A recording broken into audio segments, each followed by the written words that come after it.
Hello, everybody. Happy Friday and happy Valentine's Day to all you lovebirds out there. Obviously, Kulan, take care of yourself. If being here is triggering or uncomfortable or makes you feel things you don't want to feel free to step out. That is more important than hanging out and chat.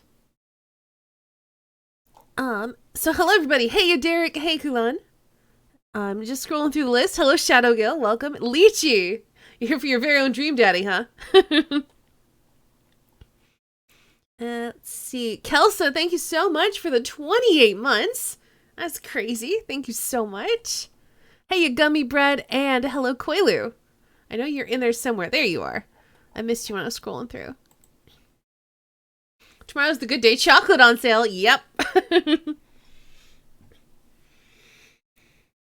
And I need to go to the store this weekend anyway, so I'm going to have to see if I can pick up some leftover Valentine's chocolate. But I can't think of any better way to spend a Valentine's Day than with all of you being a dad and getting with a dad, apparently. So yeah, hopefully you all are having a great day today. I'm doing pretty well. I've got a bit of a headache, but it should go away. I hope so. You got a Toblerone. Nice. Who are we dating? I don't know yet. All I know is that it's not going to be Matt because we've already dated Matt. Matt is off the table. But without further ado, I hope I haven't uninstalled this. I didn't even check, honestly. I've been busy.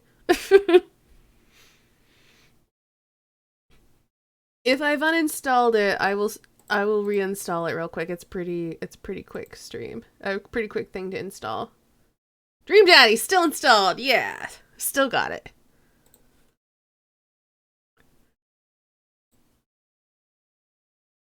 Matt is best dad, but you already dated him, so the new dad's fine too. The Stabby Daddy. You mean Robert?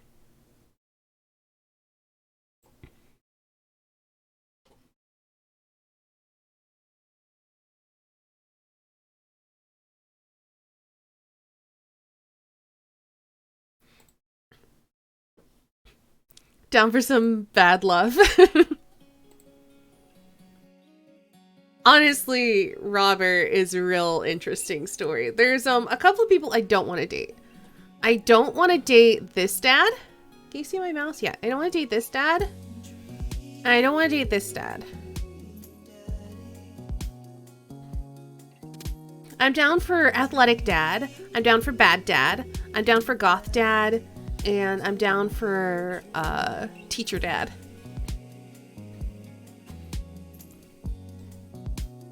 Alright. We're going to do a new game. We already have our dad Sona. So for those of you who... Oh.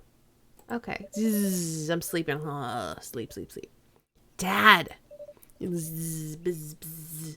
You hate teacher dad's mustache, but you love his personality? I don't mind his mustache. Part of his... I kind of hate his kid, though.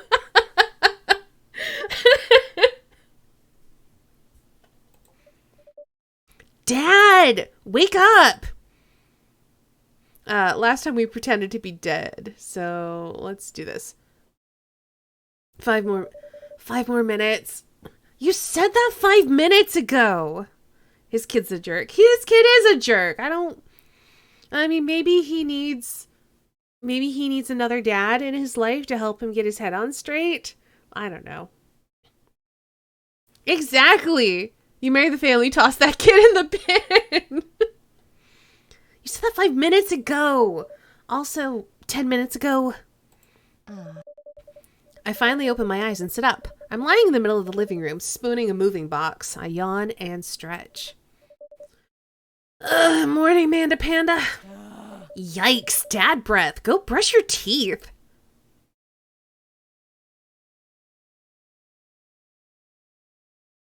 Build. that dad. Aw, it doesn't save our dad.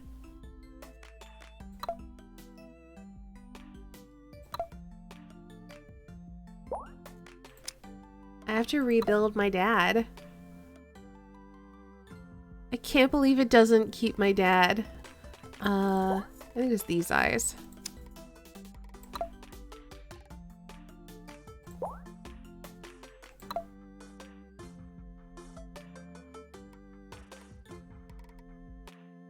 I don't remember which mouth I had.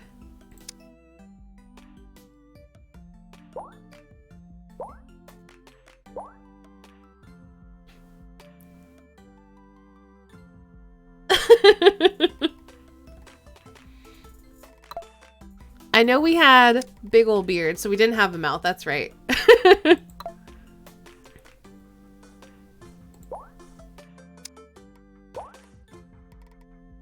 We definitely had glasses. I don't remember which ones they were. Maybe these?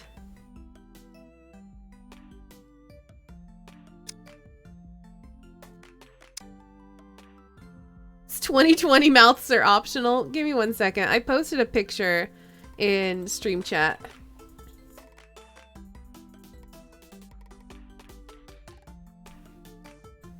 We will recreate this, Dad. Don't you worry.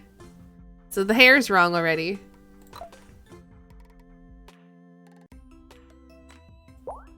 There we go. The nose is similar. Hold on.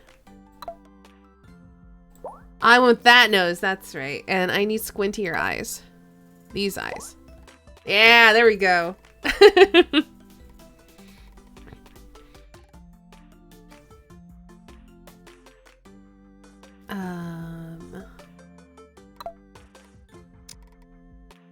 I think we want like a slightly tanner dad.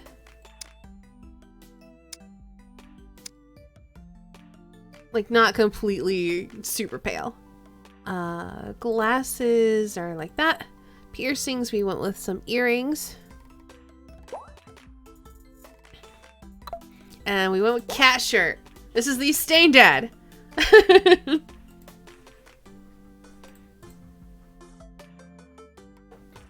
Because I couldn't have cat ears, so cat shirt is the next best option. Looking good, Daddy. Name that dad. Oh no. What did I name my dad? I recognize this dad. Yes, I had to recreate this dad. What did I name this dad?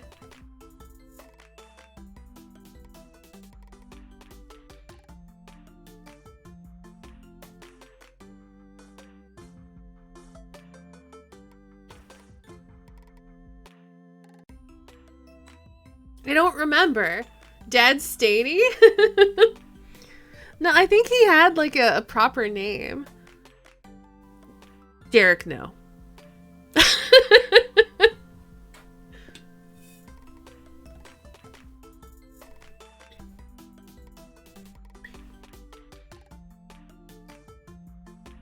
had a really good name for this dad. I don't remember what it was. Raphael Ambrosius Cousteau. Hold on. I'm gonna do a quick Google.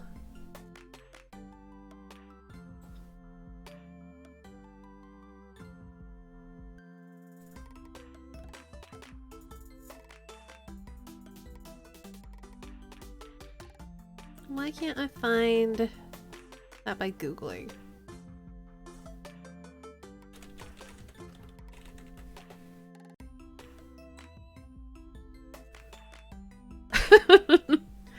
Alright, hold on. I'm gonna find it. I need to name it the same. Let's go to my videos.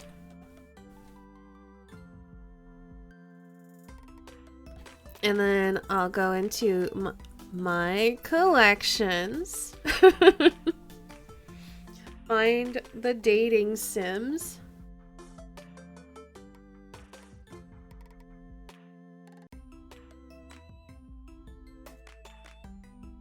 There we go, Dream Daddy. Mute it. Oh, apparently I named him Johan.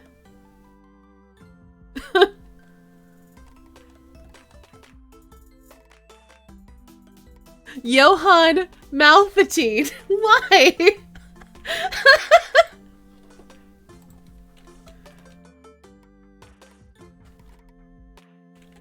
That was what I named it. Why? Alright, we'll see you in a bit, Kulon.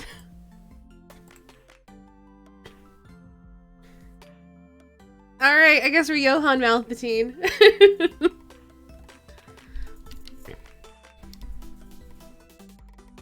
Be that dad. This is our canon as Stain Dad. We have to be the same dad. The name of a Sith Lord undercover. Did you fall asleep packing? I got most of it done, I think. Searching around the room, it looks like I did a pretty good job. Every box is sealed except for one. Wait, straggler. What's in it? Looking into the box, I see a bunch of old photos in a little photo album. Whoa! I haven't seen these in years! I pull out one of the dusty albums from the top of the pile and we begin to look through it. That's the coolest baby I've ever seen. The only way your father and I could get you to stop crying was to put the sunglasses on you. But whenever we tried to take them off, you'd just start crying again. You spent the first 2 years of your life with sunglasses on. Nice. Halloween, when you were maybe 4? Oh my god, that dragon costume! You couldn't decide between being a princess or a dragon, so you went with both. Princess Dragon. Why do I remember crying in that dragon costume? You saw yourself in the mirror and realized you were afraid of dragons. Seeing yourself in the dragon's mouth was a realization of your greatest fear, I think. Right. Yep. Definitely repress that memory. Oh no, I'm already stumbling over my words. This is gonna be a trip. We'll get through it together. And this was you in your horse phase. Oh. Dad! I believe you named that plush horse Sir Horsington, the Brave. Ah. I don't think that was his... Amanda lunges for the photo, but I quickly snatch it away and hold it above her head with my superior dad arms. Nice try, but this is important blackmail for later down the road. Go ahead and try me. I've seen pictures of you and your ska band. Ouch, kid. The Scummunist Manifesto had a chance back in the day. I look off into the distance and reminisce about that rad horn section. Hey, it's Emma P! No, Dad, that's Emma R. I didn't meet Emma P until high school. Honey, I promise you, wholeheartedly, that I will never stop mixing up those two. Dad, Emma R's been my best friend since I was 7. Give it, like, a little bit of effort. Oh, right. Emma P was the one who...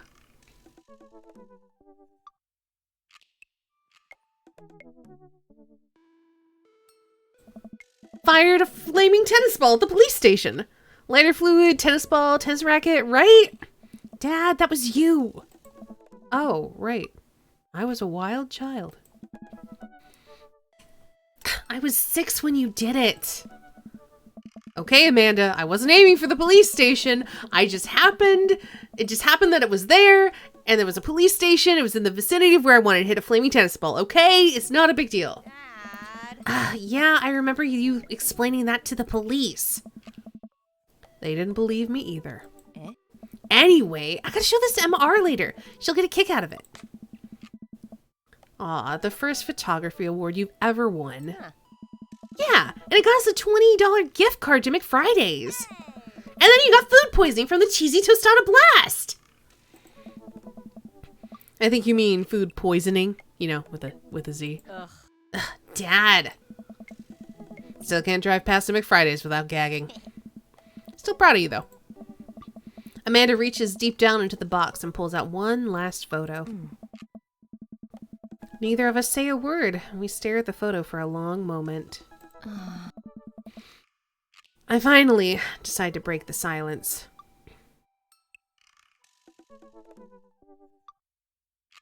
This was the day we adopted you. Kind of a funny story.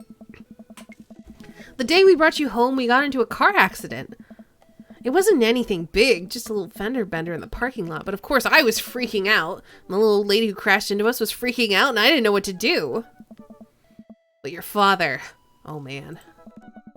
He holds my hand, looks me directly in the eyes, the calmest I've ever seen him, and he says, "It's okay. It's all gonna be okay." He was right, you know. I stare at the picture for longer. Maybe too long. I miss him. I can't even imagine what it must be like for Amanda. She pats me on the back. Come on, Pops. We gotta finish packing. The moving van won't wait forever. You're right. Amanda and I pile into the car and take one last look at the old house. Ah, so many memories here. Hard to believe your father and I bought this place almost 20 years ago. Hey, remember when I shattered the front window playing catch? You always had very strong arms. Hey, remember when I shattered the other front window pretending to be a robot who breaks windows? You were a very imaginative child. Hey, remember when I broke the back window We get it, Amanda. You break stuff. And there'll be plenty more stuff for me to break in the new place. Memories to make and stuff to break. You ready? We sit in silence for a moment. I watched my daughter grow up in this house. It will forever hold a place in my heart. But it stings a little bit to leave it behind. I'm ready. The moving van begins to pull away and the car gets into position to follow it. I watch our house, our old house, disappear in the rearview mirror. So what? So, sell me on our cool new pad. I clear my throat and do my best cheesy announcer voice. Nestled in beautiful scenic downtown Maple Bay, our new house features multiple places to sleep. Not only are there bedrooms for your sleeping pleasure, but couches and floor space where you can, yes, catch a wink. What a deal! I mean, if sleep weren't for the weak. You sleep more than anyone I know. I admit my faults, Pops. It keeps it real. Anyway, it's also smaller than our last house. Cozier, one might argue. Good spin. Yes. I think it's great. Won't we be closer to like a lot of cool stuff that we can walk to so I don't have to waste gas? And I mean, trying to park downtown is, you know...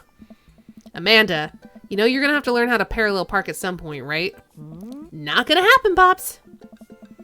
I think someone needs to do a 3-point turn on their attitude. I don't know how to do that either. Have you met the neighbors yet? Not yet, but the neighborhood seems pretty quiet. So you won't have to chase any rowdy teens off your lawn? You are the very teen that you mock when you say that, honey. I'm in my last year of high school. I'm practically dust. Yeah, you're a real... Don't you dare! Senior. Dad, I know where this is going! Citizen. I'm just gonna ignore that. But I won't forget it. So what's item number 1 on the new house agenda? Well, first we need to forge a path through the solid wall of boxes that's blocking the living room. I still have to install the washer and dryer. We need to go grocery shopping. Pops, cool your jets. You have to promise me that we're going to take a break and explore the neighborhood. Okay, you're right. We'll get some work done and then check the area out. We pull up to the new house and step outside. The lawn is freshly mown and the for sale sign is still in the yard. Hiya! And with a swift kick from Amanda, the for sale sign is no more. Nice form, Sweet Pea. I got a problem with authority! I'm so proud. Man, all that karate chopping tuckered me out. I could really go for a sandwich. An ice cream sandwich. Sweetie, it's 10 a.m.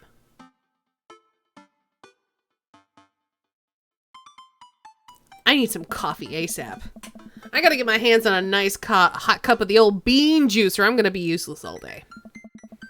I think we passed a coffee shop on the way here. Maybe we could check that out. Let's do it.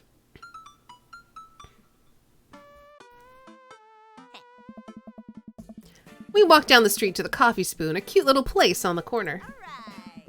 Man, this is such a convenient walking distance from our place. I mean, I guess. What's wrong? Why would I go somewhere else and drink coffee on a couch when I could just drink better coffee at home on my own couch and not have to make awkward eye contact with other people? At least when I'm home, some random guy's gonna come up and sit on the recliner next to me, and I won't feel like all weird about it because technically he's not sitting at my table, but he's still very much within my personal zone. Dad! And what's the etiquette when you have a dirty mug? Is there a bin? Do you go up and set it on the counter because you don't know where else to put it? Or do you just leave it there and feel your face flush hot with shame as you consider the possibility that there is in fact a bin somewhere, just out of sight, and now you're that jerk who left their mug? Dad, are you just afraid to meet new people? Yes, Amanda! We walk inside. And there is best dad right there. We will not be dating him again. The inside of the coffee shop is incredibly warm and inviting. Vinyl records line the walls and patrons lounge around on well-worn-in couches. Some cool tunes spin on a record player next to a little stage. I think in my playthrough he was French before, and people yelled at me for that, but I'm still gonna make him French again. You only dated him for the free coffee? I mean, I dated him because he was attractive music dad.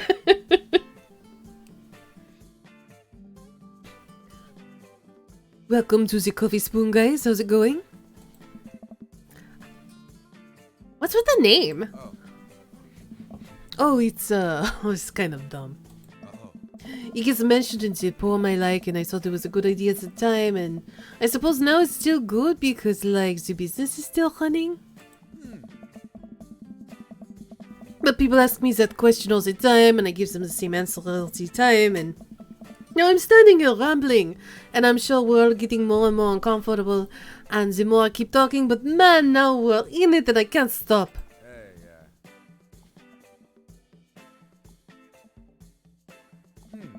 So what will it be? I scan the chalkboard menu and I am immediately overwhelmed. I'll have a...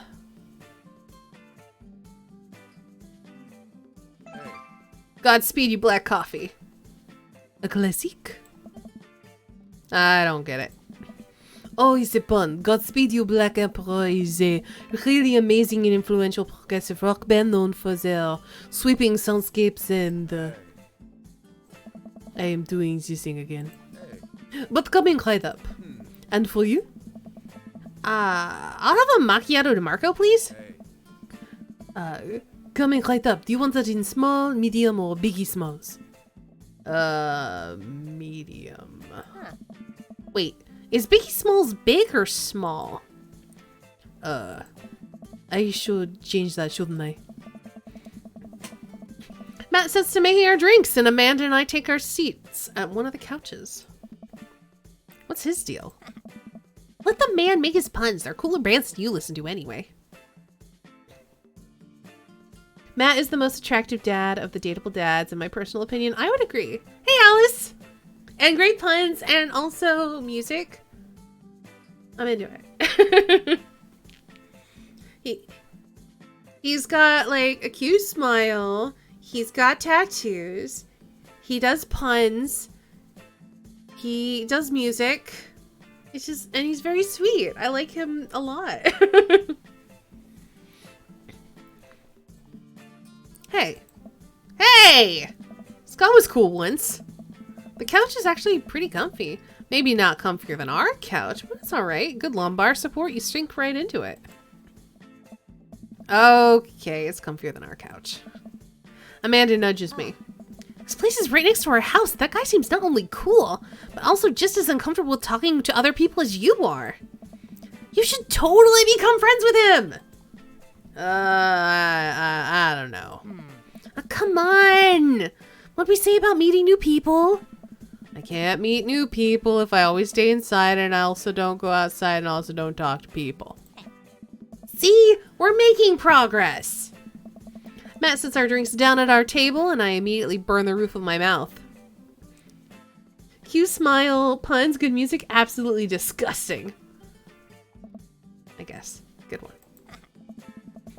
Hi! We're new in the neighborhood. I'm Amanda, and this is my dad, Johan. Oh, right on. Pleased to meet you both. You have to come by when my daughters hang around the shop. You two might get along. Yeah, I'm sure we'll maybe come in from time to time. Amanda kicks my leg from under the table. Ow, I'm sure we'll be in here a lot. Yep. Hey. You know what? Let me get your guys' opinion on something. Matt goes into the back and comes out with a fresh plate of something that smells amazing. Hey. I'm working on a new banana bread recipe and I need help coming up with a name for it. Well, I think we're gonna have to taste test it first so we can get the full flavor profile of, you know, and really appreciate the flavor sensations of... Amanda nods vigorously. She knows this game. Yeah, we need to give that Nana bread a taste if you want us doing free creative labor. I think that would be commensurate with the... I've taught her well. Banana bread? We've trained for this day. I was just going to give you guys free banana bread anyway. Ah, right, yes. That. Matt serves us each a piece. Amanda and I happily chow down. This is amazing! Thanks. The secret ingredient is bananas. So, any ideas? I'm stumped. Well, I think I might only be able to give you dad band puns, but I'll give it a shot. Grateful banana bread Kennedys, or Right Said banana bread. I like Right Said banana bread. He might not like it, but I like it. Oh! He quite liked that. Doesn't matter. We're not dating you. But I'm glad you appreciate my puns.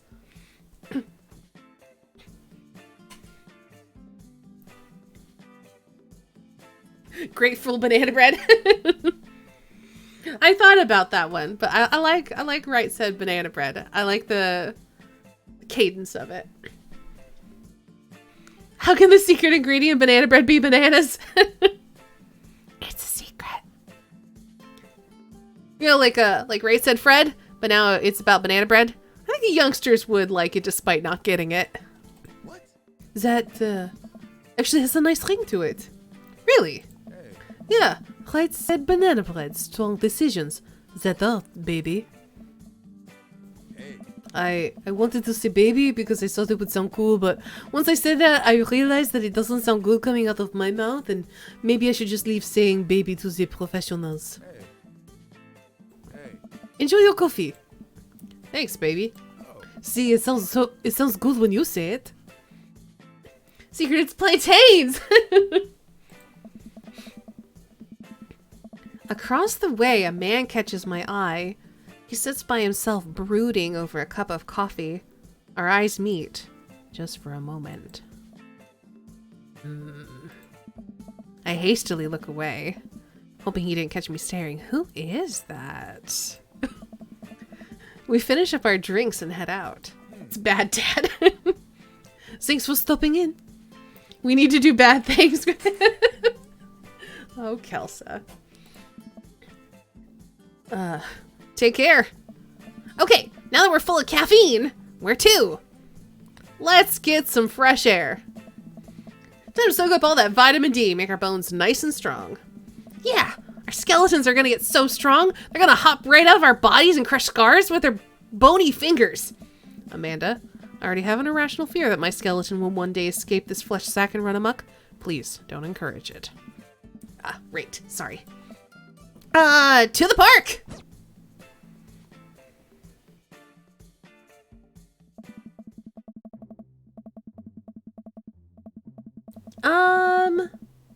Hold on.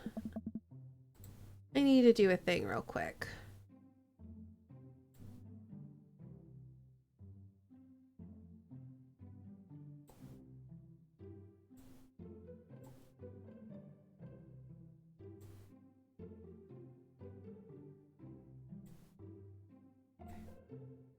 I want you still to be able to read the thing. I think we'll do this. Yeah.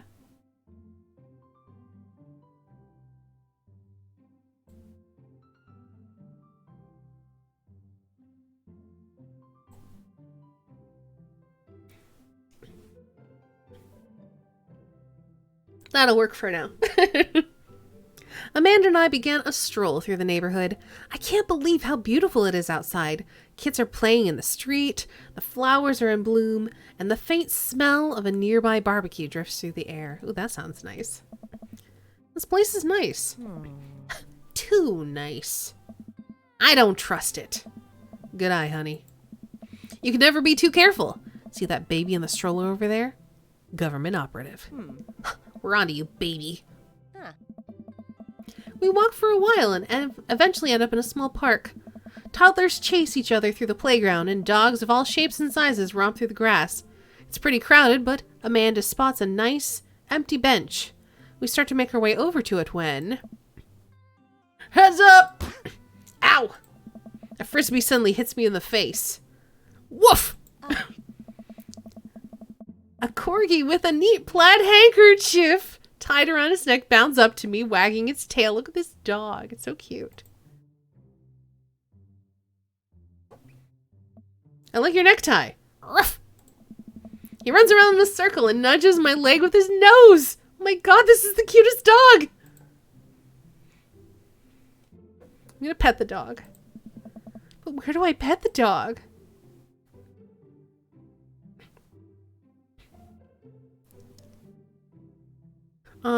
I want to give him those head rubs. He seems to love a good head rub. All smiles here. You definitely could have caught that. Oh, that's right. It's one up, Dad. Butt pats next time. A guy in a Hawaiian shirt jogs over to us and takes the frisbee from me. Oh, goodness. What voice did I give him? I don't remember. Because I saw him so little. I think I gave him like a, you know, frisbees are traditionally caught with your hands, not your face. Remember this, bear? I'll catch it with my teeth next time. You caught me off guard on this round. Not again. Never again. Make him Irish? I can't. Bad Dad is already Irish.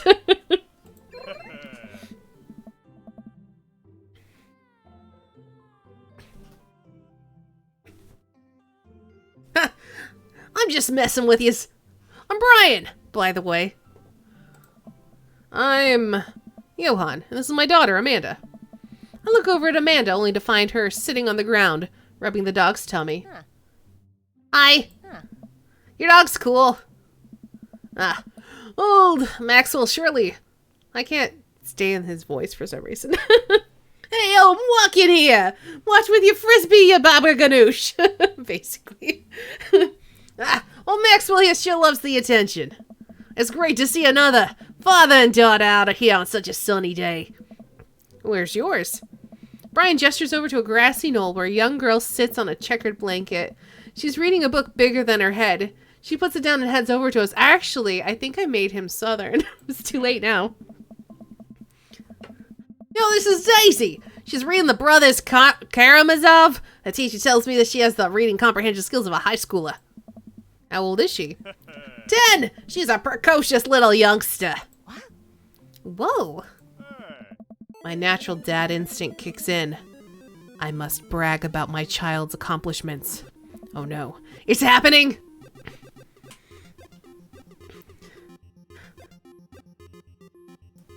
Yo, I forgot it was Southern Y'all Howdy. Come on, Daisy. Tell about yourself. That's my girl. Amanda, get in there. Okay.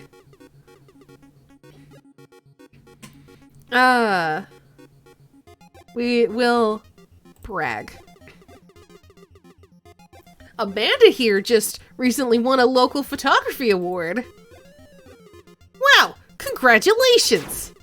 Brian loses 10 HP. Daisy, I actually just won a statewide poetry contest. You lose 15 HP, oof. Brag! You know, last week unprompted, Amanda helped with an old woman with her grocery bags. It's extra powerful. Brian loses 20 HP. You know, Daisy just started a weekly chess club at her elementary school computer lab. She's the president too, of course. Dang, my high school doesn't have a chess club or a computer lab. You lose 10 HP. Alright, we're still winning.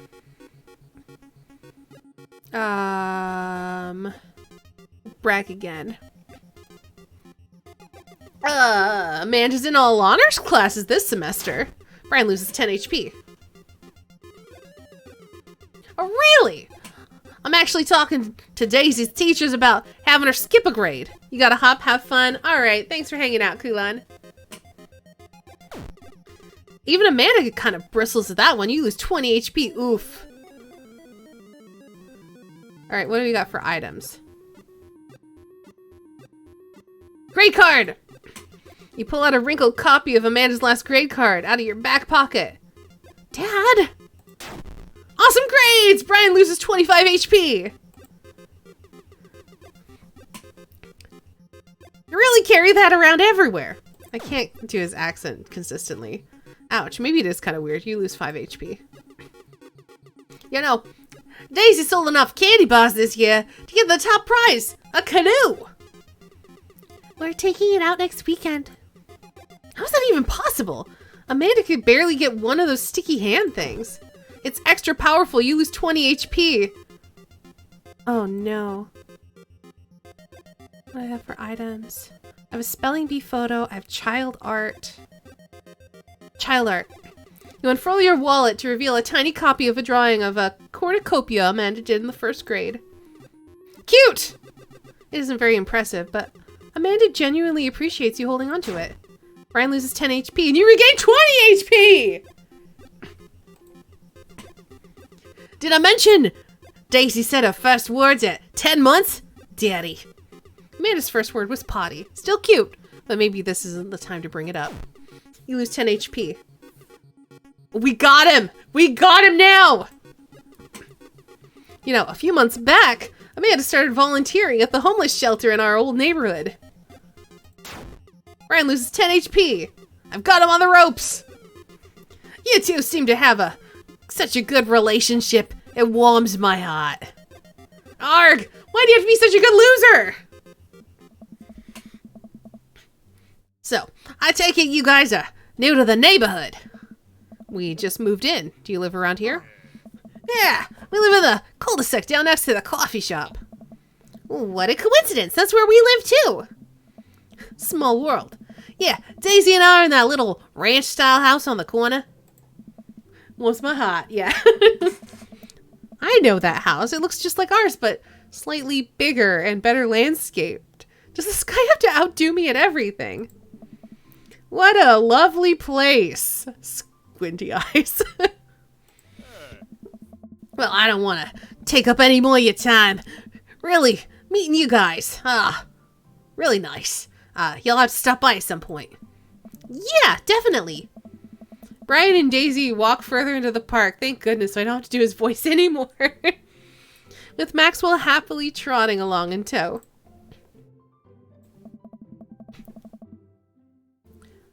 Do you get the feeling that he was trying to one-up us? Trying and succeeding? I can't believe that kid's only 10. What's he even doing at her age? I believe you had a bit of a thing for horses. Shame that didn't pan out. Could have majored in comparative horse studies. It's not too late to minor in horse creative writing. Yeah. Too close to the truth, Dad. Let us never speak of the fantastic adventures of Sir Horsington the Brave, an epic in 7 parts by Amanda Malthatine. We laugh off the horse epic and walk around the park a bit more, enjoying the day. Let's go take a nap. Oh, the sunlight's making me real tired. I don't think I got enough sleep last night. You slept for 14 hours. Exactly.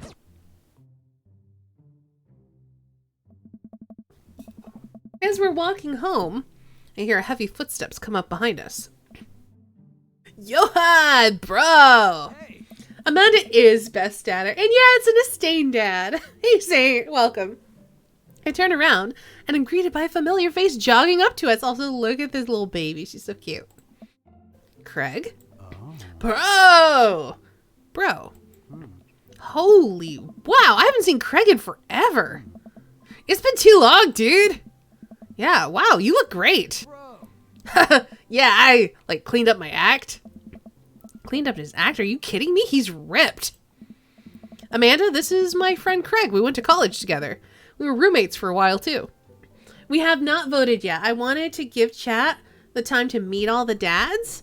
And once we meet all the dads, then we'll vote. You're gonna vote for Bad Dad? That's fair. I like Bad Dad's story arc. I've played it. I've done almost all of the story arcs off stream. On stream, I've only done Matt, though. Amanda! Dude, you probably, like, don't remember me, but you're, like, so big now. Hello! And hello, cute baby! I vote for Craig, personally. Craig's pretty sweet. Ah, thank you! Last time I saw you, I think you were, like, about her size. Since I'll probably miss the actual vote. Okay, I'll keep that in mind. This is like River. Say hi, River. He picks up her tiny wrist and waves it around. River gurgles happily. She's so cute. Are you babysitting? Oh. Nah, dude. Like, River's my kid. Man, it has been a long time. Feels like 1 minute we're rolling up to exams with bad hangovers, and then the next we're both fathers. Where you been, man?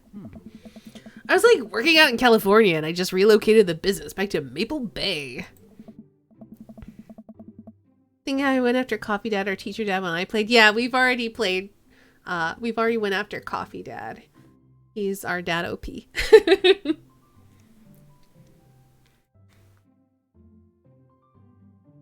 No kidding. Amanda and I just moved to this side of town. You had a friend in college who kind of looks like your character? Nice. How's Smashly doing? Hi. I mean, Ashley. Ashley is her name. Oh. She, like, actually still goes by Smashly, and, we, like, got divorced last year. Oh, dude, I'm so sorry. It's, like, old news. We're, like, taking turns, taking care of River and the twins. It's all, like, copacetic.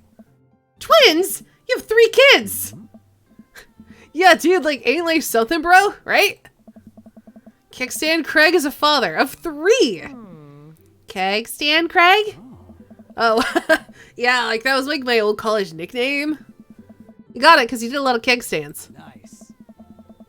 It's like a thing where you like do a handstand on a keg and you drink from the keg. Right. He was very good at it. Bro, I hate to be that guy, but like I'm in the middle of my daily jog and I really gotta keep up my heart rate. Brought River along for like, you know, resistance training. You jog daily? I jog yearly. On January 1st, when I promised myself that I'm gonna jog daily for the rest of the year, but then give up after 30 minutes and just walk home. Oh. Like, it's never too late to get back into it, dude. You should, like, join me sometime. Yeah, I don't know about that. Come on, it'll be, like, fun. We'll grab breakfast afterwards, catch up, and, like, do a little bro brunch, like the good old days. All right, sure. Sounds great. Yep. Great, let's get that going soon. I better get moving. Good to see you guys. Craig gives a little wave, puts his earbuds back in, and jogs off. I can't believe Craig is as ripped and has kids. I'm reeling. Why's that? The Craig I knew is not fit to be responsible for any living thing, including and especially himself. One time I watched him drink an entire jar of marinara sauce for dinner. Amanda! He opened up a new jar of marinara sauce, and then he drank it like it was a thing that normal people do. It was unholy. And then I asked him what the hell he was doing, and he said, and I quote, "It's basically a smoothie, bro." Yeah. I mean, like, technically he's not wrong. He jogs. He was jogging. He's like a totally different person. Anyway, we better get home. I'll have plenty of time to reflect on how old I feel later. Amanda and I flop down on the couch. Amanda has to shove some empty boxes out of the way before she can sit. Too bad we're going to be putting my stuff right back into these boxes in a few months. No, don't say that. Dad, it's gonna be okay. I'll be fine. I know. It's just, you're my little girl. It's gonna be weird not having you around. I'll come visit, and like, I'll text you every day, and I'll take lots of pictures. I mean, obviously, I'm a photography major. You promise? Oh. Of course. Are you gonna be okay by your lonesome? Oh, come on. I'll be fine. I'll get a dog or something. Yeah. A dog? Yeah. Forget art school. I'm staying for the dog. Is that what it's gonna take? Medium-sized dog, handkerchief around the neck. I get to name it. That's what it'll cost to keep me. That's what it'll cost for me to give up my dreams. I'm a woman of simple wants and needs. Well, a dog is a lot cheaper than college. Amanda laughs. Suddenly, a pile of envelopes slides through the mail slot. Speaking of college, Amanda darts over to the envelopes and shuffles through them. She pulls one out and throws the rest back on the floor. This is from McGowan College of Art and Design! Open it! Oh, but I'm scared! It's just an envelope. Yeah, it's just like my entire future. No big deal or anything. She takes a deep breath and rips the letter open with her teeth. We have a letter opener, but okay. I hold my breath while Amanda's eyes dart back and forth, scanning the letter. What does it say? The admissions committee has reviewed your application, blah, blah, blah. Her face drops. Regret to inform you that we are unable to offer you admission to McGowan College of Art and Design. Amanda throws the letter on the coffee table. Aw, sweetie. It's okay. I kind of saw it coming. I knew I shouldn't have put that experimental stuff in my portfolio. Their admissions officer told me they just want to see portraits or whatever. I pull Amanda in for a big hug. You're an amazing photographer. I know how much work you put into your portfolio. Some other art school's going to want to snatch you up for sure. Yeah, I know. It's fine. Are you actually fine, or are you just saying that? I'm fine, really. Her face says the opposite, but I probably shouldn't push her on this. Oh, and before I forget, MR and MRP are sleeping over tonight. So, you need me out of the way because I'm painfully uncool? I would choose a more delicate phrasing, but yeah. Well, I'll have you know that I conveniently already have plans for tonight, so you'll have the new place to yourself. Yeah? What are your plans? Quick, think of plans!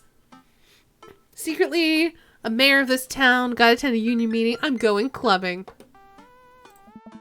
I'm gonna put on a nice outfit and go tear up on the dance floor. All the hottest dance moves, the lawnmower, the sprinkler, the running man. You know, the ones all the kids these days are doing.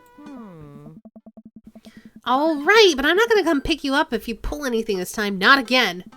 I'm just kidding. I'm actually going to go out and watch the game. Nice. Which game? You know, the game. The one that's on tonight. The game on TV. At somewhere other than here. Okay. Cool. Well, while you do that, I'm gonna do drugs and commit some light arson with the others. I'm concerned you're hanging out with the wrong crowd. Amanda shrugs. I would have expected you guys to be up to white-collar crime by this point. Maybe money laundering at the least. I'm a street rat, Pops. You're kidding about doing the drugs and crime, right? Yes, Dad. Just making sure. I give her a pat on the head. Have fun with your sports. Are you being sarcastic? No, making fun of sports is played out. All right, then. I do some light cleaning around the house and decide to clear out right before Amanda's friends arrive. Before I leave, Amanda stops me. Hey, don't forget that you have that meeting with my English teacher tomorrow. Oh, right, Mr. Vega. Yep, I totally remembered, and I will be there. I hope they have a fun night. I'm really glad Amanda has such sweet friends, even if I can never remember their names. Just as I'm heading towards my room, the doorbell rings.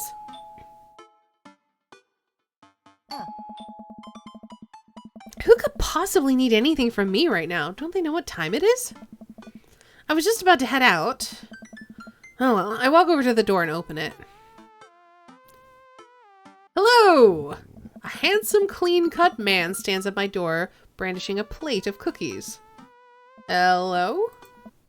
Hi! I know it's kinda late, but I baked way too many cookies and I just can't have all these in the house or I'll eat them all. Oh, where are my manners? My name is Joseph. I'm your next door neighbor. Oh, yes. Hi, I'm Johann. That is what my name is. I saw the moving van and I thought I'd do the neighborly thing and bring you some. My daughter, Christy, wanted me to let you know she baked them herself. Joseph leans in and whispers, but between you and me, she just sprinkled in the chocolate chips. We both share a laugh. Kids, right? Amanda pokes her head out of the room and immediately hones in on the cookies. Wow, cookies, huh? So nice to meet you. Joseph hands her the plate of cookies with a smile. Well, thanks for the cookies. Amanda disappears with the cookies. And she's gone. That's my daughter. Her name is Amanda. She's a real charmer. Oh. Daughters are tough. Sons are also tough. Children in general are just tough. I hear that. I mean, there'd have to be something wrong with you to try and raise more than 2. I have 4 kids. What have you done? Oh, I meant, don't worry, you didn't mean to be rude. Oh no, this is the first neighbor I've met. That's not true. That is not true. And all my social life, it is already in a tailspin. I wonder if it's too late to move again. Yeah, okay. Hey. Is the, Mrs. around? Mister, actually, and, no, not anymore. He died. Oh. I'm sorry for your loss. No. It's alright. Wow, this is uncomfortable. We stand there quietly for a moment, acutely aware of how awkward we both made things. I'm sorry. Can you close the door real quick? I look at Joseph quizzically, but comply. After a second, I hear a knock on the door. Opening it, I see Joseph standing there with a huge smile. Hey! I'm your new neighbor, Joseph. I promise not to talk about your dead spouse this time. I'm throwing a barbecue for the cul-de-sac, and I'd love for you to come by and meet the rest of the neighbors in our community. What do you say, pal? That sounds great. My daughter Amanda and I would love to stop by. Also, 4 kids is a perfectly normal amount of children to have. We shake hands to seal the deal. Well, neighbor, I'll let you get to bed. See you at 3 p.m. on Saturday. Sure thing, neighbor. Joseph starts walking away, but stops to think for a second and turns around. Hey, in all seriousness, raising a kid on your own can't be easy. If you ever need to talk about stuff, I'm the youth minister at a church down the street. Oh. I don't know. I wouldn't really consider myself a youth anymore. Wink. You look pretty young to me, Winku, but suit yourself. And with that, Joseph's gone. You seem nice. Amanda walks back into the living room, crumbs on her face and cookie in hand. That was the smoothest recover I've ever seen. I should be taking notes. See? You're already fitting in great. Where'd those cookies go? Oh, they're gone. I'm sorry. If it makes you feel any better, they weren't very good. So you ate all of them anyway? The Emmas helped. Right. Well, kiddo, I'm gonna go catch the game. Have fun, Dad.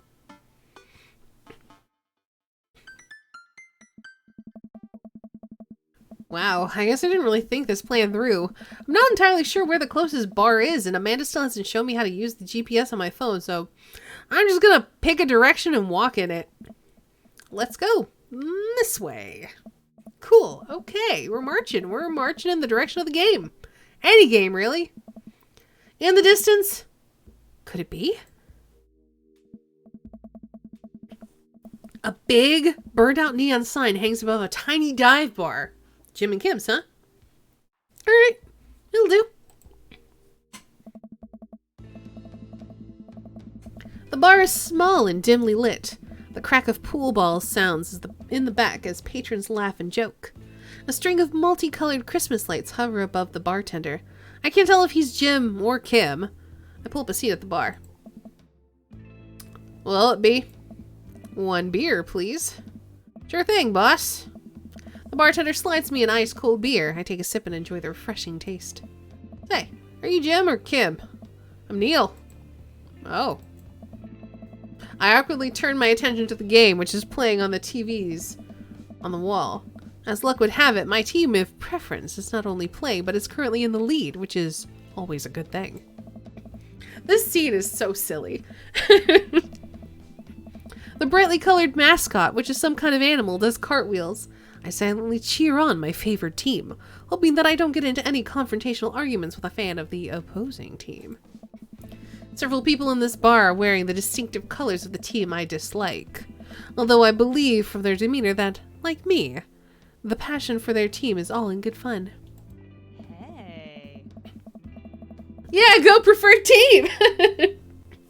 A middle-aged woman holding a nearly empty wine glass sidles up to the bar and sits uncomfortably close to me. Hey, sailor. Oh, hello. Ah. Good to see fresh meat in here. I'm Mary. Come here often? Oh, no, I actually just moved to this part of town today. I'm Johan, by the way. Are you watching the game? Yeah. My preferred team is in the lead. If they keep this up, they'll win the game with ease. Hey, Oh, I love that team, and I also love the game. I love someone who knows their way around balls. I'm getting the impression she's a little drunk. Ah. Buy a gal a drink?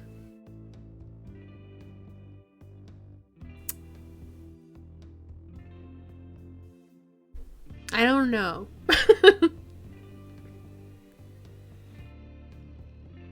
What harm could it do?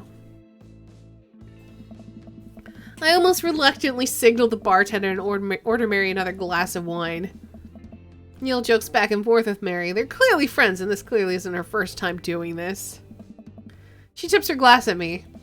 Suppose I gotta keep you company now. Hey. So, what do you want to know? What's your deal? Me? I'm a ghost, Johan. I haunt the hallowed halls of Jim and Kim's waiting for my beloved to return from sea. Really? No. Hey. Homegirl just loves a drink.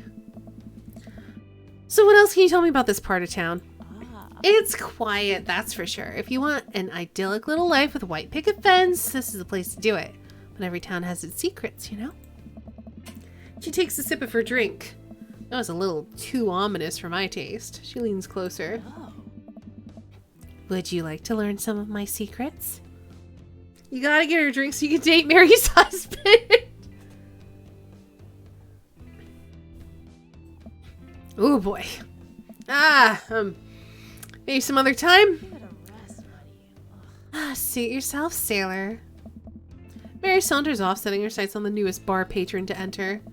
I happily watch the game over another beer. The game has gotten close in terms of points, a little too close than what I'm comfortable with. After a particularly skilled player scores a number of points for the other team, putting them in the lead, I hear an affirmative grunt from another man at the bar. Go team. It's the brooding man from the coffee spoon. He sits alone, sipping whiskey and watching the game as well. Enjoying the game? I am now that we're winning. Oh, we must be rooting for different teams. In my opinion, my team is far superior. I have to disagree with that. Based upon our win-loss record, I'd say that my team is superior. Well, that's where you're wrong, since as it stands right now, my team has beaten yours. The conversation ends there, and we both go back to silently rooting for our respective teams. The game is close, with both sides playing their hardest to win, but in the end, my team prevails. Quiet cheers ripple through the bar.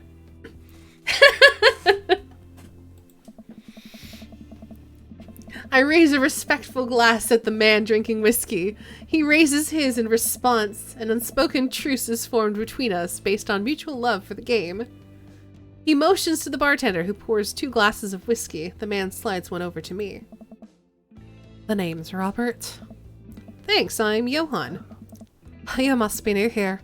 Larry already hit on you. Yeah. Robert chuckles. She's a peach. Well, you picked the best par in town. Slimy as it is, you'll never find a better spot than Jim and Kim's. Is there actually a Jim or Kim that runs this place? No, that'd be Neil. Neil waves from across the bar. Good guy, Neil. Not enough Neils in this world. Okay. You a whiskey fella or a beer fella? Beer, but I'll drink most things. You like shots?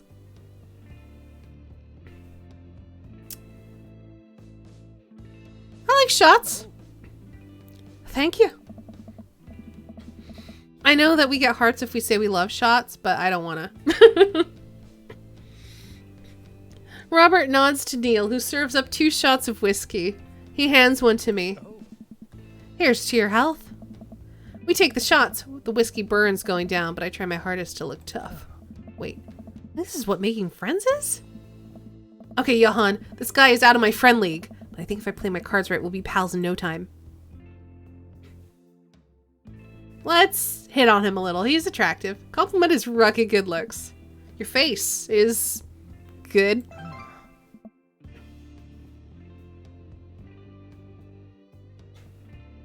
Was the sport y'all were watching hurling? I don't know what we're watching, Saint.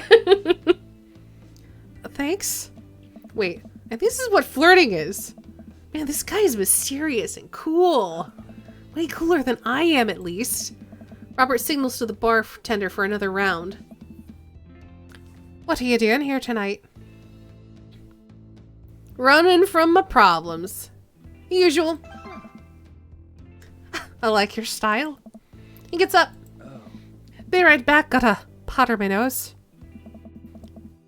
Never seen Robert this talkative. He must like you. Ha! I guess so. I gotta admit that Robert has a gruff charm to him. If a guy like that thinks I'm cool, then I really must be. I have to play to Irish dad. Robert comes back from the bathroom and grabs his leather jacket. I'm gonna go home. You heading my way? Robert and I leave the bar and find ourselves walking in the same direction. I live in this cul-de-sac down the way. Does everybody live there? Me too. We just finished unpacking today. It's a great place to be. Good neighbors, well, some of them. Who's that? We get to Robert's house, which is just a few houses away from mine. We stop and he turns to me. I don't kiss and tell, Johan. So are we doing this or what? What? You know. You want to come inside or not? A wave of realization rushes over me. I blush. If we want a chance to date him, we can't one night stand him. So, nope. Thank you. I'd better call it a night. Catch you around? Mm-hmm. Sure. I head home, head buzzing with whiskey. What did he mean by, are we going to do this or not? I plop down on the couch and I'm asleep before I even get the chance to take my shoes off. I wake up to a text from an unknown number. Rise and shine, early bird. You still want to work out? This is Craig, BT Dubs. Holy crap, it's 6 a.m.? Who does 6 a.m. anymore? Without realizing it, I drift back to sleep. Oh, whoops, I must have winked back out. I check my phone again. Hey, bud, still want to get your swole on? I'm like ready to tear up the track. Hit me up. God, the last thing I want to do right now is work out, but it is Craig. I do want to catch up. Let's wake up. Let's go to the gym. Hey, my man, I need a few minutes to wake up, but let's meet in 20. After a few seconds, another text comes in. Sure thing, meet me at the gym. Oh, I stretch and my bones creak. I gotta stop falling asleep on the couch. I throw off my blanket and... Hey, wait, I don't remember falling asleep with a blanket. Amanda must have tucked me in after I fell asleep. Bless that child. I reluctantly brush my teeth. They're on the only clothes I own that are even kind of gym appropriate and head out. Which is apparently going to be a cat print button up. The neighborhood is quiet and serene this early in the morning. Birds chirp, and the grass is still wet with dew. Surprisingly, the gym is pretty crowded. I spot Craig standing out front, stretching. Of course. He spots me and waves enthusiastically. Hey, bro! Good morning! Hey, good to see you, man. I'm definitely not as pumped as he is. Maybe I should have some coffee before I left. You, like, ready to kick some butt? With your help, I am. I get the feeling this is going to be less of me kicking butt and more of the gym kicking my butt. But I can handle it with you here. Aw. Dude, bro, that, like, means a lot. This is the best shirt, and the option of shirts for Dad's Zone is pretty great. I had to go with that because of our, like, cat-eared mascot. It just seemed like the best fit. I remember when I played this last time, though, everyone wanted egg nips. And I'm just like, no, I'm not feeling egg nips. Hey. We head into the gym, and I'm immediately intimidated. All of these people look like they can break me in half. It seems like Craig is friends with all of them. Oh. Yeah, high fives and finger guns, all the cool jocks in the room. They look like they could, and would, steal my lunch money to spend on protein shakes. Oh. Come on, bud. Let's, like, warm up. We head over to the treadmills and start walking. Okay, I can walk. Walking's good. This is a decent place to be. Walking. So, I know we are on treadmills. Yes. And those over there are ellipticals. Oh. That's, like, very good. What is all this other stuff? Craig laughs. Dude. Alright, like, it might, like, look a little scary, but I guarantee that all of them serve a specific purpose for building muscle mass. I watch as a dude in a muscle tee flexes a muscle I didn't know existed on a machine I think was once used to process grain into flour. What is that? Why is that guy doing that to himself? That's a good question, bro. What do you think he's doing? Trying to crush people's skulls with his thighs, obviously. He's trying to make his thighs so strong that he could crush people's skulls with them. Hey. Yeah, that's like pretty much the only reason I work out. Oh no, Craig is turning up the speed. I better do the same. How long have you been doing the buff thing? Couple of years. And what do you do when you're not dadding or working or buffing? Oh, like, I coach my twin softball team. That still counts as both dadding and buffing. I keep busy. Like, what do you do for fun? I check out my hot pot.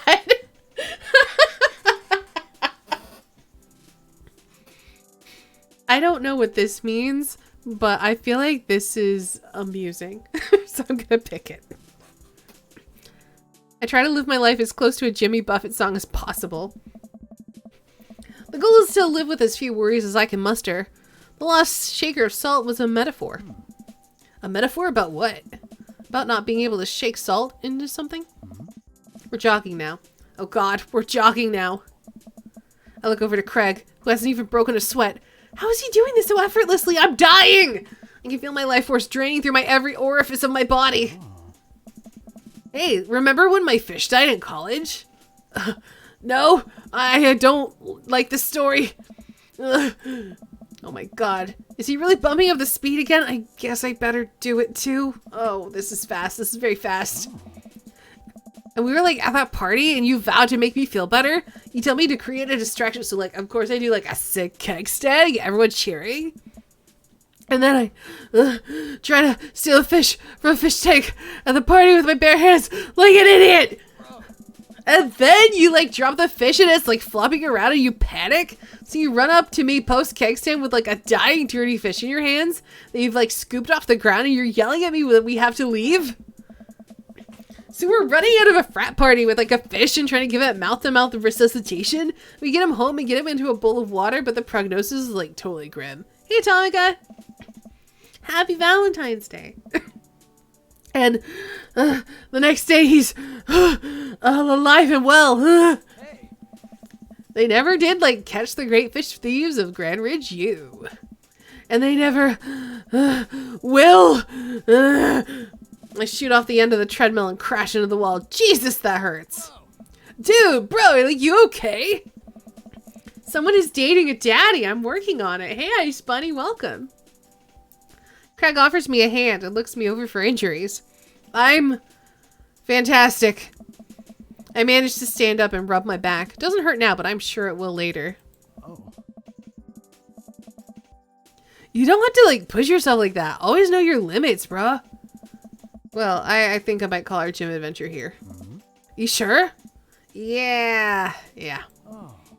Alright, well, here. I, like, brought you this. Craig hands me a shaker bottle full of thick green liquid. I stare at it with what must appear to be distaste.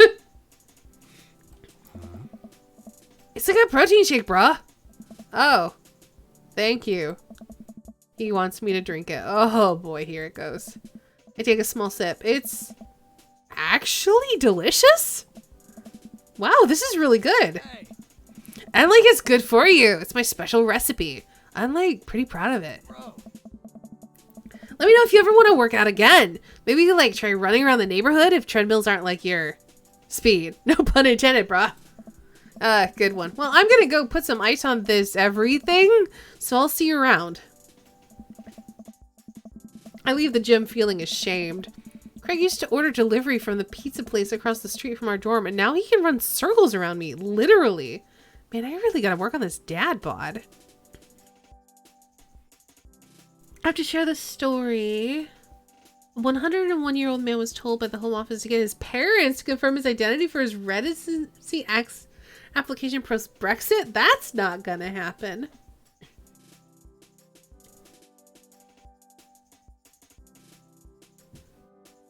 That's weird. It's the Coke that makes it taste really good. Oh no.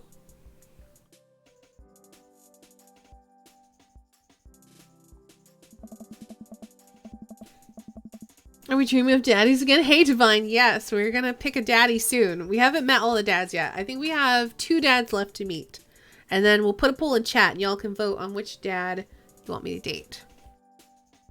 I get home and lie down on the couch. It hurts to move. Oh god, I'm so old. Oh no, I must have fallen asleep. What time is it? Shoot, it's 3:55. I'm supposed to be at Amanda's school in 5 minutes. I frantically put on some clean clothes, apply a generous amount of deodorant, and I run out the door. Oof, we are not going to smell good. I arrive at Amanda's school and check in at the front desk. They give me a bright orange visitor sticker and send me on my way. I'm barely awake and feeling pretty haggard, but hopefully no one will notice. I check my watch and I'm relieved to see that I'm only 2 minutes late. Wait, was it room 103 or 108? I spot a youth standing at his locker and approach him for help. Excuse me, you know where Mr. Vega's classroom is? The youth turns around and looks me up and down with heavy lined eyes. Come on, kid, I'm late for a meeting. Mr. Who? Mr. Vega? I don't know. Have you tried the exit? Okay, wise guy. You gonna help me or not? He's accustomed to the deodorant shower techniques because he's a high school teacher, maybe so. Fine. Up those stairs and to the left. Can't miss him. I head up the stairs and walk around, unable to find Mr. Vega's class anywhere. After a couple of minutes of searching, I head back downstairs. The punk youth sent me on a wild goose chase. I get back to where that low-rent Gerard Way is standing, fully ready to give him a piece of my mind, when suddenly a head pops out of the classroom next to his locker. Oh. Lucian! Don't you have a third period to get to? I can't do... If I could give him a Spanish accent, I would, but I don't know how to do one. Fine, Mr. Vega. Oh. Wow. Now I'm officially 10 minutes late. I glare at him as he walks away. We are not cool. You must be Johan. This period's almost over. Would you mind waiting in the back? That's so weird that our appointment would be... See, this bugs me. We're 10 minutes late to a meeting, but usually a period lasts like 45 minutes, like an hour and 15, somewhere around there. So how's the period almost over when we were supposed to meet 10 minutes ago?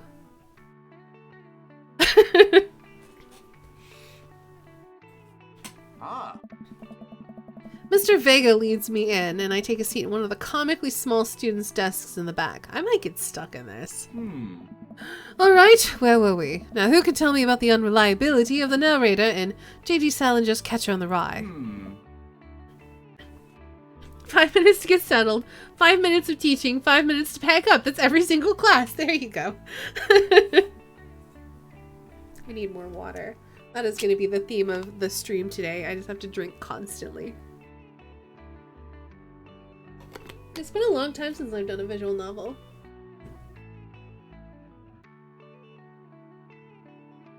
You fixed your bit rate. You'll try a less demanding thing tomorrow. Okay, well, good luck. What were you trying to stream that didn't work, Kulan? I don't remember. Yes, Colin. Colin stands up and does the thing where he blows into the crook of his elbow to make a fart noise. Oh. The whole class erupts in laughter.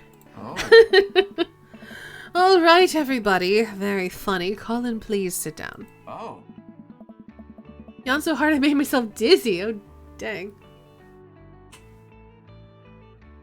It's Dream Daddy. Thirst quenching is real. Now, Holden Caulfield is an unreliable narrator in the sense that the bell for the end of the period rings. All the students immediately get up and make a break for the door. Sweet Manchego. Remember to do the reading and answer the response questions on page 194 in your textbook. Nobody's listening. Or not, I guess. Mr. Vega turns to me and sighs. Middle schoolers, right? Don't you teach high schoolers? Both. You know, budget cuts. Right. Thank you so much for coming in. No problem, Mr. Vega. Oh. Please call me Hugo. I don't normally do these impromptu parent-teacher meetings, but as I'm sure you know, Amanda's a very bright student and I'm concerned about her recent behavior. What's going on? I don't know. Oh, that's right, Masquerada. I don't know much about that game. I'm sorry that it seemed to be an issue.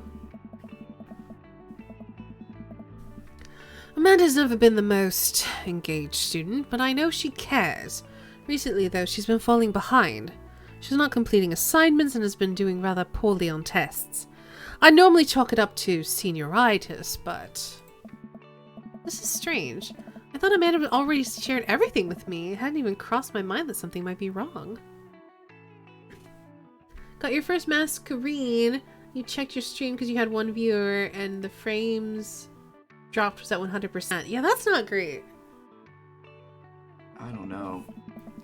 I just want to ask, is everything okay at home?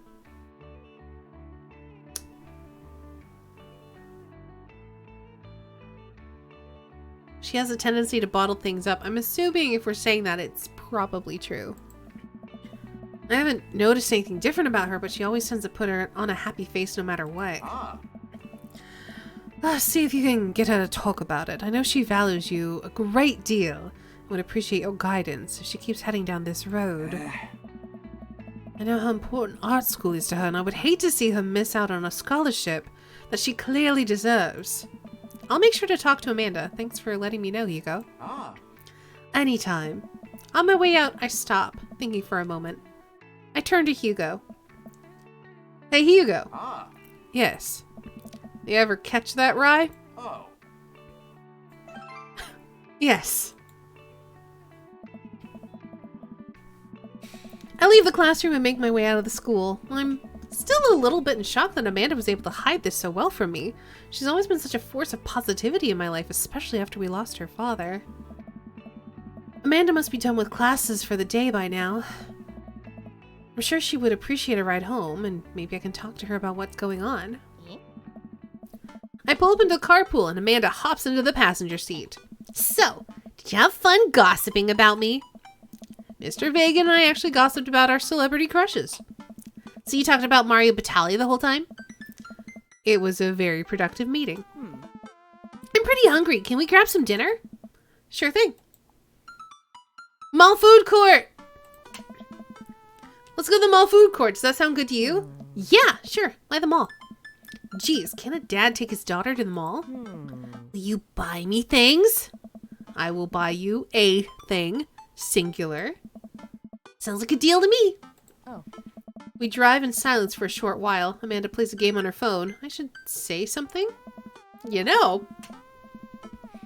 Sometimes when a kid gets older, they find that they have to keep things hidden from their parents, and that's okay because sometimes that's what kids do.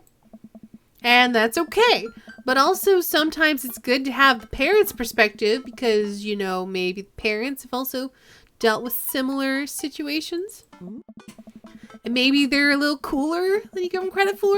Anyway, what I'm trying to say is that it's good to share. Love you.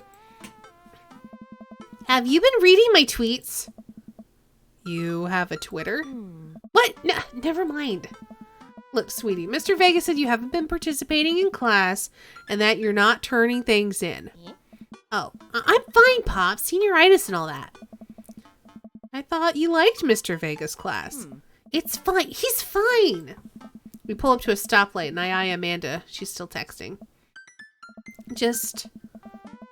I want you to know you can talk to me about anything. Uh-huh. I can tell whatever it is she doesn't want me to know about it. That's frustrating. I heard Emma R's going to that fancy art school in California. That's exciting. Yep. Are you bummed that you guys aren't going to go to the same school? Yep. Amanda keeps texting. She stifles a laugh. What's so funny? I don't think you get it. Okay. Who you texting? Noah? Who's Noah? He's like my friend. Does he go to your school? Yep. Do you like Noah? Whoa. What? No! Dad! Ugh! I can't believe you would... Ugh, Dad! I mean, jeez. Why would you... Ugh. Gross. Sorry. Just asking. Dad, he's just my friend. Guys and girls can be friends. He's my friend. Okay. Jeez. This is going well. Well, good talk. Love you, kiddo. She leans forward and turns up the radio. I guess that conversation is over. To the mall, then. To the mall! We arrive at the mall, a big indoor shopping center with a couple of different floors. It's kind of dead, but that doesn't stop a mall security guard from yelling at a group of loitering teens. Alright, let's eat something disgusting for dinner. Yeah. Hell yeah! Language Missy. Heck yeah? Better. We approach the food court and evaluate our options. There's greasy restaurant after greasy restaurant. My heart burns just looking at the menus. Nobody looks happy to be here. What are you in the mood for? Bread dipped in sugar? Bread with cheese on it? Or do you want me to inject some fat directly in your bloodstream? I extend my hand to her. Would you do me the honor of sharing some nachos? Hey, LZT! Welcome. This is our dad, Sona. He's fantastic and I love him. I picked the biggest beard I could find. This is the longest beard I could have. How's it going, LZT? Happy Valentine's Day. Would you do me the honor of sharing some nachos? She takes my hand with a grin. It would make me the happiest, cheesiest girl alive. We order a giant pile of chips and unnaturally orange cheese from a very unenthusiastic and possibly stoned teenager. We take a seat at a rickety table and dig in. These are bad. These are very bad. Happy Capitalist Day. There you go. But also strangely delicious. We have to eat through the pain. We enjoy the fluorescent cheesy goodness together until we're all out of nachos. So, something's been bothering me for a while. Oh man. Johan is too relatable. Can you explain memes to me? Which meme? All memes? Ugh. Amanda sighs deeply and places her head in her hands. Ugh. Dad, it's complicated. See, memes are inside jokes shared by a bunch of people that get less funny the more people do it. So the problem is that by the time a meme gets to you, Dad, all of us youths have already done the joke to death. I'm doing okay. My voice is already starting to bother me from all of the voice acting, but other than that, I'm good. Just have to take frequent water breaks. Dad.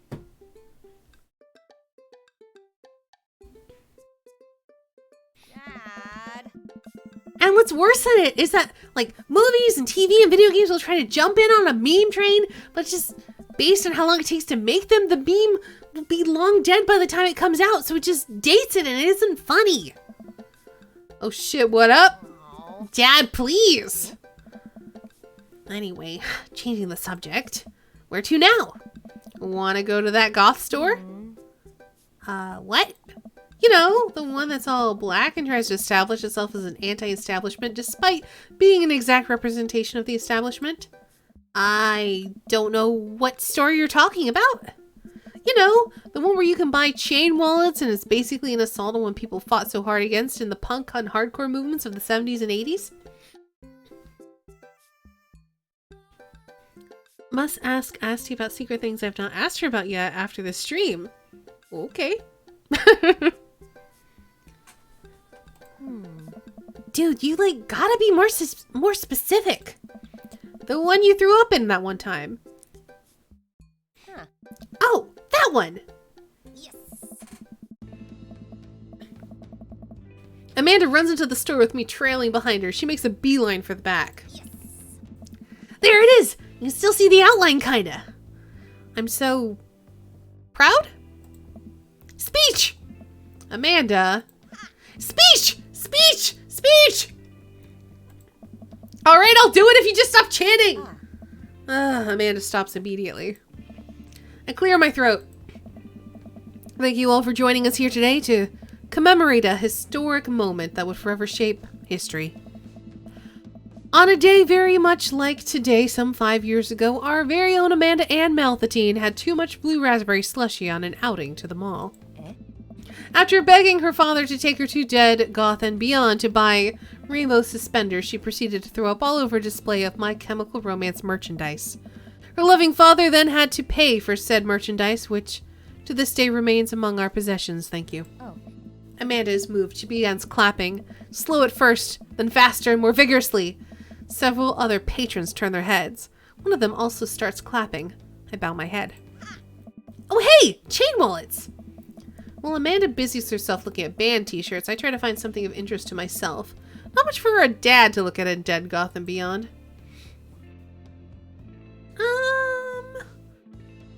Let's look at some ironic mugs. I'm suddenly stricken by existential fear. If there's only one number one dad, then why are there so many mugs here that say that? This whole time I thought I was the only one. If I'm not number one, where do I place on the global dad ranking charts? I have work to do. Look, this is very important to me. Overhear a stifled argument over at the cash register. An older gentleman is carrying a garment and showing it to a bored-looking cashier with pink hair. I can see that. I don't know what to tell you, dude. I just like work here. What? Listen, when I bought this online website, clearly said this blouse was Victorian inspired. However, when I received it, it clearly held trademark of Edwardian dressage. You like want a coupon? I can give you like a coupon. Will you like leave if I give you a coupon? Is there a manager present? People have to know what they're buying. I like am the manager? I see. Well, it would seem I have outstayed my welcome. Good day, shopkeep. Your superiors will receive strongly worded letter by post. Like, whatever, dude. The man whirls around and storms out, his literal coattails trailing behind him. I can't tell if they are Victorian-inspired or Edwardian in nature. Amanda Amanda trots up to me with a t-shirt in hand. Oh boy. Here it comes. Aw. Hey, Datron 5000. Yes, I'll buy it for you. Huh. Wow, that was like easy. Thanks. At least there's only one this time. Amanda plops the shirt onto the counter and grins at the cashier. I love your hair. Oh. The cashier says nothing and rings Amanda up, radiating hatred. I hand her a 20. So, what was that guy's deal? The cashier rolls her eyes so hard I'm worried she'll pull something. That's like Damien. He's in here all the time. He's obsessed with Victorian fashion or like whatever. She hands Amanda her bag and it's clear the conversation is over. We make our way out of the store and head home to get some rest. Amanda and I sit on the couch trying to find something to watch over bowls of ice cream, and we've met all the dads. Let's do a poll. You poll. Which dad is our dream dad? Question mark. So we have Fit Dad, which is Craig. We have Goth Dad, which is Damien. We have Bad Dad, which is Robert. I'm gonna do a poll, so you don't have to, you'll be able to click on it. And then we have, I guess Teacher Dad? Hugo. I'm okay with that. So those are the options I'm willing to consider. I'm putting it on for 3 minutes, so we'll just keep going. All right. Vote for your favorite dad now. You can click with your clicking fingers, yes. Oh, cool. Long Haul Paranormal Ice Road Ghost Truckers is on. Your favorite, right? Oh, hell yes. They have to make it over the Canadian tundra before the ice roads melt, but also they're hunting ghosts. Also, the trucks are haunted. This is an episode I've already seen, but it's one of the best. Kellum and Flint Dogbone, the twin brother truck-driving ghost hunting duo, find themselves in the greatest peril yet. Oh no, what are their voices? Oh no, the ghost done got control of the truck. I can't steer them. They're in them dim our ice roads. Let me use this EVP meter to try and communicate with the spirits. Flint, we're about to die! Can't tell if it's actually for memes or people are split because it instantly went to even scores. I don't know. We'll see. I almost got it. If you listen carefully, it sounds like it's saying, you're gonna die. Huh? That's because we're about to die. This is art. The episode ends and Amanda excuses herself to go and start arguments on the internet. I stay up a little longer, curious about the exploits of Callum and Flint Dogbone after their discussion. Oh, disastrous ice road accident. Afterward, I crawl into bed and get a good night's sleep.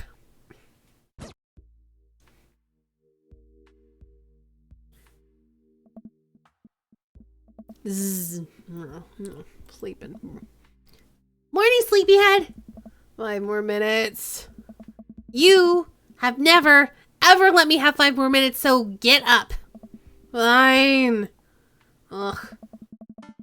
We have cereal for breakfast and spend the morning putting together furniture. Amanda is much better at interpreting the tiny manuals.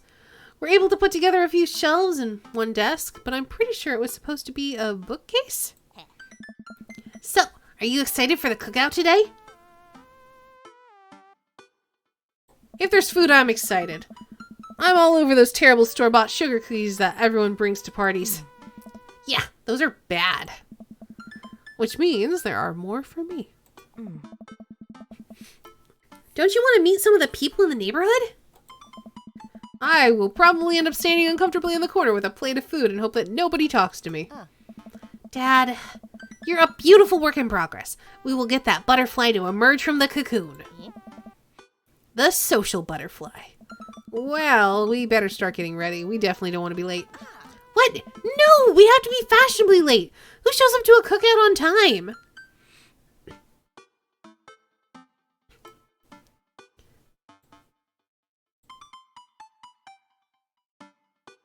Apparently people want teacher dad. That's surprising.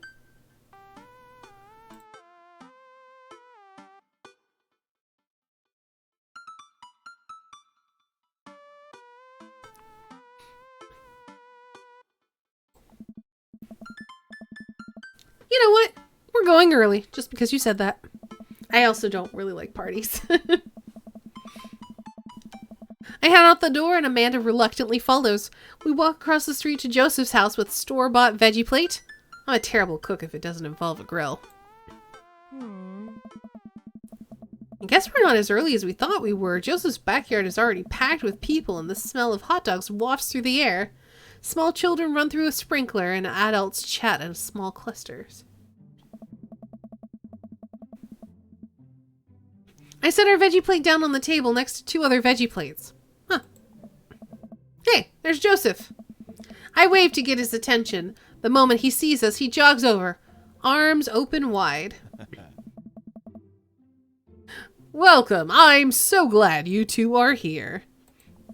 Intelligence is sexy, yeah, but his kid's the worst. And you brought veggies. Let me introduce you to my family. Kids, come over here. This is Chris, my eldest. Hi. This is Christian and Christy. They are twins. What? They stare creepily and say nothing.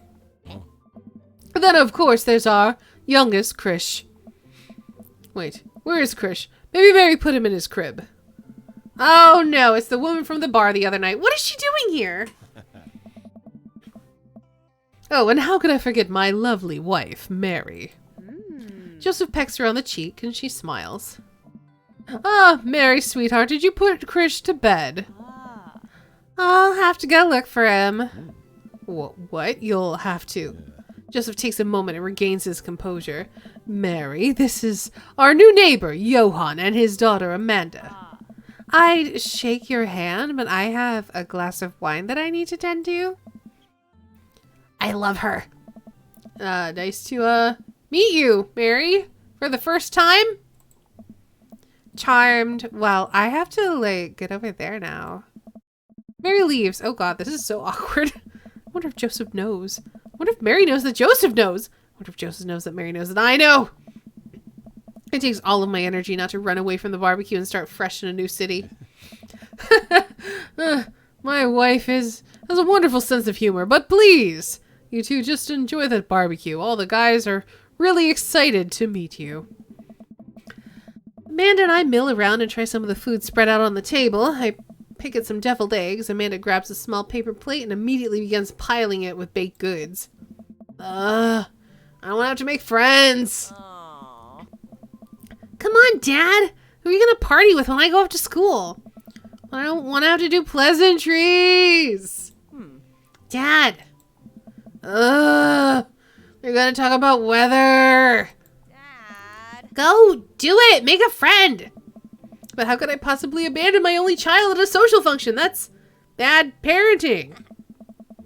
This plate of cookies is my new dad. Bye. Don't know who broke the tie, but I absolutely voted for Smart Latin Heat Daddy. I mean, I'm down for it. I'm just surprised. I thought, more people seemed into Robert. But maybe they missed the vote. Amanda shows me into the center of the yard. Well, here goes nothing. I look around at the party and I'm surprised to see some familiar faces. Isn't that the barista from the Coffee Spoon?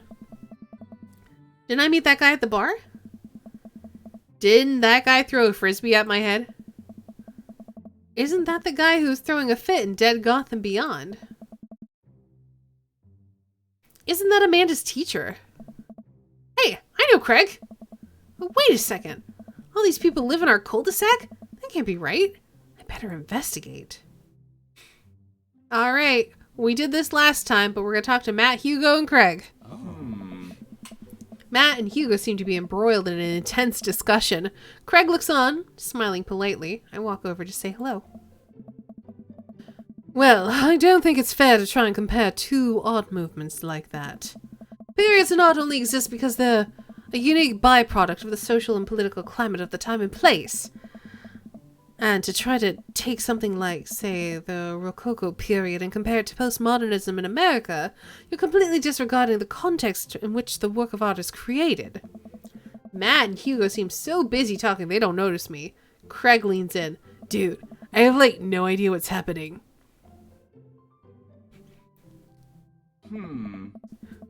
That kind of comparison just eliminates the reason art movements are so important in the first place.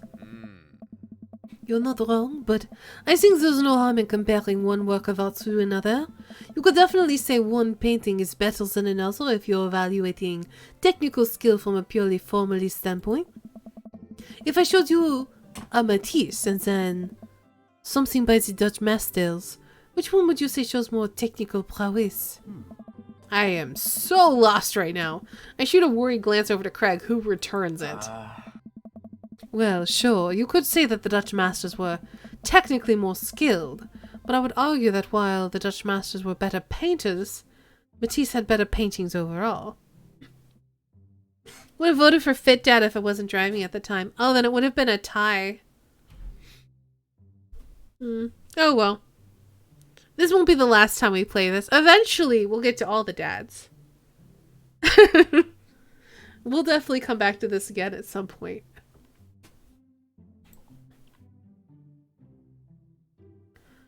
Well, that's pretty subjective. It's still this circle of dadhood. That's true. I could flip a coin for it. Or we could do like a tiebreaker vote, actually. Let's do a tiebreaker vote. Saint Guard, are you available for voting now, or are you still driving?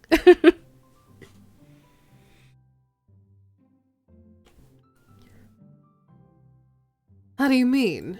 Well, that painting of the guy with the apple in front of his face is pretty nice. Matisse rocks. That's a Magritte. Right. Art, sorry.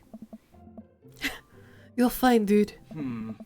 We were just discussing the importance of context when talking about artwork. Listen, all I asked is if you like Van Gogh or Picasso better. Hugo throws up his hands in frustration. But they represent two completely different art movements. Don't think you can actually vote because you're on mobile? Fair enough. Then I will just assume Fit Dad has one extra vote.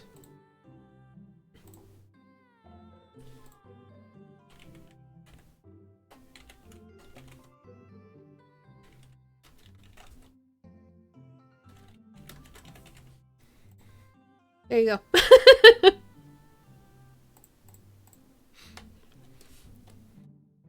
How could I possibly choose between the thick, creamy impasto of post-impressionism and the abstractionist beauty of cubism? Man, this is all way above my head. Yeah, dude, like, me too. It's all good, man. The cool thing about art is that we all perceive it differently. A single piece could have a totally different effect on each person that looks at it, and that's awesome. Just 1 minute about that. Hugo, please. Hey. Sorry. I get really fired up about art stuff. I'm on mobile and there's a prompt. Cool. Johan, how are you liking the neighborhood? It's pretty nice. Everyone's been super friendly. Hey. Seems like your daughter is fitting in just fine. Matt points across the yard where Amanda, Daisy, and another young girl are playing. They're all sitting cross-legged in the grass, picking weeds and weaving them into little flower crowns. It's pretty adorable. The girl I don't recognize jogs over to us. What is it, sweetheart? It's a flower crown. I thought you'd look cute in it.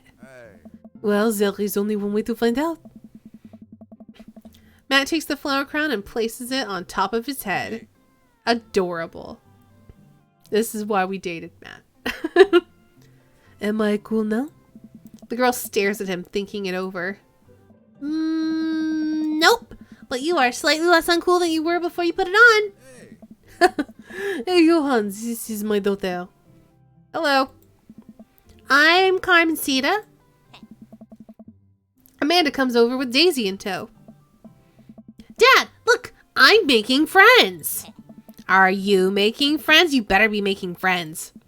Yeah, actually, Amanda, you remember the cool barista from the coffee shop and my old college friend and your teacher? Oh, hi, Mr. Vega. I didn't realize we were neighbors. Oh. Yep. You still gonna give me that over to term paper? Great seeing you. Amanda fingers guns her way out of the conversation like a champ.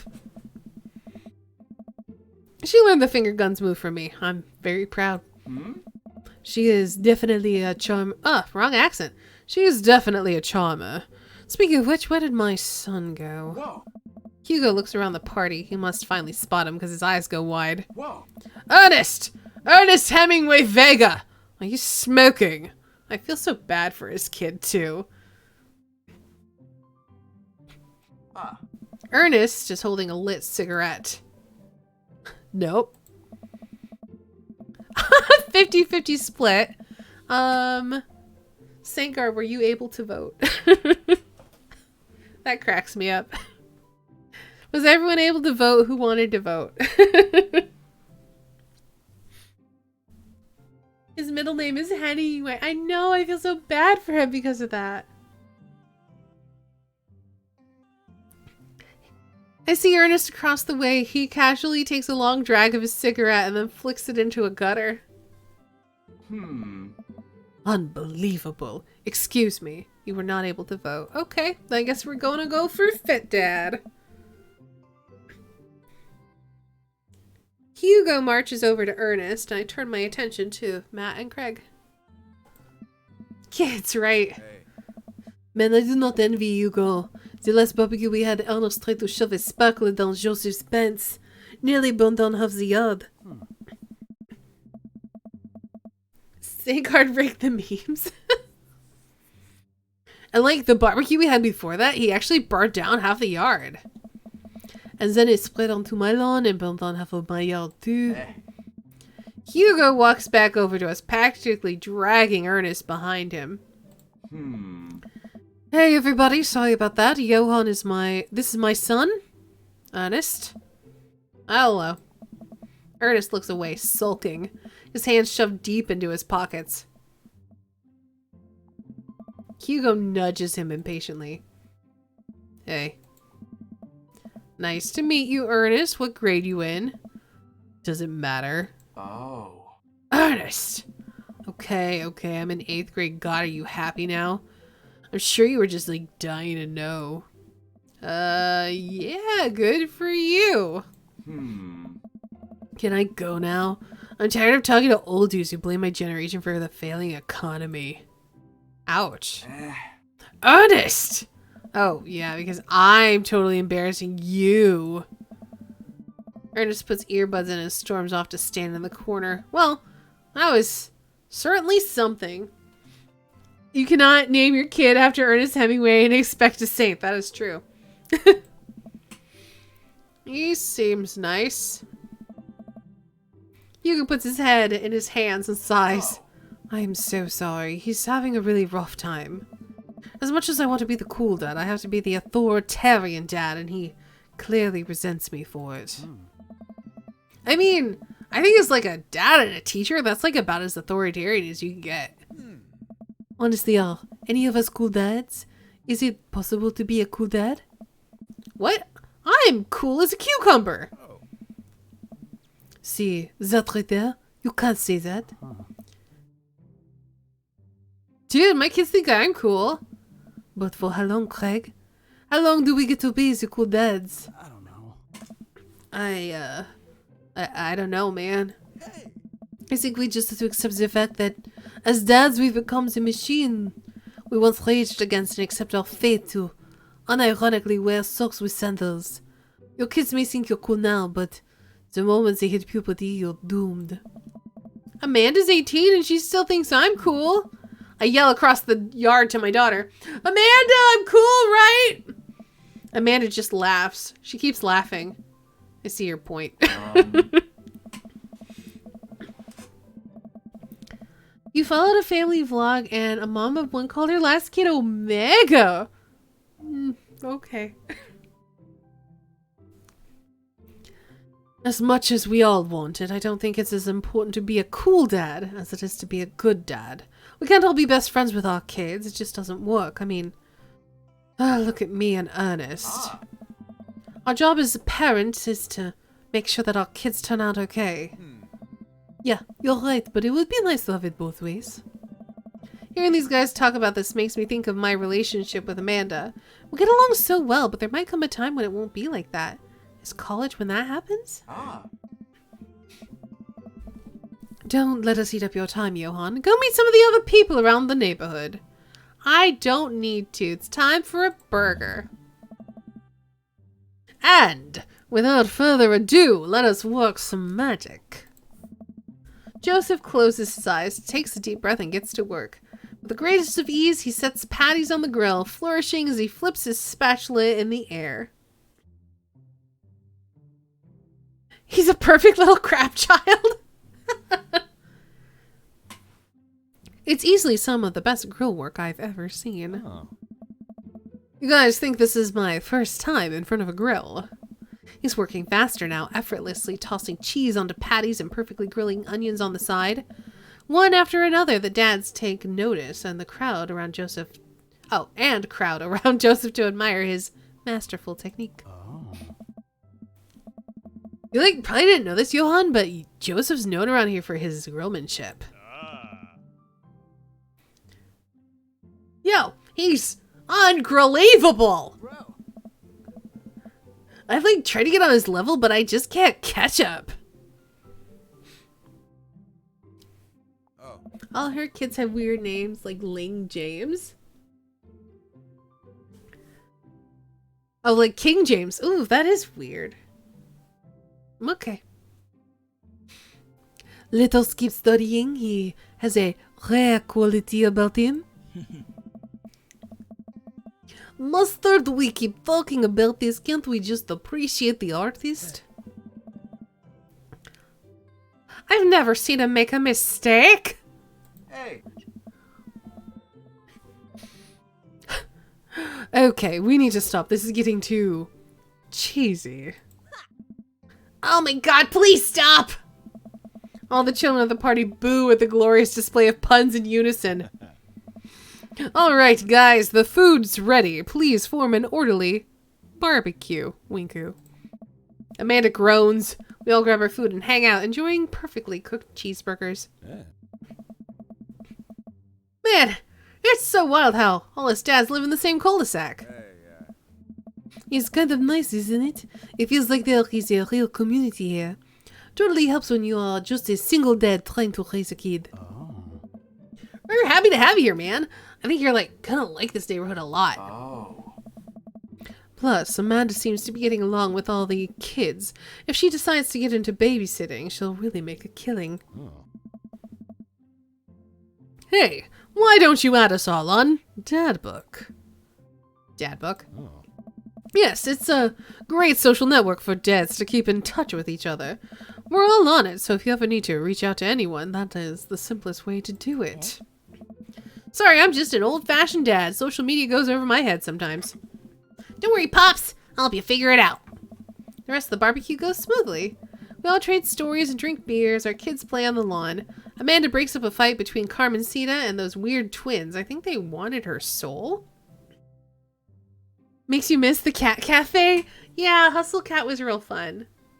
It was on the list of things y'all could have me do for the Valentine's stream today. But everyone wanted dads, so we're doing dads. And then doing dads, Winku? No, it doesn't go that far.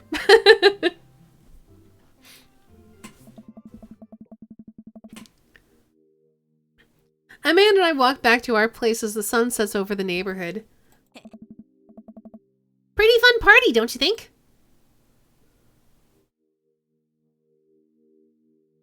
I mean, I got a burger in me. Sweetie, if I can impart any sort of wisdom upon you right now, and not that this was a bad situation, but if you're ever in an uncomfortable situation, always look for the silver lining. The silver linings get you through the other side. We ate Rockenbergs today, and it was good. Amen. Well, hey, at least you met some other cool dads. You had them up on Dad Book. Maybe I will if I ever figure out how social media works. I have a good feeling about this place. Me too, Dad. Ah. Amanda and I arrive home with the remains of our veggie plate. Seems like nobody was really into the cauliflower. Any big plans for this evening? Actually, yeah, I'm gonna hang out with some friends. Oh. Is that okay? Of course, just keep me posted and be home before midnight. You got it, Pops. And be careful. I will. Make good choices. Of course. And call me if you need anything. Dad, you're not going to do this thing where you, like, wait silently for me to come home in the living room with all the lights off, are you? What? No, I've never done that and I will never do that. Okay, do you have any plans tonight? My plans were kind of to eat ice cream, watch TV with Amanda, but I'll find something to do. I'm gonna see how long I can sleep for. Kiddo, I am tapped out. But the sun hasn't even gone down yet. I mean, the windows would beg to differ, but okay. I still have sleep to catch up on from when you were a baby. Just let me be. I'm just relaxing tonight. Have fun, okay? Great. See you later. I watch Amanda drive off into the night. I really do hope she has fun. I plop down in front of the TV and turn on some wine and dine mastermind with celebrity chef Gavin Chapman. Looks like Gavin's making a roasted rack of lamb with rosemary mashed potatoes. I'd love to be able to cook like that, although I think if I was actually good at cooking, I'd use my powers for evil. Like, just making baked Alaskas all day instead of any food of any real nutritional substance. Man, Gavin Chapman just caught that thing on fire, but he meant to do it. What a professional. I lose track of time as I blaze through several episodes of Wine and Dine Mastermind, and also one episode of some cooking show called Meat Hell. I'm not even sure what that one was about. It's just a lot of yelling. Who wants to nibble veggies at a party that's so American? I guess so. I like veggies, though. Like, raw veggies with some dip. I don't know. I'm into it.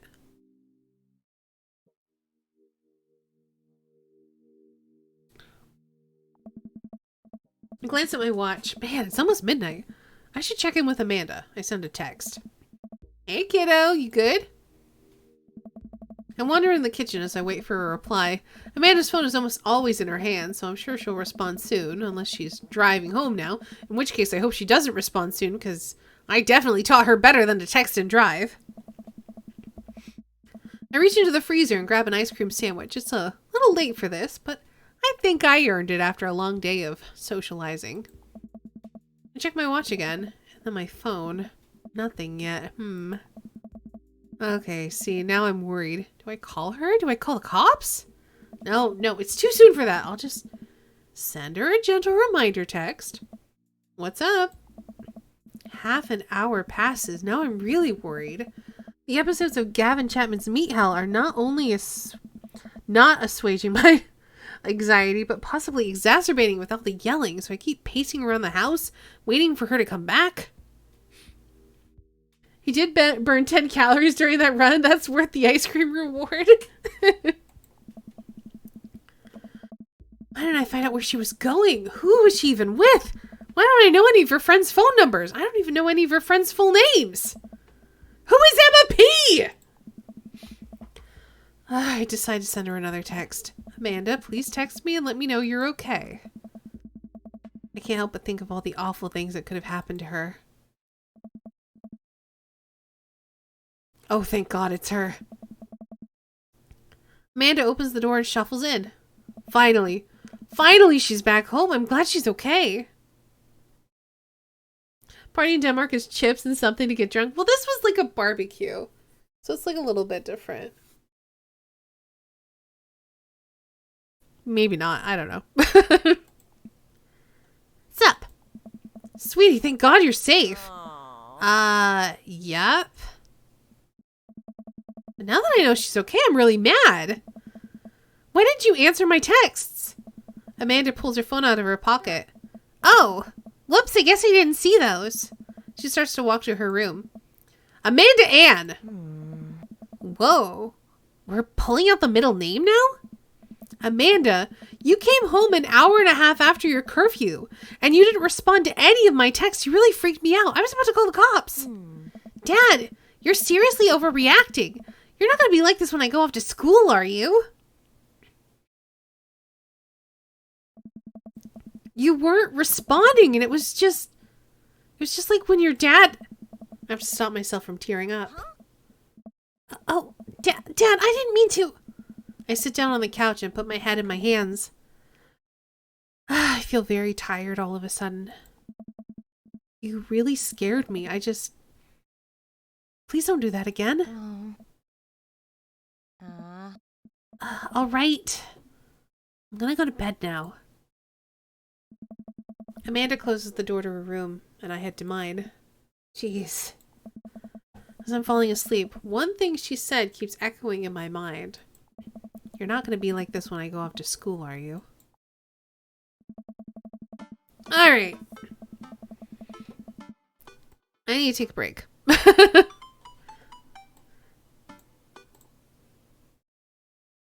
That does not stop the getting drunk part. Fair enough. Alright, so we are going to take a little break. Breaks are healthy. They are, especially when there's so much reading. So I'm going to take a little break. I'm going to get a little bit more to drink because I've pretty much gone through my water.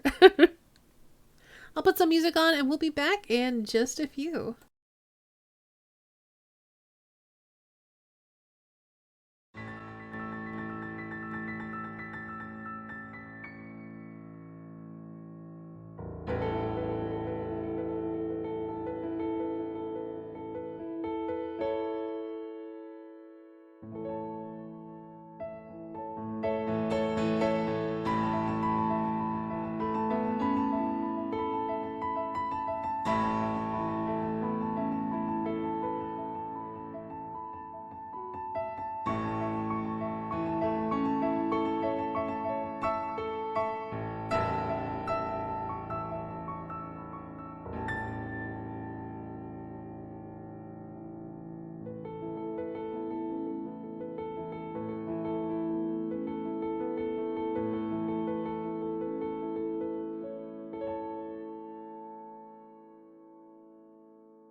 are back.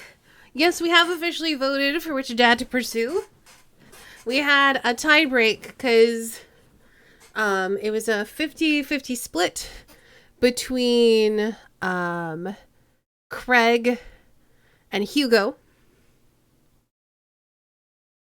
And so then we did a tiebreaker. Unfortunately, Kelsey, if you had been here, then it would have been a 3-way split between Robert, Craig, and Hugo. But it's okay. This will not be the last time we play this game. We'll come back to it again. But then, yeah, I don't know who would have won if I had done like a tiebreaker. Because basically, we would have had 2 votes for Hugo, 2 votes for Craig, 2 votes for Robert, and then 1 vote for Damien.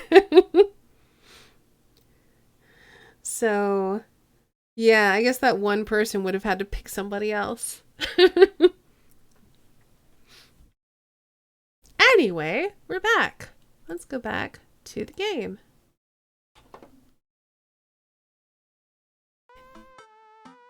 Yeah, if I had been just picking on my own, I probably would have picked Damien, but it's fine. I like most of the dads. I'm just not all that into Brian or Joseph. But everyone else is cool. Alright. They're all good dads, pretty much.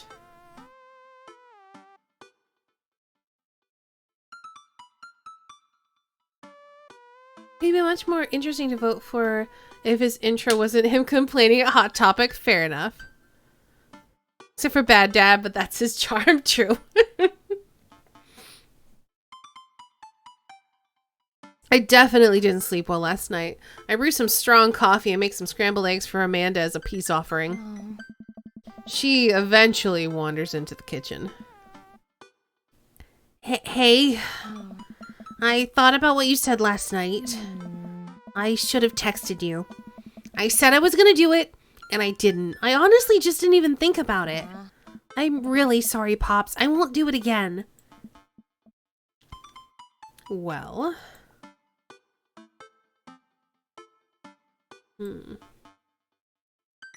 I trust you to make good choices. I also thought about it, and I'll try to give you some space from here on out. I gotta trust that you can take care of yourself. Team Malthatine? Team Malthatine. Amanda gives me a hug. Want some eggs? You know it! Sprinkle some cheese on them? Already did. Bless you. Amanda scarfs down the eggs in the time it takes for me to wash the pan. Alright, I'm off to school. Smell you later. I feel like they didn't think about time in this game super well. Because the barbecue was on Saturday. This is the morning after her going out. She went out after the barbecue, so it should be Sunday. So apparently she has Sunday school. I need to stop trying to apply logic to this game.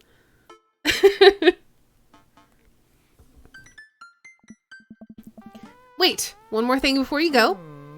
What? What's Dad Book? It's a social media platform. Wait. What? What's a social media platform?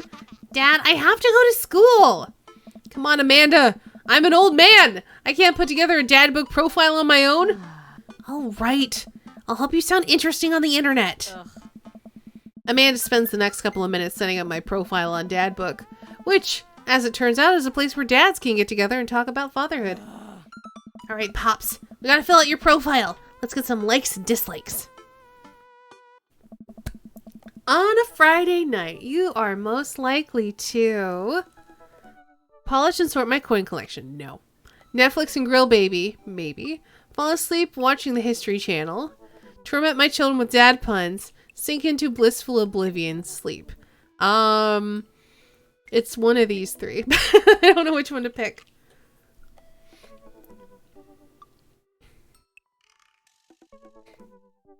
I like a good dad pun. If you had one thing to take with you on a desert island, what would it be?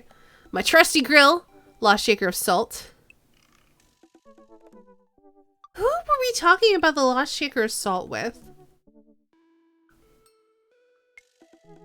I think we were talking about that. Was it with Matt? We were talking about some kind of metaphor. I don't remember who we were talking about. I think it was with Matt when we made the when we made a pun or something. We were talking about how we like to live our life. No, I think it was Craig. We were saying we live our life like something. And we said we don't want to worry about stuff when he was asking us what we've been up to.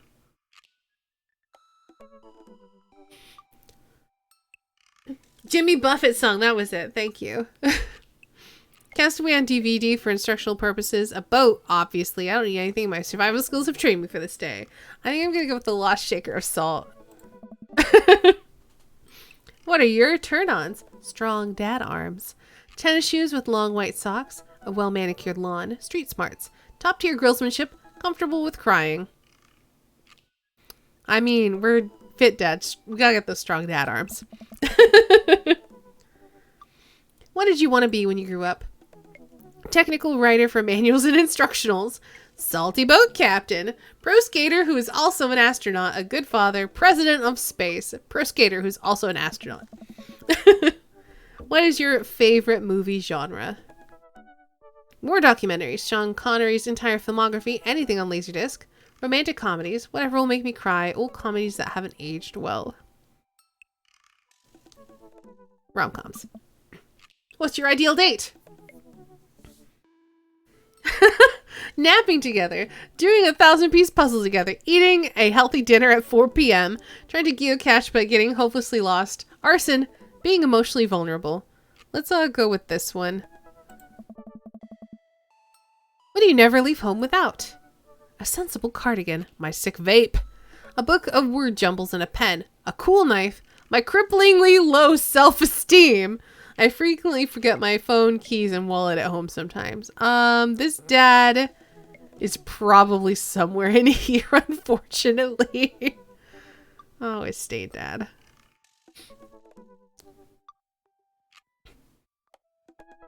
Let's go with this one. I spent a lot of time thinking about conspiracy theories, how proud I am of my child, potential ends of the world, if I'll ever be able to love myself as much as I love my grill, where I can get my next cup of coffee, lawnmower modifications. Profile completo. See? That wasn't so bad. Yeah, that was actually kind of fun. I could totally spend all day on here just looking at people's profiles. You should message one of them. Or more than one of them. All these dads seem pretty interesting. Okay, I promise I'll make some friends. Amanda gives me a hug. Go get him, Dad. Welcome. You've got dads. You've got dads. Hi, Johan. It's me, your dear old friend from way back in the day, Dad Manda. I'm delighted to see you set up for Dad Book. They've recently added this exciting new messenger service, so you may find yourself receiving messages from other dads. Like myself. Take care not to miss them. Amanda, is that you? What are you doing on Dad Book?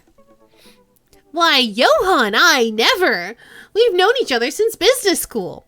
How could you possibly confuse me for your amazing and talented and easy to buy things for daughter? Though I am, of course, flattered. You should buy Amanda more things. Amanda, you know I didn't go to business school. I barely even managed to get my degree. Wait. No. Wow. I didn't say that. You never heard that. This is gold. I was a great student, I swear. I graduated at the top of my class because I worked hard and ate all my vegetables. Totally holding on to this for later. Wait, do you even remember what I majored in? I decline to comment. Cool. All right. Craig it is. A dad of 3, business entrepreneur, and fitness enthusiast. Juggling work, family, and fitness is a tough gig, but someone's got to do it. He wants to get one last good cardio session in on a Friday night. He would take a box of energy bars to a desert island. His turn-ons are a sub 6-minute mile. That is not us. Ugh. Grounded for impersonating a dad. What did you want to be when you grew up? Beer pong world champion. Favorite movie genre? Buddy cop movies forever. Ideal date? Scaling a huge dangerous mountain for fun. What do you never leave home without? An extra tube of energy gel. What is energy gel? It's been a long time thinking about my mile time. Used to be so good. What happened? Have I peaked?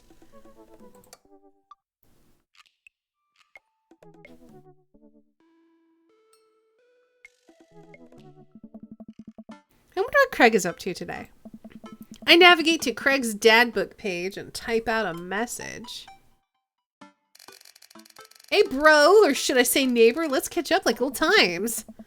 A couple of moments pass before I hear a ding on the computer. It's a message from Craig. That was quick. Bro, my man, let's definitely hang soon. Might be a little different from our old weekend-long benders, but it'll still be fun.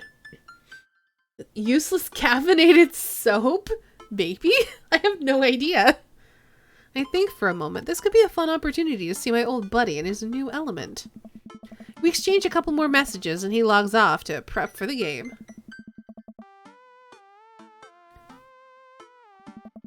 I should see if Amanda wants to join me. I walk over to Amanda's room and knock on the door. This is a date! What are you doing? Yo, Amanda Panda! I open the door and find Amanda sitting cross-legged on the floor, surrounded by magazines and newspaper clippings. She seems to be making some sort of art piece, but her eyes are a little puffy, almost as if she'd been crying. Hey, you alright? Oh, yeah, I'm fine.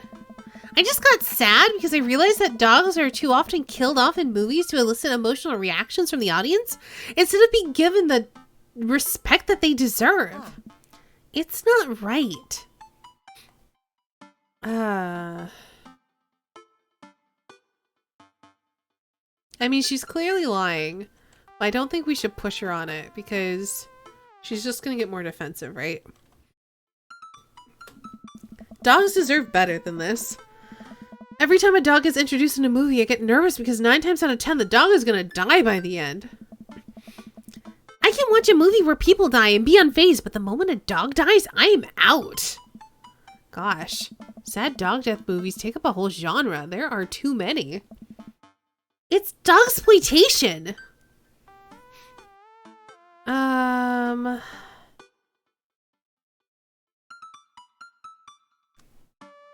don't know. Cause I don't want to harass her about it when she's sad. But I want her to know that I'm here for her and that I care. Pets are precious. But seriously, you know you can talk to me about anything, right?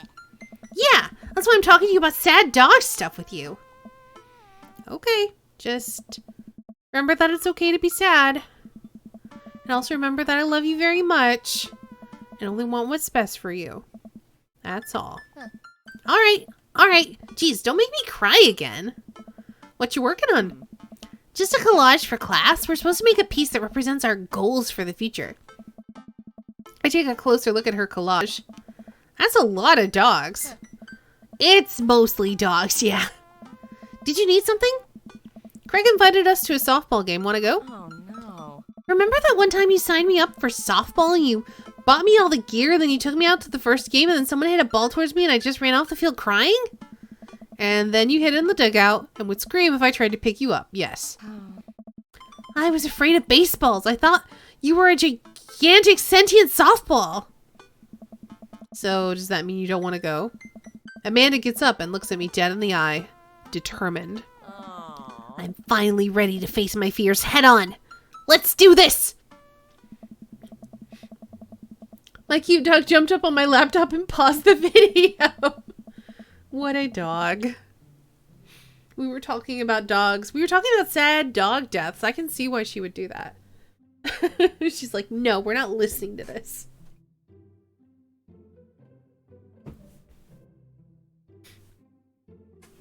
Amanda and I make the short drive out to the local softball field. For a kid's softball game, it's pretty packed. We clamber up to the bleachers and take our seats on the top row. I don't see Craig anywhere. She wants my bugles? Ooh, bugles are good. Oh. So when did this kid start crying and running off the field? You know that your relationship with softball is different from everyone else's relationship with softball, right? Okay, but if I don't see some kids cry, I'm going to be pretty disappointed. For nostalgia purposes, of course. Not because I take joy out of children fighting for my amusement. Definitely not that. The game starts and the kids run out onto the field. I see Craig by the dugout with a clipboard. He has River strapped to his chest, as per usual. There's a guy in a pancake costume doing jumping jacks across the field. I guess that's the mascot? Reading the kids' brightly colored jerseys, I see that it's the Maple Bay Flapjacks against the Pinewood Ocelots. Go Flapjacks? Oh, man. Like, choke up on the bat, Miranda! Yeah, Miranda, square up! How much do you know about softball? Enough to know that the balls are relatively hard despite their name. But yelling is fun. Give it a shot. It's cathartic. What are you willing to sacrifice?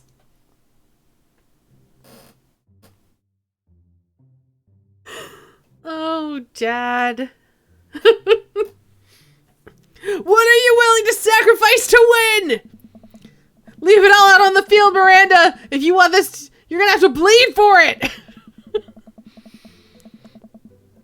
Who I assume to be Miranda's father gives me a dirty look. I shoot it back at him. That attitude isn't going to bring Miranda to D1.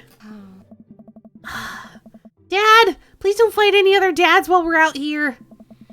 We watch a couple of innings of softball. They aren't ready for the major leagues yet, but Craig's trained his team pretty well. It seems like he's really good with kids. Kegstand Craig is good with children. Whoa. It's amazing how hard they're hitting the ball, and how no one has run off the field crying yet. Amanda, dear, you have to let it go. Let what go? I'm perfectly fine. The opposing team is up at bat. They hit a fly ball out to center field. The tiny little girl tries to get under the ball, but it misses her glove and hits her straight in the forehead. See? It's a completely justifiable fear! If he's not coaching with his baby backpack, you're gonna be upset. He is, don't worry. The girl plops down on the grass and starts crying. Craig makes a beeline to her, checking her forehead and comforting her until her parents arrive. He carries her off the field as she sobs. Man, it's strange to think about how this was the guy who once backflipped off of a roof and into a pool while shotgunning a beer. He's so responsible now. The game resumes after the girl calms down a bit, and we watch a couple more innings. Craig's team is crushing the other team in the 9th inning. The Ocelots seem to have given up by this point. I see one outfielder eating fistfuls of grass. A batter on the other team knocks out a foul ball into the stands. I follow the trajectory and... Oh no, it's coming right for me! Oh no, no, no, no, no, no, no, no, no, no. I close my eyes and brace for impact.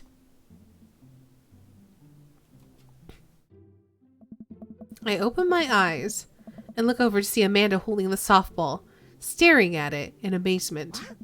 I caught the ball! You saved me. I caught the ball! Dad, I caught the ball! You did it, Amanda. I faced my fears. I defeated the softball. I could do anything. Amanda and I share a big hug. It's a tender moment that I don't think anyone else watching, really understood. I'm proud of you, kiddo. See? There she is. There's River. The game ends, and Craig's... sorry, I need water. Oof. So much reading.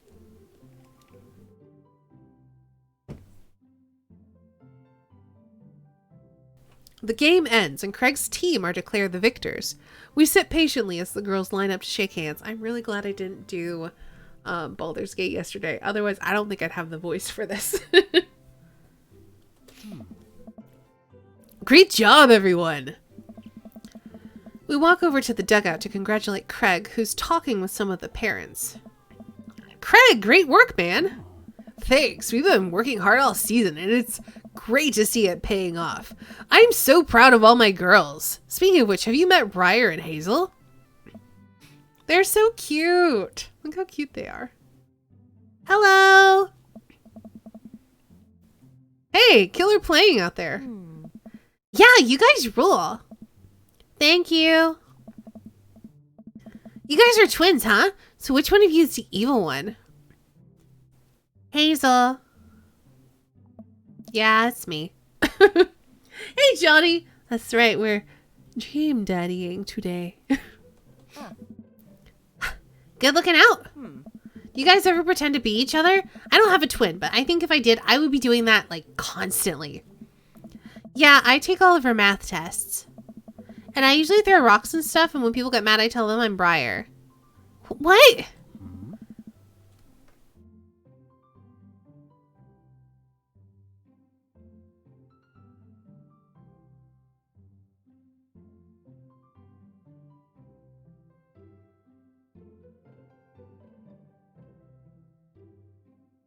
I had to sneeze, sorry. Plenty of games like this, but don't think I can censor them? Then it's a different kind of game. This one is very wholesome. We will, like, talk about this later. Oh. Johan, bro, I just got, like, a couple more things to clean up and then we can, like, hang. Sounds good. Just then, one of the moms jumps into the conversation.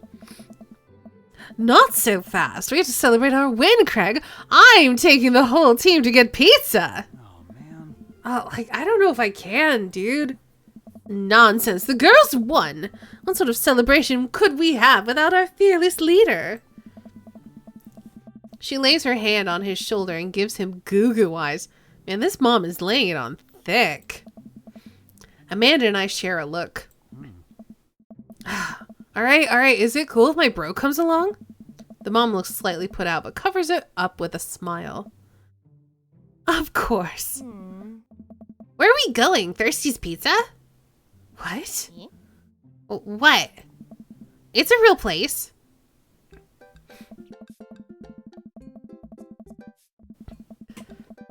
An endless stream of girls clad in softball gear pile out of the minivan and into the local pizza buffet, which is actually called Thirsty's Pizza. Amanda and I trail behind them with Craig. When I did this the first time, I didn't realize that Amanda was calling her thirsty for Craig. Oh, nice. I hope you have a chill time with your free time. Reminds me of all the awful pizza we put into our bodies back in the day. Remember how we used to, like, just fold whole pies in half and then put taco filling inside? Ah, pizzacos. I could never forget. How did we survive college? Our bodies were younger back then, more elastic. We're able to handle the toxic waste we put inside us. Ah, the good old days. The kids run around playing arcade games and eating greasy food.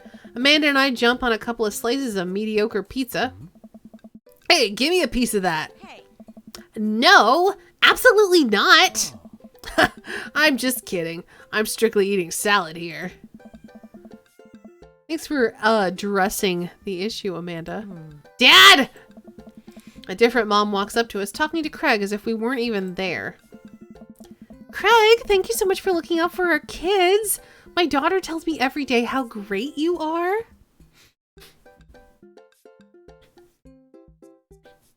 Craig, the be a terrible influence for Amanda route. Oh, like, I'm happy to look after them. Definitely helps that I have kids of my own. It's been so hard since Daniel left. I'm glad to know that my children have a strong male role model in their lives. Amanda and I look at each other again. Craig gets it from all angles, huh? Craig smiles sheepishly. Thank you so much, dude. Craig, Craig holds his fist up for a fist bump from the mom in what I think is a maneuver to lighten the conversation. He looks super uncomfortable. I should throw him a bone here. We're gonna smoke screen, Martha. Get out. All right, we're going back to my wingman days. I gotta run the blocking play. So, Martha, it must get lonely without Daniel. You know, I also happen to be an eligible single father. I waggle my eyebrows at her. Oh, I love me. Pass. I remember that working better in the past. Turns her back on me to talk to Craig. So I'm taking Hazel and Briar tonight for the sleepover? Yep, they're like pretty excited about it. You should keep them out of trouble, right? Oh, of course. But I could always use help with watching after everyone tonight if you're not doing anything. Wow, this lady's really going for the gold. Hey.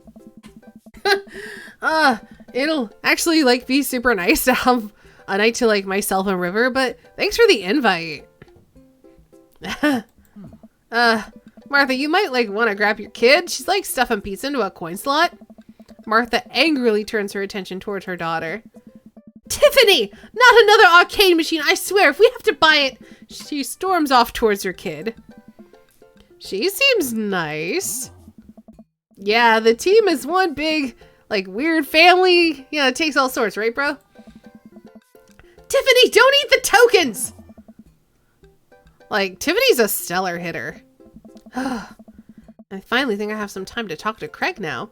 Man, you are a busy guy, huh? Like, only on days like today, I hope. Dad? Hey, girls. Dad, can you help us beat our record on DDR? We told Ariana's dad that you could destroy him on the dance mat. Please help. Hi. Girls, I don't have my jukes anymore. But Dad! Craig looks at me like a hurt puppy. Sorry, dudes. Duty calls. I promise we'll catch up in a bit. Oh, it's all good, buddy. Craig runs off with his daughters and I am left alone with mine. Man, I was really hoping to hang out with Craig more today, but it seems like he's just getting dragged away in every direction. Definitely wasn't like this in college. I feel like we might be a third wheel here. There's worse places than an arcade to be left to your own devices. You're right. Want to drop some coins on pinball? You know it. Amanda and I pull up a machine that's feeling pretty hot and get to work. I'm a little rusty, but the pinball wizard within me will never die. I pull out a decent score and then challenge Amanda to top mine. And immediately she gets a multi-ball. Looks like she takes after her old man. You're pretty good. Oh. Don't patronize me. Hey, just trying to pay a compliment. Amanda shushes me. She's in her zen zone. She fights valiantly, racking up the points by the millions. She's this close to beating my score, but I feel honored just being able to watch. You're friends with Craig, right? Janet from earlier walks up and leans on the pinball machine. Yeah. We went to college together. Please don't lean on my thing! Huh, that's so interesting. So, do you know if he's, like, available? Oh, I honestly don't know if I could say. Seriously, you're gonna make a tilt! Because it's just, it seems like so much work to watch after his kids. Don't you think it would be great if he... Lady, I swear to God! All of a sudden, a buzzer sounds and the game is over. Janet made the pinball machine tilt. You stone harpy! What?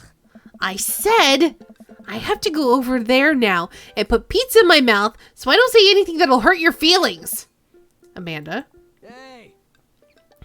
Bro! What's going on? Now's our chance. If we don't get out of here now, we're gonna be stuck for the rest of the night. I wrangle Amanda and say some quick goodbyes with Craig. We head out of the pizza place, finally. Amanda promises that she'll keep the couch warm for me and heads home. You know what? Us fake hitting on Janet to try to save Craig was actually kind of smooth because we were like low-key letting Craig know, hey, we're available. Winku. I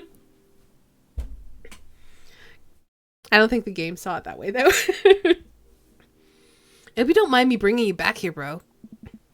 Not at all, dude. It's finally to get you all to myself for a second. River burps. Well, almost to myself. Hold up. Craig walks over to the trunk of his car and pulls out 2 gloves and a softball. Up for some catch? This might be less catch and more, you throwing the ball at me and me running after it, but sure. We stand in the middle of the empty baseball diamond and start tossing the ball back and forth. I have a cooler in my car that we could grab, but there's like only juice boxes in there. Craig was definitely the right choice. Man, fatherhood is strange. Nice. You're like telling me. I can't believe I'm looking back at my Kegstead Craig days and reminiscing about it. Those are some good times. I don't know anyone else who could pull off the rare horizontal keg stand. That was a feat of discipline, bro. Trust me. I haven't properly hung out with Craig in so long. I don't even know where to begin. If Craig does his college move, wouldn't it be a Craig stand? Oh no.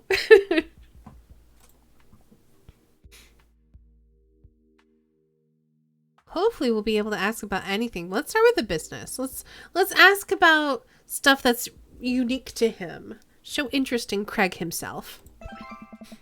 So, you run a business now. Yeah, we sell like fitness gear. Imports and exports mostly, but we're like coming with our own line of leisure wear soon. I nod. I mostly use my sweatpants for watching TV and not, sweating. Sounds like he'd make a killing. If you ever need athletic gear, I got your back, man. You can sponsor me. I'll rep your athleisure wear brand while I mow my lawn. That is the glamorous lifestyle we're catering to, yes.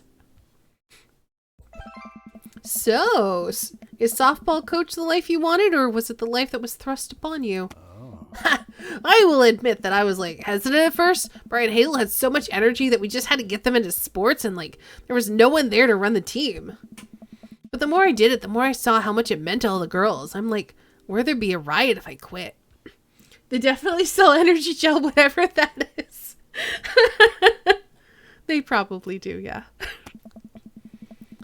I would also be afraid of a bunch of tiny children with metal bats. Is this my save game from a year ago? It's not HD, but I did remake our dad in our previous dad image. I had to go back and look at the VOD to get my name too. I have invented a dad sona, and I will keep this dad sona until the day I die.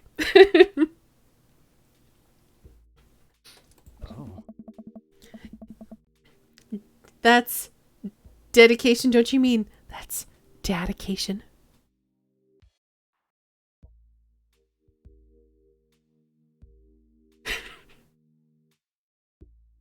All right. Yeah, they're quick and work as a team. I have trained them too well. They'd take you down like a pack of velociraptors on a T-Rex. I didn't even think of that. Exactly. Ask about the kids. I can't believe you're a father of 3. Yo, dude, neither can I. You know me, I'm an indecisive person. Energy gel are cubes of gel that have electrolytes and such in them. Okay. You switched your major 4 times. Yeah, I had no idea what I wanted to do with my life, but raising kids, when Briar and Hazel were born, it all finally makes sense. It was all the time I had spent trying to figure things out led to them. I couldn't be happier about it. I don't think I've ever cared about anything as much as I care about them. Aw. I had the exact same feeling when Amanda was born. It was the best thing that ever happened to me. It could be the only thing that ever happened to me, and I would still be proud of the life I lived. It's nice out here. Quiet. Must be good to get away from the softball moms for a bit, huh? Christ. Janet. Yeah, that was a lot. Are they always like that? Actually, this wasn't nearly as bad. Yikes, big oof. I'm just so not interested. Well, what are you interested in? Oh. Oh. Peace and quiet? That hot, hot silence. Hey. My ultimate sexual fantasy is sleeping in on a Saturday. Nice. But more seriously, I just can't get back into dating right now. I couldn't even if I wanted to. There's like no time. I don't know. And I feel so uncomfortable trying to introduce a stranger to my girls' lives. They've like already been through so much, I can't put them through that. Buddy, I hear you. Oh. So like the moms can hit on me all they want, but the girls are like my top priority.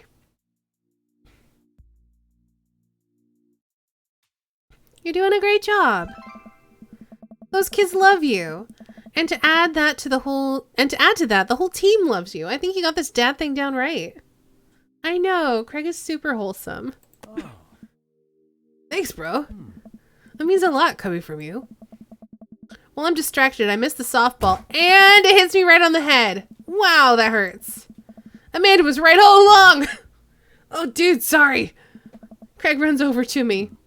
Are you like okay?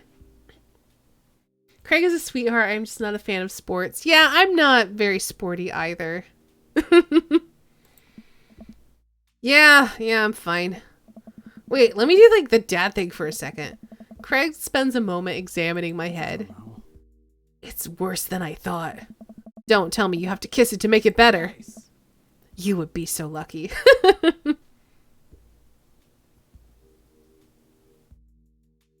I mean, I feel like I've earned it at this point. Craig is cute. I feel like I've earned it at this point, waiting all day to hang out with you. Oh. Well, Craig leans in and kisses my forehead. Okay. Walk it off, champ. Are the lights on this softball field really hot, or is that just me? The toddler's unimpressed. I think either unimpressed or sleepy or both. I get up and dust myself off. River yawns. Hey, little buddy, you must be getting tired, huh? I hate to say it, but I should probably head out. Sorry if things are so... Get older and life just gets in the way, huh? We start walking back to the parking lot. Hey, remember that one house party we went to that got broken up by a helicopter? Dude, how could I forget? You and me like hopped over a concrete wall to get away. But the other side of the fence was a parking lot where a bunch of cops were parked. Oh man, yeah. Could you imagine the look on our faces? We just walked straight past them like we were out for a stroll. And like not knowing that we were at the party, they started joking with us about how big of a bust it was. We had to talk with them for like 30 minutes. You told them you were interested in joining the academy. Hey. And then they started giving me pointers for the exam. Longest 30 minutes of my life. Man, college. Good old days, right? We get back to our cars. Craig pulls me into a hug. Or at least as much as we can manage with a baby between us. Never enough time, huh? Guess not. Oh. Let me make it up to you. Let's hang out soon, yeah? I'd like that. I yawn as I walk through the door, spotting Amanda hunched over her collage, glue stick in hand.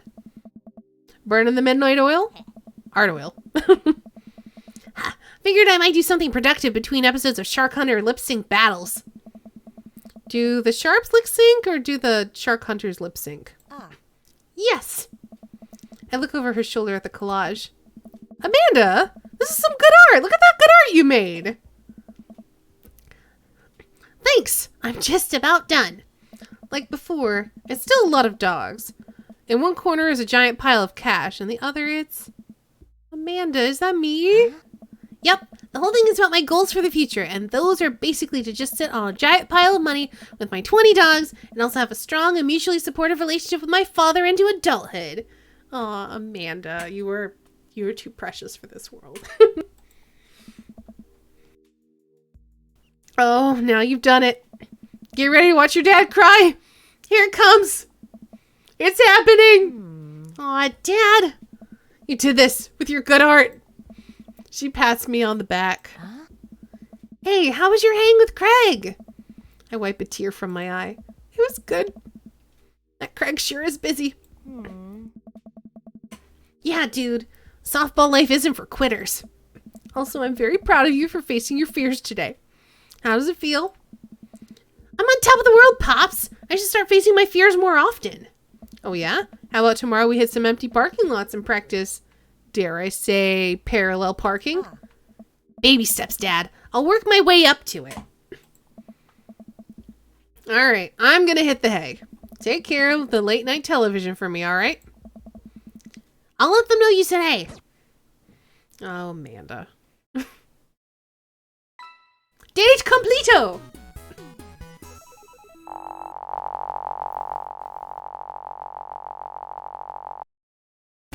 S rank! Medal performance for sure.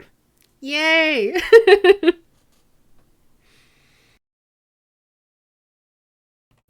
We got 1 out of 3 keg stand champion. While I'm doing my afternoon world jumbles, I hear the mail truck pull through the cul-de-sac. I wonder if we got any coupons today. The nice mail person slides a couple of letters and a large yellow envelope through the slot. It takes a couple of tries for them to get it in. 98 million points. We were quite good at dad dating, weren't we? Hey, my coupons. I take a closer look at the large yellow envelope. I lightly knock on Amanda's door. She probably has headphones on. Alright, another drink.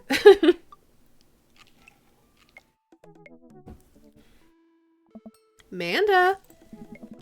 She yells through the door. What? I have something for you. I'm kind of busy right now. Can you come back later? Okay, I just thought you'd want this big ol' envelope we got from HIA. Immediately, Amanda pushes the door open. Horn Institute for the Arts?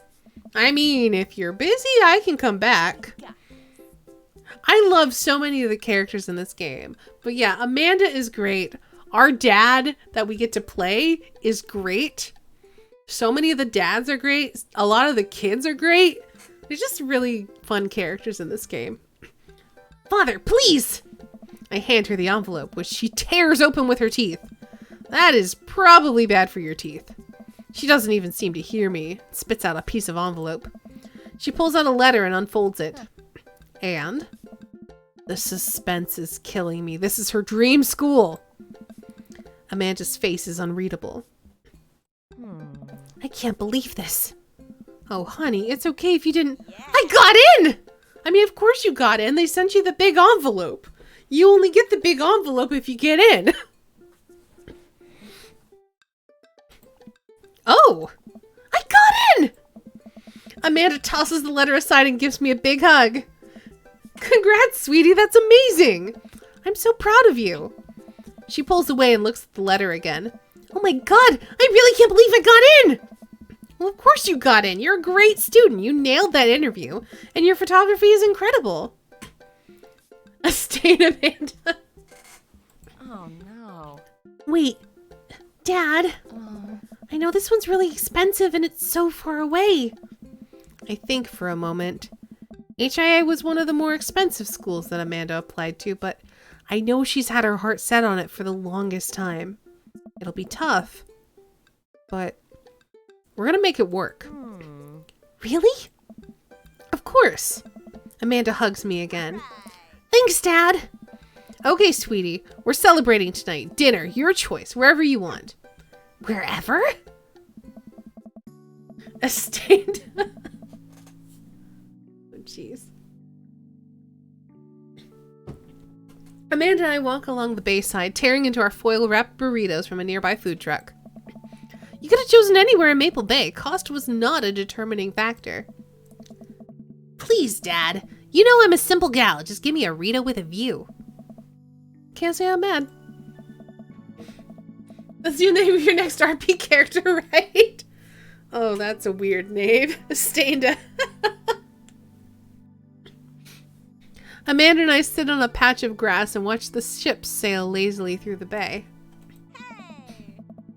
And the dorms are right near a bunch of cafes, and there's all these galleries nearby, and there's a discount if you bring a student ID, and...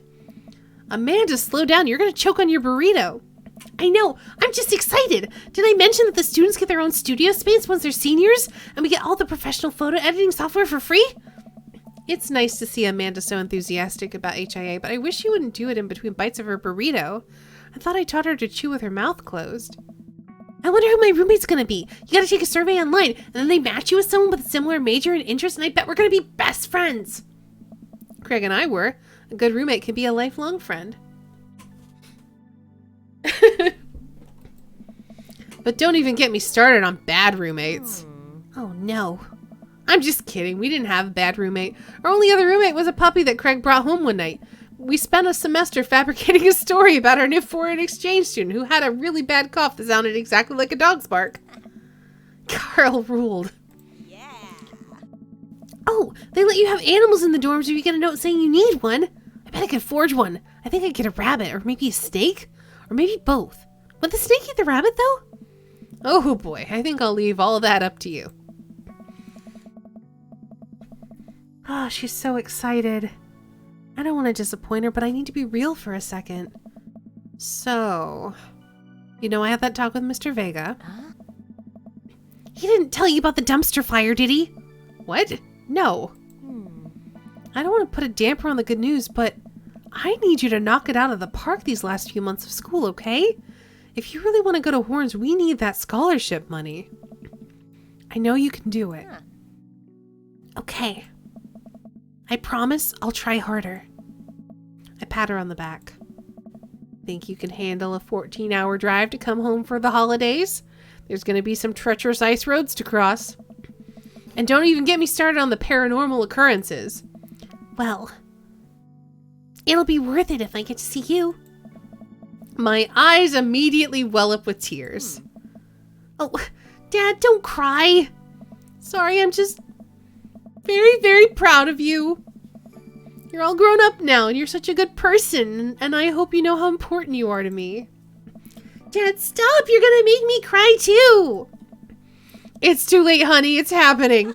Dad! I can't get tears in my burrito. It's gonna make it taste sad. I pull Amanda in for a hug and kiss her on the forehead. Love you, kiddo. I love you too, Pops. It's so cute. Welcome. You've got dads. We got a message from Craig. Hey, buddy. So I have a favor to ask. Robert invited me over for dinner. And I know it's kind of a faux pas to invite another bro, but I've known the guy for years and I still can't get a good read on him. I know it's going to be super awkward. If I go by myself, will you please come with me? I love food. I especially love food that's free. And I don't know why you're so sweaty over cooking, but sure. Yeah, dude, I'm down. Like, dude, thank you. I really hope that's a sweat of relief. Apparently we get a little mini thing where we get to go to dinner. Okay. Doesn't sound too bad. I could definitely go for free food, but why is Craig being so apprehensive? Does he know something about Robert that I don't? I hurry up and reply before my dad brain can work itself into a paranoia spiral. Yeah, dude, I'm down. Thank you. Craig and I decide to meet up before heading over to Robert's place. Craig is waiting on my porch, bottle of white wine in hand. Johan, boy, am I glad to see you. Likewise, man. Classy of you to bring wine. Oh, it's not wine. It is sparkling apple cider.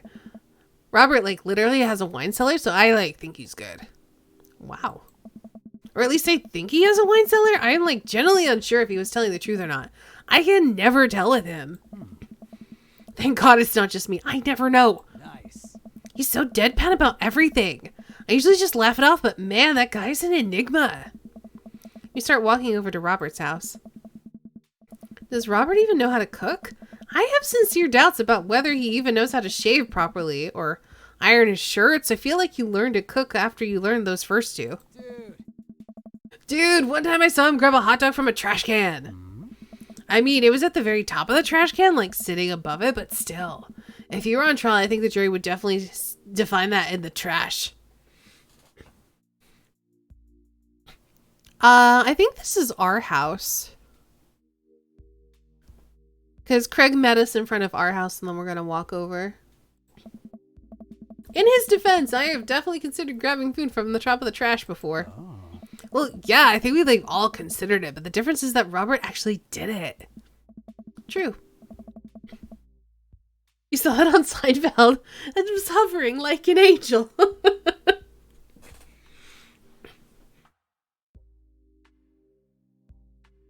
True, maybe he's the enlightened one. Maybe we're holding ourselves back. Hmm. We arrive at Robert's house and ring the doorbell, but the doorbell won't chime. Must be broken. Craig knocks on the door a few times. Since when does Robert have a dog? I don't know, that's weird. Didn't you move into an apartment? No, we live in a house on a cul-de-sac. It's just a small house. I can hear Robert just inside. 1 second! This is uncharted territory, Johan. What if he's the one making the barky noises and there is no dog? Don't say that. We're not even inside yet. Finally, the door opens. Robert looks a little surprised to see me. Johan, didn't know you'd be tagging along. Oh. Did Craig not tell Robert I was coming? Come on, Craig! I can leave if there's not... No, it's fine. Come on in.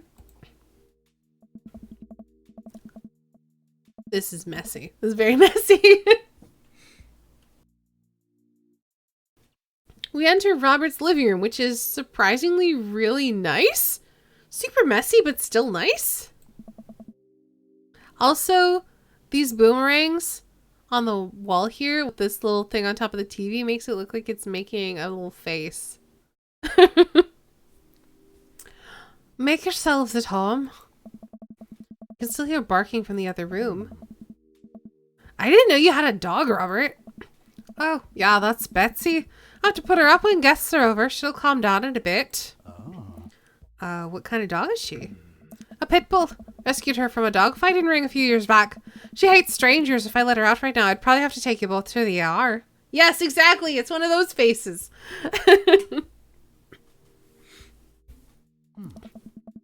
Craig and I make eye contact. He raises an eyebrow at me. Oh, okay. Oh. Anyways, dinner should be ready in a minute. Hope you guys like ossobuco. Robert leaves the room, presumably to go to the kitchen. Craig leans in and whispers, Dude, was the dogfighting thing real or is he kidding? I don't know. Nice.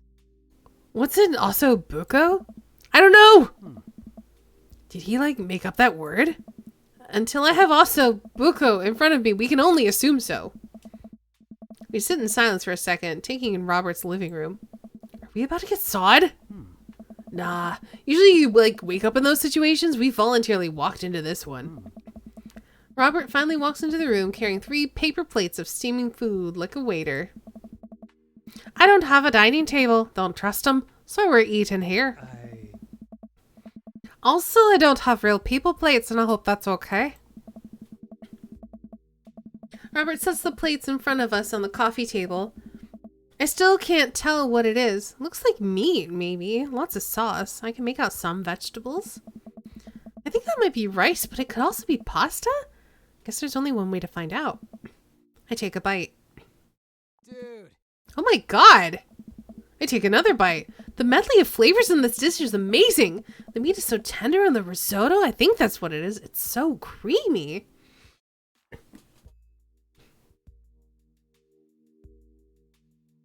Made a Saw reference but couldn't say Hot Topic earlier. I mean, this is additional content, so maybe after the game got popular, they felt more comfortable making those kinds of references. I don't know.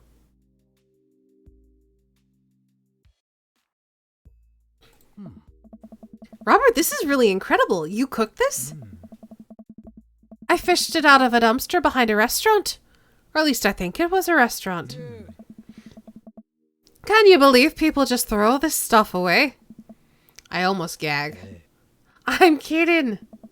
I look over at Craig, who looks wary, but still has his mouth full. He gives Robert a thumbs up. Glad you like it. Dude, where did you, learn how to cook like this? I worked at a restaurant in Spain for a hot sec. Forgot there was a DLC where the D stands for dad.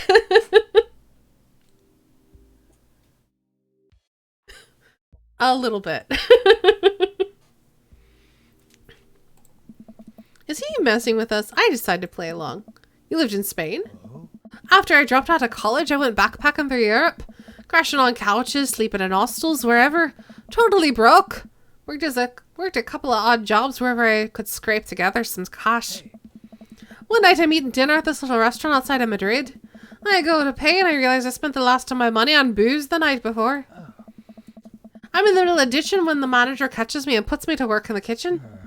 Long story short, they ended up liking me so much they offered me a job. Went out, right? Started living with some distant relatives on my mom's side. Over the course of 2 years, I worked my way up from busboy to sous chef. Learned a lot. Craig and I wait for the punchline. What night watchman did he swindle to get back to the States? Who did he con in a game of poker in the back room of a speakeasy for safe passage in the crew quarters of a cargo ship? Anyway, I still love to cook. I don't know what's real anymore, but this food is so good that I kind of don't care. That's amazing. Dude, it really is. To be totally honest, I wasn't expecting a gourmet cooking here, especially not served on paper plates. I don't care about presentation. If the food is good, it should speak for itself. The ossobuco is screaming for itself. And paper plates are just as good as regular plates if you double them up. Hey, is it bad if I ask for seconds? Help yourself, but save room for dessert. I made lemon berry sovereign. Well, aren't you just, full of... Craig looks over at me. Bro. Surprises. Robert winks. You bet I am. Oh. You can come over for dinner anytime. Oh. Craig. I'm gonna go get seconds. Yeah, me too. After consuming way more ossobuco than my body can handle, and then really ensuring the later food coming with a generous serving of whatever sovereign was, Craig and I decide to head out. Thanks for coming. I'm making an attempt to be more social. Well, we are always happy to stop by if you want company. Yeah, dude, especially if there's ossobuco involved, because that was legit. Welcome. You've got dads. That's right, I got dads.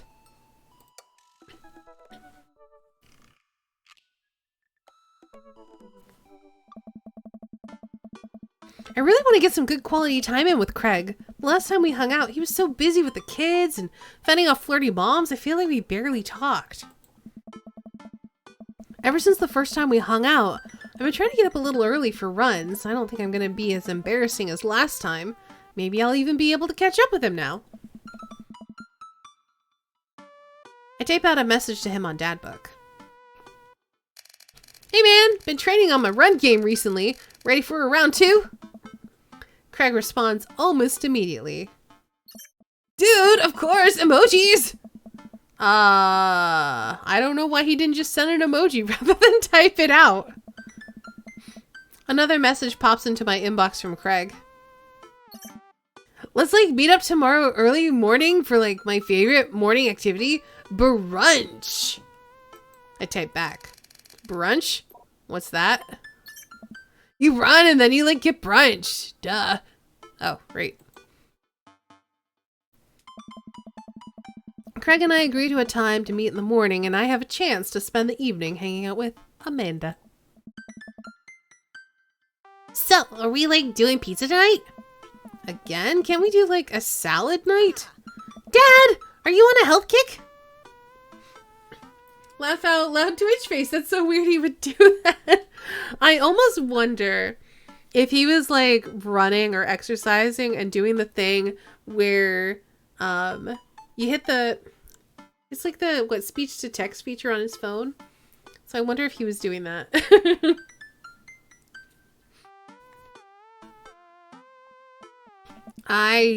Not yet.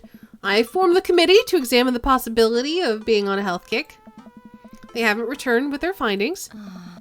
Dad, if you go on a health kick, then I have to go on a health kick by virtue of being under the same roof as you. I don't know if I have the constitution for that. The committee's still out. The committee isn't back yet with its findings. This is a multi-year assessment on several bureaucratic levels. Well, Amanda picks up the phone and stares at me, unblinking as she dials. Hi! Yes, can I get an extra large pizza with chicken, bacon, extra cheese, and tomatoes? And a couple of the garlic sauce cups? Amanda, you're going a little north here. Oh, right. Can you maybe throw some leaves on there or something? Yeah, he's going on a health kick. Yeah, Rico, I know. It's tragic. Siri, I'm busy running. Send a flirtatious emoji. I like it. Amanda listens for a second. Hold on, I'll ask. Dad, is oregano a salad? Oregano is not a salad. Well, can't blame me from trying. Nah, Rico, I'm talking to my dad. We'll just go with the meat lover's fantasy. Sure, say hi to the wife and kids for me. Amanda hangs up. Rico says hey. The food gets delivered and we plop down on the couch to eat some za. Just be careful. Running is a gateway drug. It's a slippery slope, Dad. First you go on a couple of light jogs, then before you know it, you're converting the garage into a home gym and renewing your subscription to some sort of weekly kombucha delivery service. Question. Shoot. What is kombucha? Okay, so you aren't too far gone yet. I'm just giving you a hard time, Pops. I'm really happy you're running more and caring about your health. I want to keep you around for as long as possible. Thanks, kiddo. Speaking of which, I'm running with Craig tomorrow. You gonna be able to keep up with him? Hey. Probably not. We laugh and eat more pizza than is probably healthy in the name of carbo loading. I call it a night early so I'm ready for tomorrow. When I first started running in the mornings, it was pretty hellish. Now that I'm a few sessions in, it admittedly has become a little easier. Despite it always ending in me dry heaving over a trash can. Oof. Is that what the runner's high is? Just dry heaving? I lace up my tennis shoes, throw on a t-shirt from a writer's summit I went to 20 years ago, and head out the door at a moderate jog. Craig is already outside with River strapped to his chest. He's dressed head to toe in color-coordinated running gear. Wow, I look like a total schlub next to this guy. Hey, bro! Morning, Craig. We're gonna be running with us. Best you can. We're taking it to the limit, aren't we, kiddo? Oh, she's got a little bubble. Cool. Oh, I know what that means. Craig hands her a stuffed toy, which makes her smile ear to ear. Aw, look at her little happy face. Oh, she's so cute. That's Arnold the capybara. Sometimes it's the only thing that'll get her to stop crying. Oh, I've been there. Amanda had a stuffed panda that she carried around everywhere. She would have a tantrum if we ever tried to wash it. It was gross. So, you've been running lately?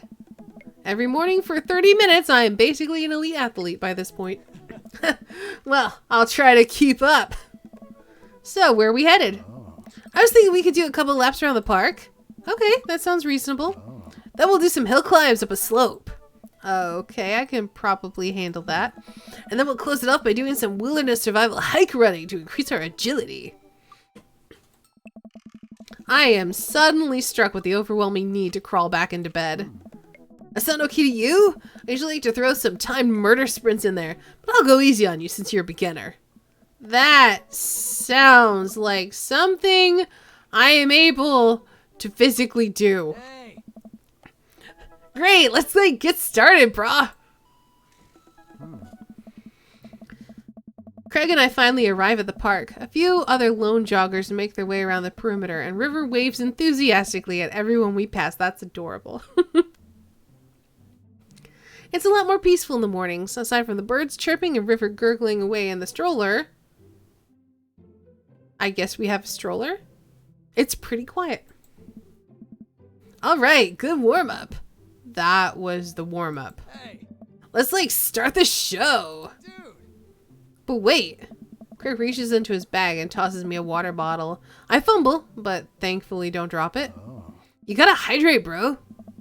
I take a long drink from the water bottle and feel reinvigorated. Man, I don't drink enough water. Speaking of which, I'm gonna drink some more water.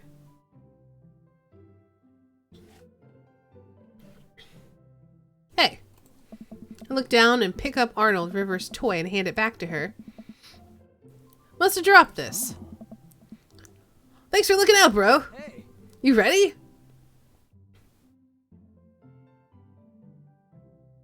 Yeah, I don't know where the stroller came from. We must have picked it up on the way. There's definitely some logical inconsistencies in this game, but I'm just rolling with it. Yes. We finally finish our however many 10th lap around the park. I'm breathing heavily. But I can't believe I actually didn't lose Craig. He's even breathing heavily too, which makes me feel a little better. He's been lifting it over his head the entire run. I look down at my shirt and notice that I'm drenched in sweat. Huh, almost looks like a frowny face. That's one. What? nice. I'm just kidding. Good hustle out there. I'm really impressed. You're like way better than the last time I launched you off a treadmill. Yeah, man, you really pushed me to my limit just now. I can't believe I held on. Sometimes you just like need someone there to push you to do your absolute best. I'm glad I could be that guy, bro. Who's ready for hill climbs? Blah. There's my little cheerleader. Johan, you like ready? Middle hug. You bet.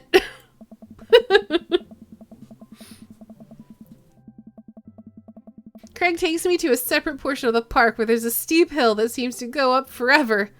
I strain my eyes to see some other joggers at the top. So what do we do now? We like run up the thing. That looks like a lot. Johan, there's like 2 things you need to know about this hill. 1, don't stop running until you get to the top. And 2, Craig points to the top of the hill. Nice. That is like not the top. Okay, long hug. Alright. Okay, let's do this.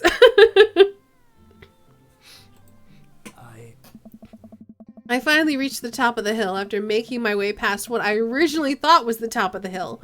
Once there, I hunch over onto my knees and gasp for air. My lungs are like daggers poking my ribs. I can feel my heart in my ears. River, I'm having a moment, please. Ooh, boy. Craig looks like he's taken a beating as well. Ha! So he is human. Johan, put your arms on your head and stretch out your elbows. It'll help you breathe better. I do as Craig says. It feels a little better, but I'm still in agony. And here. Craig tosses me the water bottle again. I hydrate like my life depends on it. Thanks, dude. Bro. Phenomenal work. You feel that lightness in your head? That is the runner's high. Oh. That's it. I thought it was just, dying. Want to take it slow for a bit? I would like that very much.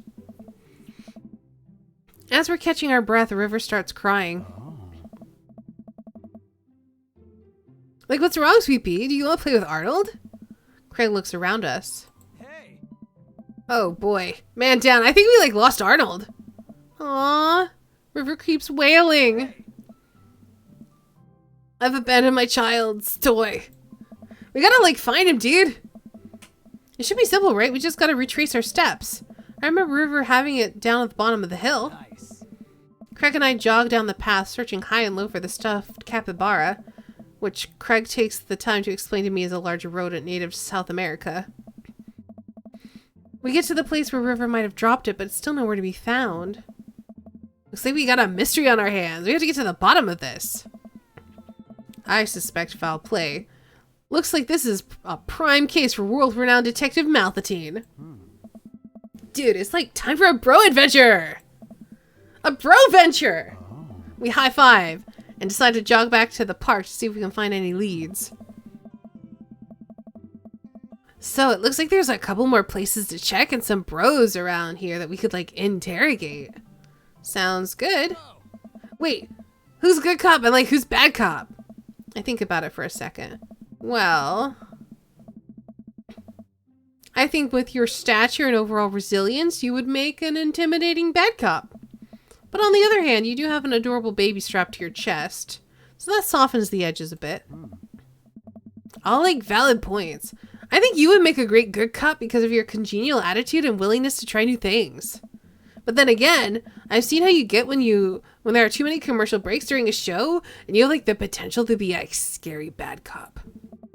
I don't want to have to watch Meet Hell in 3-minute segments with 5 minutes of commercials in between. And they're loud. The commercials are too loud. I just want to watch my shows in peace without people yelling at me to buy wiper fluid and stuff. Hey. Case in point. Let's play it moment by moment. Smart. Nice. So, where to, Brotective?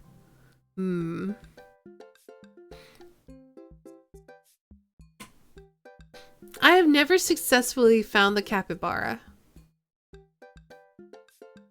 I feel like there's a particular order you have to do this in, and I don't know what it is. Any suggestions from chat?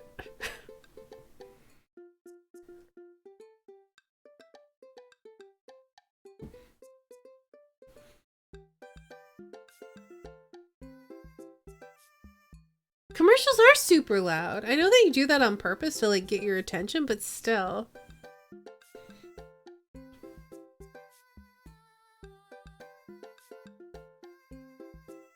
Alright, I'm gonna go to the playground. We make our way over to a small playground at the edge of the park. A couple of kids play on the jungle gym while parents watch on the nearby benches. Not the woods, since that was supposed to be after the other stuff. Yeah, that's what I'm thinking too, but someone could have taken it to the woods, I guess. Over on one of the benches, I spot a familiar face.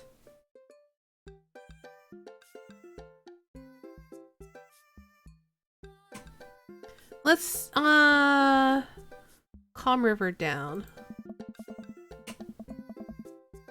This is a pretty nice playground. Might as well get a couple of swings in. Like, what about Arnold? Maybe having a little swing might calm River down, might buy us some more time. Dude, you're right. She's like about to go nuclear. This might prepare her for the possibility of us not being able to find Arnold. Life is cruel and tough, but at least we'll always have swings. Craig straps River into the baby swing and gives her a gentle push. She giggles. I take a seat on the swing next to her and immediately realize I am stuck. River seems to love that. Craig eventually helps me out of the swing and we decide to get back to the investigation. We head back to the playground. Okay, so we calmed River down. She like that. We could talk to Joseph or we could look for clues. Let's interrogate Joseph. Maybe he saw something. Let's see what Joseph is up to. We jog over to Joseph, who seems to be engrossed in his book. Joseph! Or should I say, Broseph? Joseph nearly drops his book.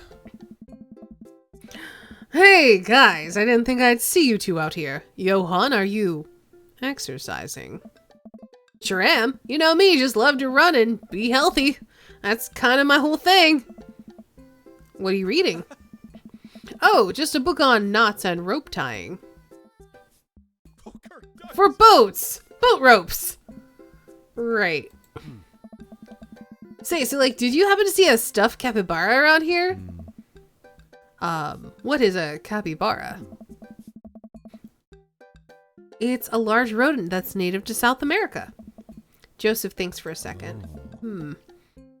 I haven't seen one around. I'll tell the kids to keep an eye out.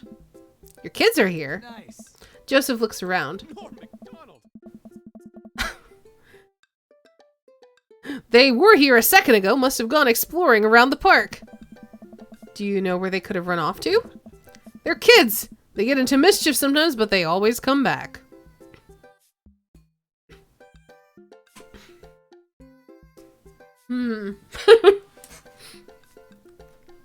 I don't want to be rude, But I'm starting to think that the kids stole it. That sounds a little suspect, Joseph. Mischief, you say? Oh. Wait. Am I being interrogated right now? No, yes, only if you did something wrong. Thank you for your time, citizen. Go with no, yes. No, just doing our due diligence, Joseph. I don't know. Dude, like, Arnold means a lot to River here. I mean, you're more than welcome to ask Christian and Christy. I imagine they have their ears to the ground on all the latest playground drama that might be somewhere around the woods. Thanks, Joseph. We'll get back to your rope book. Boat ropes! Okay. Let's go to the woods. Where to now, bro? I actually got a lead. I'm excited. I don't think I've ever gotten a lead before. We make our way to the outskirts of the park. There are a couple of benches in the dense tree line. Looks like Robert's here all by himself. This also seems to be the perfect place to look for clues. Joseph's twins must be around here somewhere. We'll look for clues. Craig and I searched through the outskirts of the woods, hoping to find anything that might lead us to Arnold. There are a couple of cigarette and empty beer cans scattered around the thicket. This is probably a hot spot for edgy teens to hang out at night and say swears and stuff, but it doesn't look like there was any recent activity that might be capybara related. Dude, this might be a dead end, partner, bro. Alright, let's interrogate Robert. Maybe Robert saw something. We walk over to Robert's bench. Hey, Rob. Don't call me that. Okay, hi, Robert. Don't call me that either. Okay. Hey, buddy. Dude, like, what are you up to? I'm thinking. This is my thinking bench. I have to get a solid 2 to 3 hours of brooding in per day. Filling quotas. Dude, have you, like, by chance seen any small stuffed capybara around? Capybaras. It's a large rodent native to South America. I know. So, dude, have you, like, seen one? A stuffed one, not, like, a real one. That would be weird. I will be bad cop. Alright, Robert. We've been nice. How's that here arm gonna go off, learn how to fight, and then come back here and kick your ass? You, learning how to fight, please. Well, fine, if you don't tell us what we want to hear, I'm gonna spoil the season finale of Long Haul Paranormal Ice Road Ghost Truckers. You're bluffing. My buddy here doesn't play by the rules. Dude, Johan, like, totally do it. Callum and Flint crash into a haunted... Stop, you're a monster! Robert sighs. I haven't seen any goddamn capybara, okay? Crap, I was really nailing the bad cop bit, too. I thought for sure we'd have something. Now what, bro? Joseph said his twins were around here somewhere, but I have no idea how we're supposed to find them. Wait, those creepy kids? Why didn't you tell me they had something to do with this? Huh? Maybe I should have left the good cop, bad cop routine to the pros on TV. Yeah, Robert, bro, do you, like, know where they are? I do. A lot of people underestimate the senses of a man who broods. I saw them lurking around here a little while ago. Where'd they go? Ran into the woods. I'd be careful, though. I don't trust them. But then again, I don't trust anyone. Not even you guys. Not even that baby. Brett. I take that back. You're an old soul, kiddo. Dude, thanks for, like, your help, Robert. The woods. Go deeper into the woods. I stare into the depths of the forest. Who knows what could be in there? Dude, are you, like, prepared for what we might face in there? Yes, I'm ready, partner bro. You? Nope. But, like, if it gets River to stop crying, then I don't care. Let's do this. We start down the path into the woods, keeping our eyes and ears peeled for any sign of Arnold. There are no squirrels or birds anywhere. The silence is unsettling. The sun can barely peek through the canopy. It's colder here. Suddenly, we hear voices. I want to do it. You got to do it last time.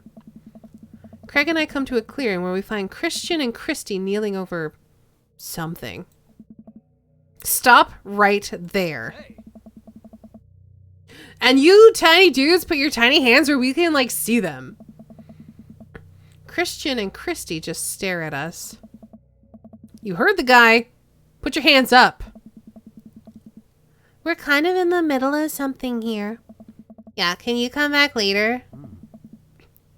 What are you, like, little dudes doing? Cutting stuff up. My heart is pounding. Is this the end of the line? I step closer. I can't believe what I'm seeing. A pair of safety scissors lies in the dirt and it's Arnold. What have they done to him? Hey. Hey, Arindus, that's right. We are going after Craig and we found River's little Arnold. I've never done this before. Arnold! Goob.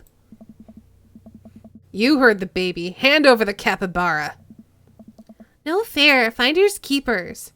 No, not finders keepers. That's our property and you've desecrated it. His daughter is so cute. She is adorable. It's okay. We can fix her. Well, how can you prove it's yours? Yeah, it doesn't have your name on it. Actually, little dudes, it like totally does. See on like the foot there? Christy looks at the foot. I can't read. Craig looks at me. Oh, man. Ugh. I am so done with this, bro. There's like no use arguing with them. River sniffles. Craig looks exhausted. Oh, man. I gotta like get her home or she's gonna have another meltdown. Let's brunch some other time, yeah? Oh, come on! We were so close! How was I supposed to do that? We found Arnold! What were we supposed to do?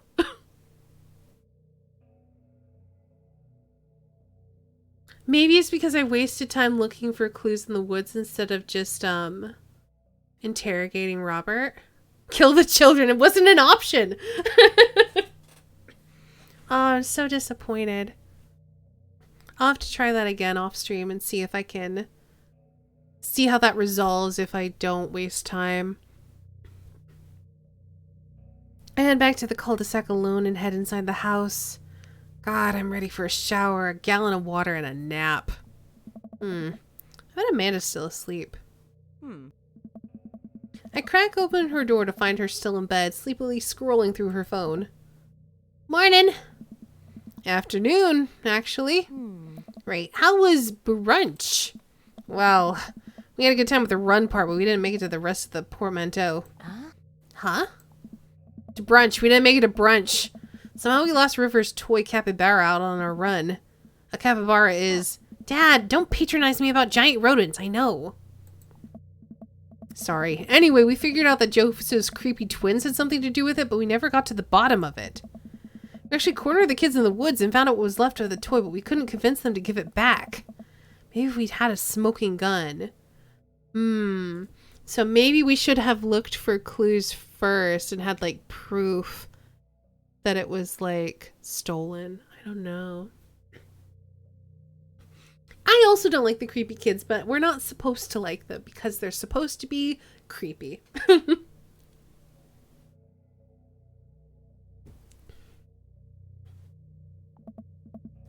I mean, evidence, not a literal gun. So the run went well, though? I was a little worried about your endurance. Yeah, it was rough at first, but it ended up being a piece of cake. I actually feel pretty good. What? My legs give out. I find myself on the floor in the hallway. I'm just gonna hang out here for a while. You take your time getting up. Or a literal gun. Well...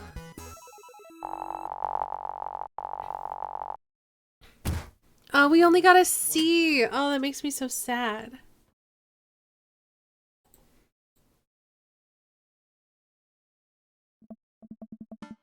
Well, it's been a long day. I'm just about ready to pack it in. After a few bites of ice cream from the freezer, I turn off all the lights and walk down the hall to my room. I wonder if Amanda's still awake. That kid needs some sleep. As I pass by her room, I can hear a faint sound, but I can't quite make out what it is. I get a little closer. Is she crying? I knock gently on the door. Hey, Amanda? The crying immediately stops. Not right now. Her voice sounds strained. She sniffles. I need to make sure she's okay. I open the door. In the dark, I see Amanda's outline in the middle of her bed, knees hugged up against her body. Is everything okay? I don't want to talk about it. Oh no. I know, it's our sweet Babu. Did something happen? No! Nothing happened! Go away! Okay, I'll leave you be. I back out of the room and close the door gently behind me. She immediately starts crying again. Wow. I have no idea what has her so upset. She seemed totally normal. I feel awful just leaving her to cry, but I also get the feeling that if I tried to do anything else, it would have only made her more upset. I can't stop mentally cycling through all sorts of awful things she could be dealing with right now. More than anything, I just want her to be happy and safe. I have a hard time falling asleep. When I finally do, I'm still thinking about Amanda. After a long night of very little sleep, I roll out of bed and make myself a pot of coffee. Amanda should be up for school soon. I bet she'll be willing to talk about whatever's bothering her. About 10 minutes before she's supposed to leave, Amanda comes out of her room and makes a beeline for the freezer. Morning, Amanda. Morning. She drops a frozen waffle into the toaster and slams the freezer door. She won't look at me. Yikes. So, anything big going on at school today?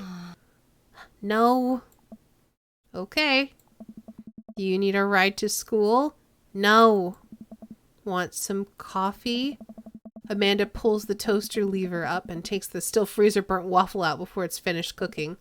I have to go. Amanda picks up her bag and storms out. Oh. Okay. I haven't seen her act like this in a long time. It's usually short-lived, but it always hurts. Hopefully this blows over and things are back to normal soon. I sit back at the kitchen table and look at a picture of Amanda and I hanging on the wall. In it, I'm teaching her to ride a bike. Her face is a mixture of excitement and pure, unadulterated fear. I remember how determined she was. Every time she would fall off and scrape her knee, she would get back up and try it again. Finally, I had to stop her because she was bleeding everywhere. Then she started to cry because she didn't think she needed bandages and wanted to keep trying. As I put the bike away, she just stood in the middle of the street and screamed. Then I took her for ice cream and it was like nothing even happened. After giving it a bit of thought, I decided that if I force her to talk about it, I'm only going to make things worse. But I have an idea. I start rummaging around for ingredients. I hear Amanda walk in the door. Instead of heading for the kitchen like she usually does, she makes a beeline to her room. She's clearly trying to avoid me. Hey, Pumpkin. What? Can you come here for a sec?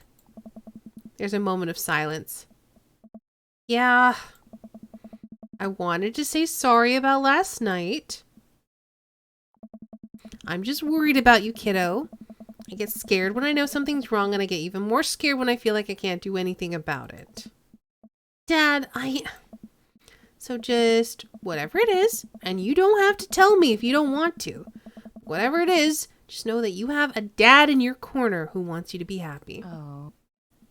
Honey, you know I'm bad with words, so I was hoping I could speak a language we both understand. I pull a cake out of the refrigerator and place it on the table.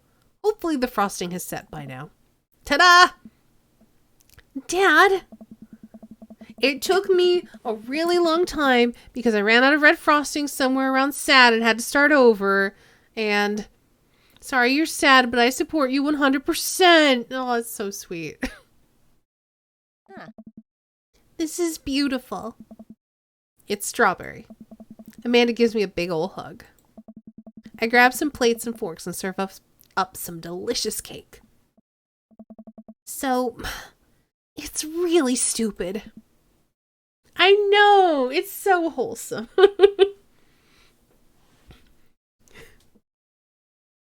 What is? This whole thing. I know I've been really weird lately, and there's just, I don't even know how to explain it. I feel like I might have to make you a chart. I'm listening. Do you want me to take notes? I guess I should start from the top. So you know how Emma R is going to that fancy art school in California, right? Emma R. The best friend. You got it! Wow, proud of you. Anyway, ever since she got the acceptance letter, I've been feeling like she's drifting away, you know?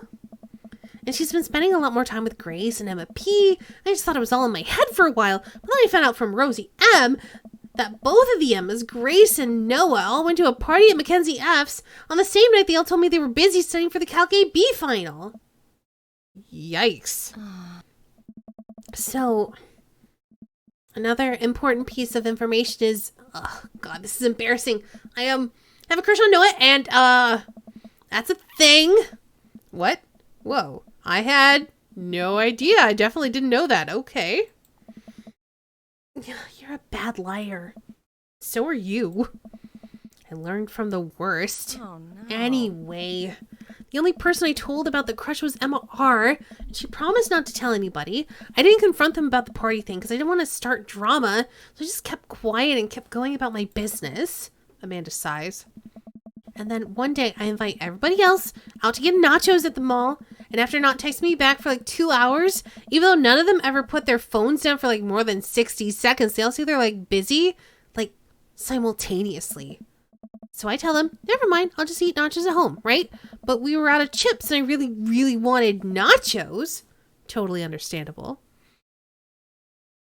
I cannot relate to this, Amanda. So I go to the mall anyway.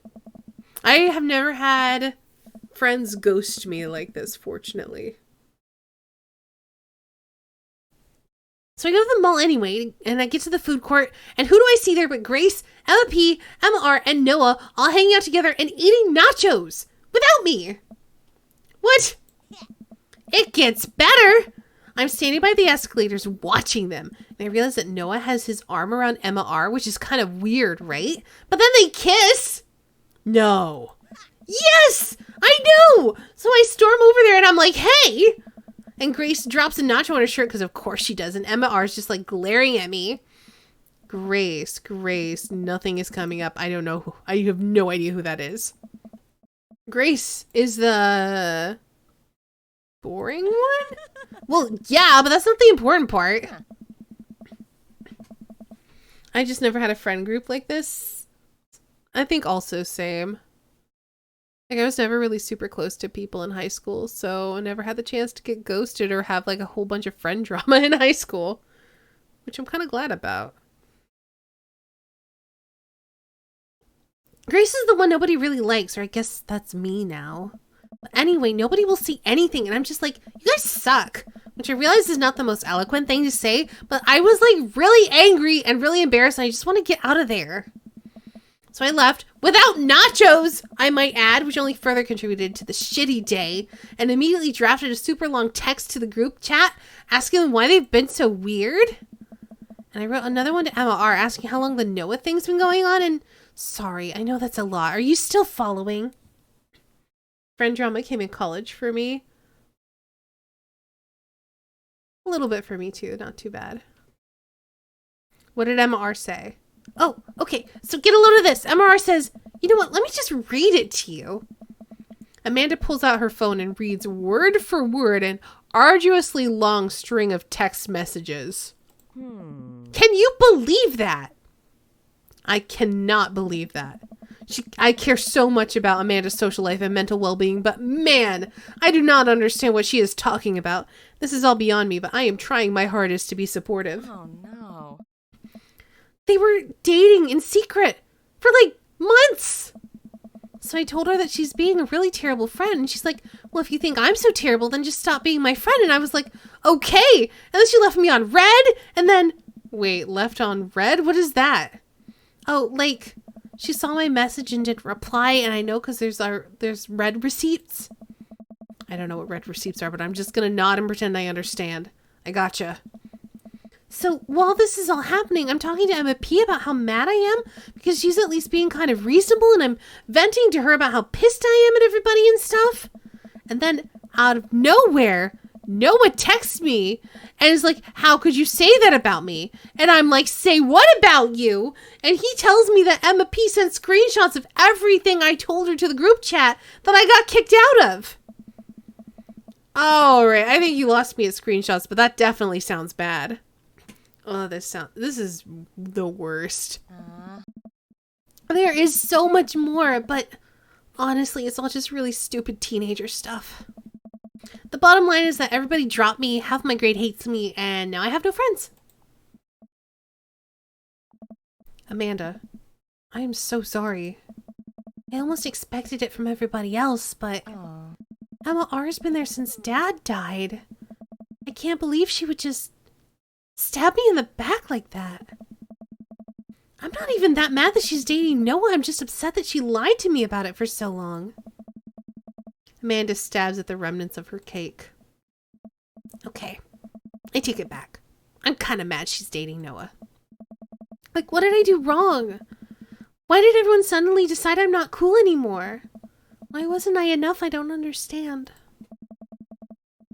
And as mad as I am at everybody, like, I miss them, Dad. Amanda looks so dejected I almost can't take it. What could I possibly say to help? Oh, no. Anyways, that's it. That's the whole sordid tale. Thanks for listening. Tune in next week for more hot gossip. Wow. I know it's pretty dumb. It's not dumb. No, it's a stupid thing to be upset over. Amanda, your feelings are real. Don't ever be mad at yourself for having feelings. I guess. Unless you've secretly been a robot who's been approximating human feelings this whole time. Dad, if I was a robot, I would have transformed into a monster truck long time ago. But seriously, I know you probably don't want advice, but I feel like it's my duty as a dad to bestow upon you a few nuggets of fatherly wisdom. High school sucks. True facts. Honey, high school sucks. You make friends with people just because they're there. When you're still living in your hometown, there's a pretty small pool of people to choose from. Once you get into college, once you get out into the real world, you're going to be exposed to all sorts of people, and it's going to be easier to make friends with people who really get you. Some of those friendships can last a lifetime. I mean, look at me and Craig. And some of them only last a little while, and that's okay too. You're going to make so many awesome new friends at art school. Ultimately, I think this says way more about their character than it does about yours. Because you're amazing. And if they can't see that, well, that's their problem. I like that answer. That feels like an answer I would give. I'll keep that in mind. I look down at the table. Did we just eat that whole cake? Yes. Yes, we did just eat that whole cake. Well, good duck. Amanda gets up to go to her room. Before she closes her door, she turns around. Hey, Pops. Yeah? Thank you. You are always welcome. Love you, Amanda. I love you too, Dad. Ma. Ninth grade sucks so much more. You've got dads. For us, I think ninth grade was high school. Oh, Matt messaged me.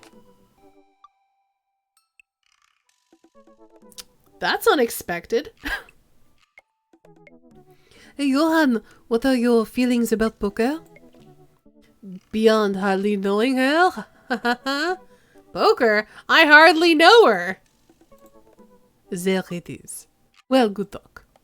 Wait, I actually like poker. I just saw the joke and I had to take the shot. Please, Matt, I'm a dad. I'm contractually obligated. No, I get that.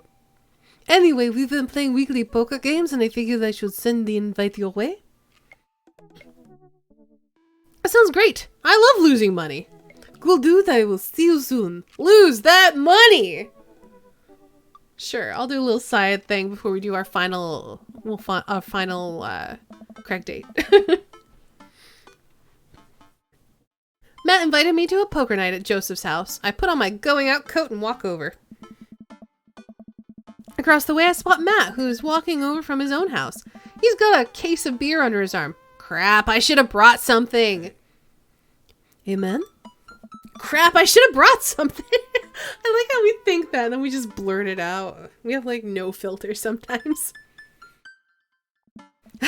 No worries, man. It's your first time. Just bring a full wallet.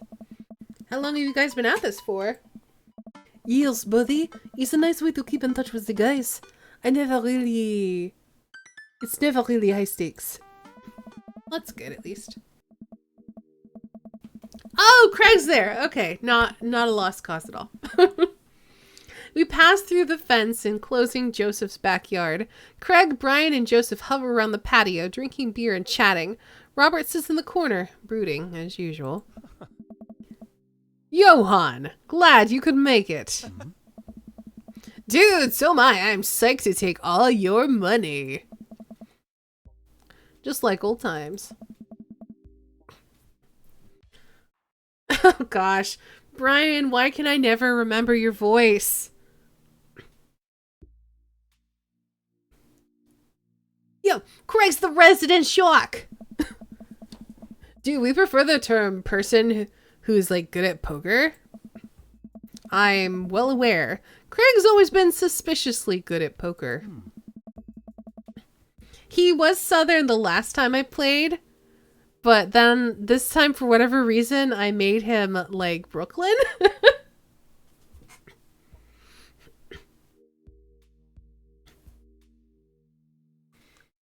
Boston, Brooklyn, whatever. Yeah, somewhere around there. East Coast.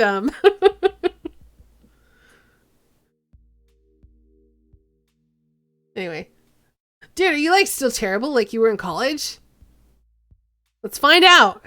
Hey, I wasn't terrible. I'm not bad at poker. I'm definitely good at poker. Everyone stares at me. Okay, maybe that was a little defensive. That's not a poker face, my dude. Northeast, that's fair point. Okay, I'm bad at poker. There's no way you're as bad as Joseph. Joseph shrugs. This is basically my tithing. I'm giving back to the community. Nice. Plus, I'm happy to just sit here and eat all of Brian's snacks. Yo, guess who brought in pigs in a blanket? This guy. Not Craig. In Germany, the thing they call Hauptschule ends in 9th grade, and then you can, with some luck, do vocational training. The teacher decides if you can get to high school in 4th grade. Oh, strange. It's different. In here, like, obviously over here in the US, like, high school is mandatory.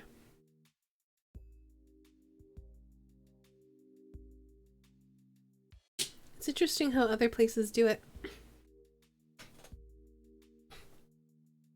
Hey, my chia seed and granola energy balls are just as delicious. Everybody laughs. Let's just get the game going. We all take a seat at the table and Matt starts dealing cards. The first couple rounds go by easily as I'm getting the hang of things, but it's obvious that Craig is running the show here. Craig, how did you get so good at this? Dude, it's like pretty easy. You just start getting a feel for everybody, like their tell. Like Matt will like scratch his ear. Hey. Brian adjusts his pants when he's like trying to lie.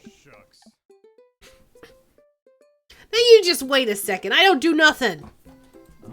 And I think you just loudly announce to like the whole room when you have a good hand. Yeah, yep, that is me. That is me. What's Joseph's tell? Everything. It's like literally everything. That man is like an open book. He couldn't lie if he tried. Well, at least I have God on my side. See, you can't even say that with a straight face. Whoops, that was the wrong accent for Craig. Oh well. It's over now.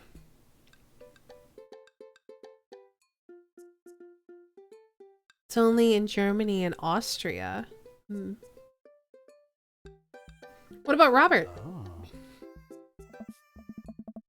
Honestly, the man's like an enigma.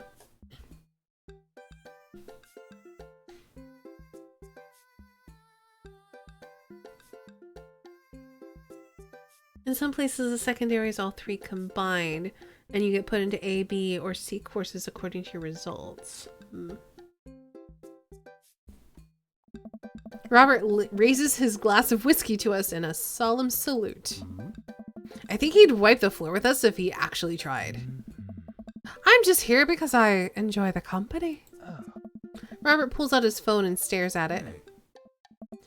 Robert, is that a flip phone? Yeah? Wow. What, are you a drug dealer now? Haha! Yeah, what do you need? Horse? Speed? Do you want a Johnny's? I can get you the street stuff easily, but if you're looking for something exotic or designer, that's maybe 72 hours and a favor called. Maybe I won't need you today, maybe I won't need you tomorrow, but someday. Oh, I don't really. I think I'm good. Right. But still, if you got the coin, I got the goods. I dropped my phone on the toilet and this is a backup until I can get it replaced under warranty. Everyone murmurs their sympathies. We've all been there. We go back to playing. I really gotta stop eating these pigs in a blanket. Pigs in a blanket? I don't know, but they're really good. I think there might be cheese in them. Oof. I don't know if I got enough to raise you on this round, bro. You can always bet your firstborn. You think you can handle another one? Like, be my guest. Brian Hazel are a handful to say the least.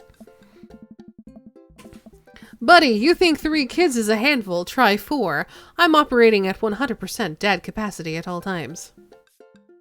Robert tries way too hard. Oh, he does. He's just like super extra all the time. I will say, I have dated Robert, and I really enjoyed dating him because it was just a dumb, it was just dumb riffing the whole time, and it was fun.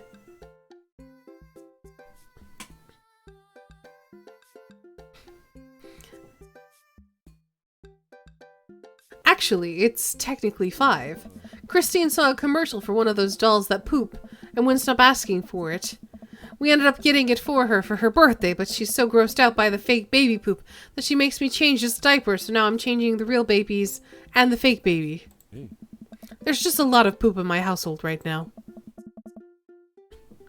Super extras why I like Robert. I mean, that's very on brand for you, Kelsa.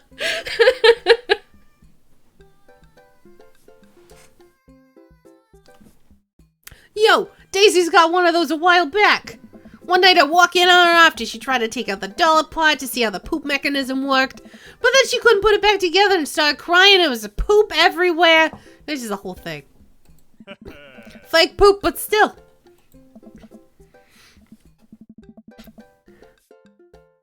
That reminds me of... Wait, do we all have poop doll stories?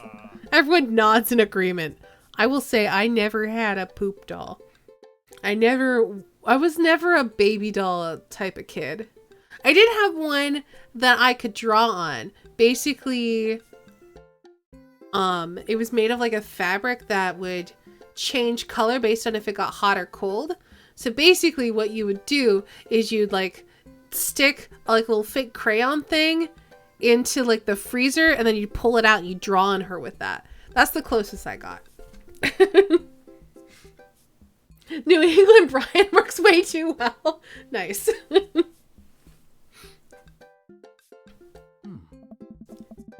Guys.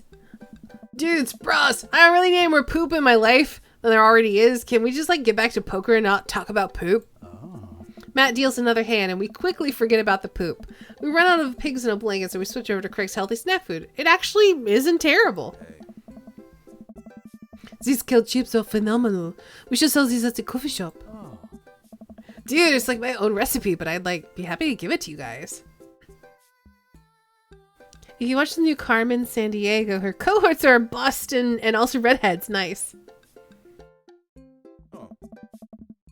I can see it now. Pios de Gale. Chips. Hey. Pios de Vale is a popular post-hardcore screamo band out of San Diego. We all look at Matt, confused.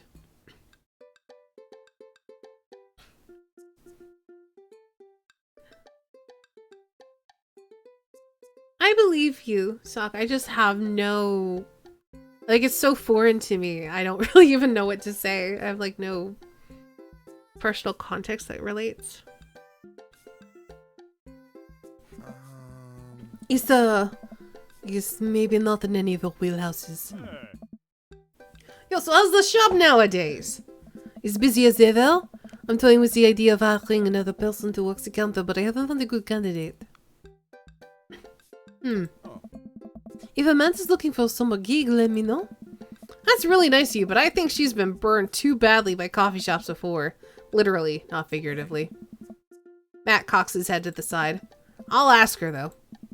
We get down to the final hand of the night, and it's Craig in the lead by a landslide. Joseph has since lost all of his chips and is taken to tidying up, refusing any help from the rest of us. Brian deals us all cards.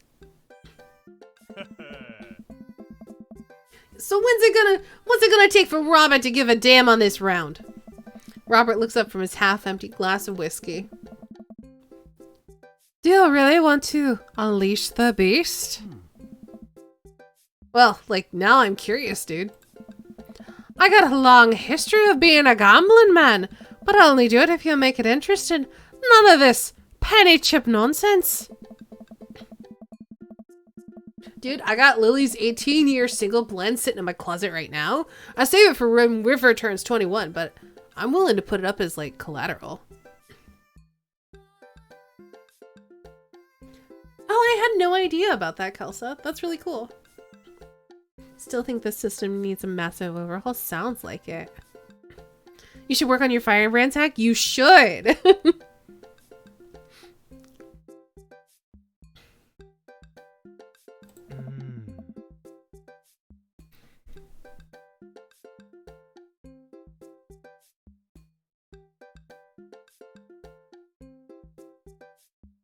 Your teacher in 4th grade wanted you in school for the learning disabled instead of helping me with her with dyslexia. Now you want to see her again and tell her that you have a BA in art history. Haven't felt inspired to work on it? That's okay then. Like, obviously don't force it, but when the inspiration is there, you should definitely work on it because I know we're all excited about it.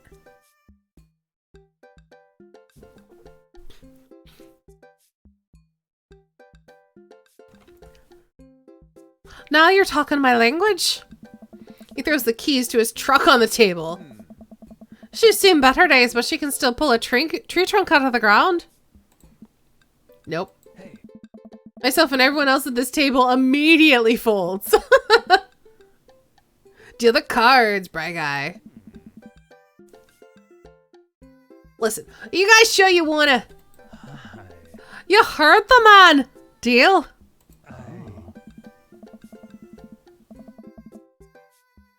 Brian deals the next round of cards. Craig stares daggers at Robert, who casually sips his whiskey. So I know what you might be thinking. Robert put his old workhorse up for grabs, his only mode of transportation. At times in his life, it's his only home. How could he be so sure of his abilities in gambling? I'll tell you right now, Craig. I wasn't always like this. I was a lot like you, smart, talented, cocksure of my own luck, great biceps. But it didn't last long, though. I lost everything in a game of Pai Gow in the back room of a Shenzhen tea house on what I thought was a 3-day business trip. Everything gone. Clothes, money, identification. You name it. I woke up in a ditch near Jaiju Park and had to make on my new... Whoa. Jen, thanks for hosting. Hello and welcome. Had to make my life new from there. It took me 3 years to beg, borrow, and steal my way back to American soil. And in those 3 years, I saw the greatest depths of human fear. Love deeper than I ever had, and lost it all many more times over. I've clicked off of the game. There we go. I've seen my own death, Craig. I know how I die, and it's not like this. Oh. So let's make this more interesting. Hey. Robert produces the deed to his house from his jacket and tosses it on the table. Hey. All I have and all I am. Are you prepared to go the distance? Oh. Craig wipes the sweat from his brow. He studies Robert's face intently, searching for any sort of tell that he can find. Robert casually sips his whiskey again. I fold, bro. Hey. Everyone erupts. Fine. The whiskey's yours. Like, whatever. And that's why you don't dance with the devil? So, like, what was it? Was you bluffing, or did you have the cards? I gotta know. That's for me to take to my grave, fellas. Next week, boys. Yeah, next week I'll be there. Hey. You got it? Hey. Bruh, I'll be there. Mm-hmm. Yeah, I'll be there. This has been a very relaxing thing, and I sincerely doubt I will wake up in a cold sweat thinking about it tonight. Yep. Yo, you gotta keep working on that poker face, Johan. You'll get it, though. I believe in you. How goes the fantastic dreams of daddies? We just did a little poker date, I guess. We all said our goodbyes and had our separate ways. Also, Amanda finally let us into her space where she was sad and confided in us, and we gave our dadly wisdom and baked her cake, and it was really heartwarming. All right.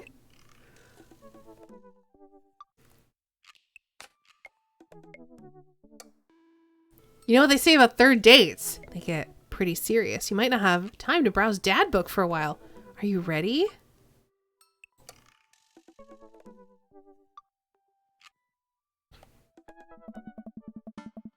It took some time for our schedules to line up, but I was finally able to find a weekend where Craig and I could go camping.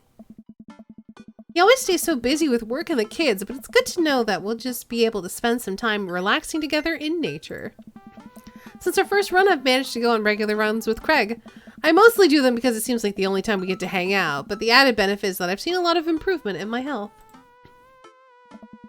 I was able to sift through the attic and find my old camping gear from college. Craig put me in charge of bringing the sleeping bags and the tent while he takes care of the food, so I double checked to make sure everything is ready to go. Craig should be here any minute now. Amanda's going to be spending the weekend on a school trip to our nation's capital. She hasn't been away from home without me for longer than a day since she was 14. I hope she isn't feeling as nervous about it as I am. Hey, Amanda Panda! Amanda's in the middle of sitting on top of her luggage in order to get it to finally zip. Huh? Hey, Pops! Ready for your trip? Once I get this bad boy all zipped up, I'm good to go. How much did you pack? That seems like a lot for 2 days. Oh, it's like all of my camera equipment, lenses, tripod, flash, all of that. Are you even going to have time to take pictures? I will find a way. I need to get some good shots of my... I need to get some good shots for my series on national monuments. Ooh, what's the series about? It's one of those internet series where I reimagine Disney princesses as founding fathers. What? I'm kidding. Nobody likes those. I'm taking portraits of my friends. Oh, well, I'm going to be in the woods, out in nature, you know, roughing it. Just me and Mother Nature, the old Madre de trees. Are you going to be all right on your own? Yeah. Mm-hmm. I'm not going to have any signal out there. I won't be able to text or call you at all. Oh, it's all right. I'll be able to survive a couple of days without constant updates on who just got voted off of International Haunted House Hunters. Well, I'll miss you. And for the record, Bradley was pushed down a flight of ornate stairs by a ghost. They were really beautiful stairs. Amanda finishes zipping up the big suitcase and lugs it next to the door of her bedroom. She turns around and gives me a big hug. Relax, Dadtron. I'm a big kid now. I can take care of myself. Besides, I gotta share a room with Monica Sanders and 2 mom chaperones. The most trouble I could possibly get into is falling asleep with a tub of ice cream on me. Oh well, alright. Don't steal anything, okay? Since you asked nicely, fine. Promise. I step outside, hauling my bags behind me. Craig's already strapped some camping gear on top of my modest but stylish car. He notices me carrying my equipment and hurries over to take it from me. Such a gentleman. I almost had a case of the vapors there. Dude, like, never fear. These muscles were made for picking up heavy stuff and putting them in other places.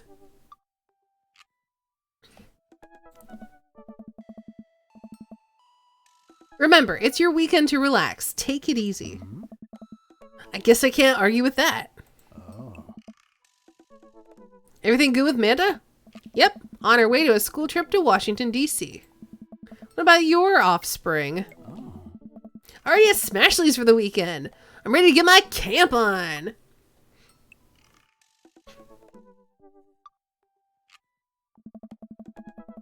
I load the rest of my stuff onto Craig's car and we get in. Stepping away for a sec, probably a good idea if you need to calm down. It's okay. Muscles weren't made for cuddling a staying dad.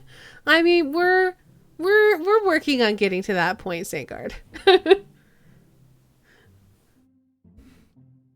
Oh no!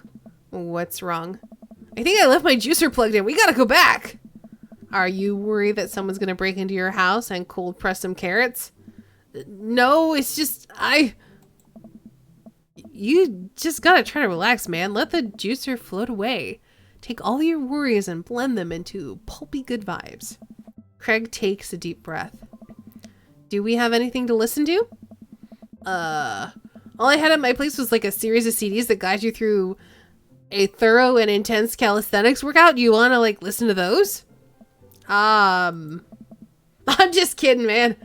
Craig hands me a thick case filled with CDs. Take your pick. I thumb through page after page of kids' sing-alongs. Oh yeah, Twinkle Twinkle Little Star takes me back. Keep going.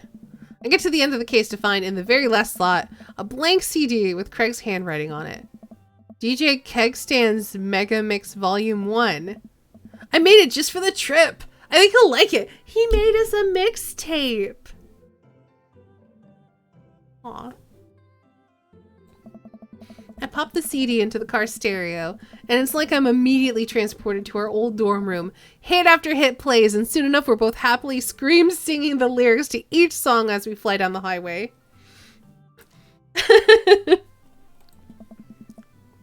Ah, this song was Carl's favorite. Carl, the third roommate! You brought that dog home one night and I couldn't pry you two apart. So we spent the entire semester fabricating a story about our foreign exchange student roommate who had a really bad cough that sounded exactly like a dog's bark. And then we had a room inspection. The RA was so suspicious of us but could never prove anything.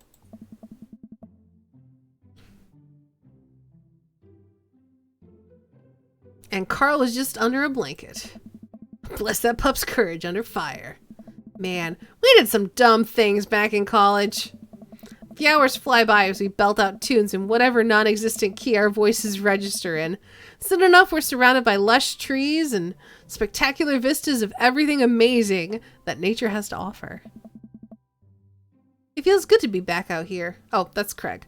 Dude, it feels like good to be back out here. Real good. We park our car at the entrance to a familiar trail and load up our gear on our backs. I'm thankful that I've been working on my health over the past couple of weeks, otherwise I'd be dreading all the hiking that's about to happen. Craig looks intently at his phone. Everything all right? Yep, I just had to fire off one last work email. Craig pockets the phone, and we start off on the trail. It's relatively easy, but I know I would have been huffing and puffing at this point if it weren't for all the murder sprints. I look around me and take in the tall trees and animal chirps. Everything okay back there? There's like no reception out here. Oh, yeah, being out in the middle of nowhere will do that. I recognize the look of anxiety on Craig's face. But like, what if there's a problem? You've trained for this. Look, Craig, we all know that if you really wanted, you could flex your calf muscles and fly out of here like a rocket ship all the way back to Maple Bay. You're gonna be fine. We're gonna be fine. This is our weekend. We keep marching down the trail, but it seems like Craig is still worried. After a bit, he stops in his tracks. Like, maybe we should go back. We can find another campground that gets, like, good cell phone reception. Craig, seriously, what's wrong? I mean, I'm just, like really nervous. My dad instinct is kicking in and my mind keeps conjuring up all sorts of worst case scenarios. Like, what if something happens to the girls and I don't have signal? I'd have no way of knowing? Let me tell you, that feeling never goes away. No matter how old your kids are, you just gotta remind yourself that they're in good hands. Craig doesn't say anything. I give him a reassuring punch on the shoulder. Try to remember why we came out here. The plan was to get away from it all and just focus on ourselves for this little trip. No distractions, no cell phone, just two dads relaxing out in the woods. Craig looks me directly in the eyes. No distractions, like no cell phone service, just two dads relaxing out in the woods. We're gonna have some fun this weekend. Craig and I get back to marching. It's not too long of a hike before we get to the campsite, and we're both glad to see that we're the only people there. I can't believe you still have this tent. Found it in my attic and I already checked it for holes. It's seen better days, sure, but I think we'll be able to survive. I dump the bag of fabric and poles onto the ground. We unfold the tent in the desired spot. I hand Craig the stakes. We still know how to do this, right? Of course we do. We do not. After 20 minutes of struggling like people in a bad infomercial, we somehow managed to build an upright structure that closely resembles what a tent would look like if you asked somebody to draw a picture of one with their eyes shut. I wouldn't put this up against the storm, but I think we'll be able to survive for the night.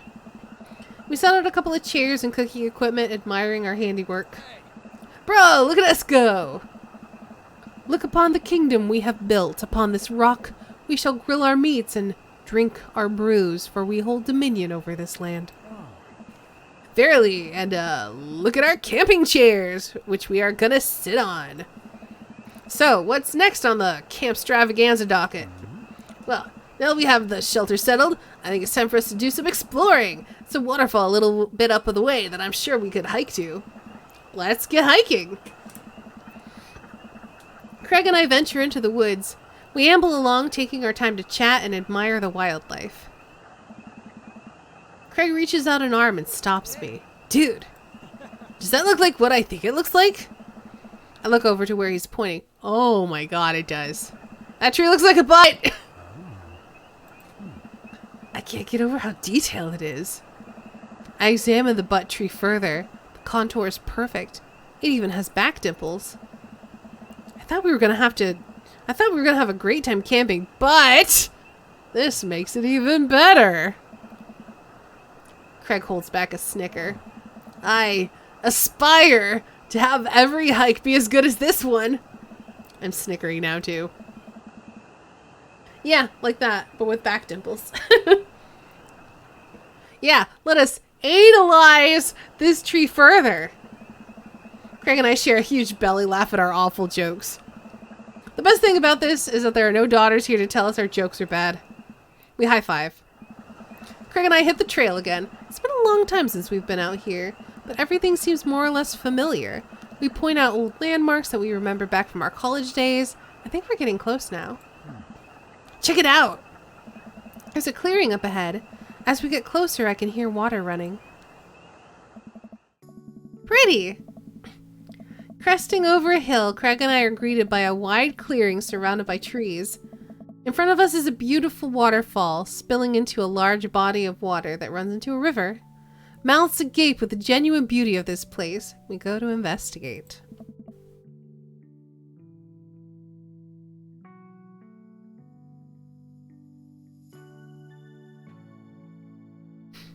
The old waterfall. Hey. It's like gorgeous. Nature's so rad. Peering further, we get an idea of how deep the pool is. I think we could like jump off of it. Think we could jump off of it like the old days?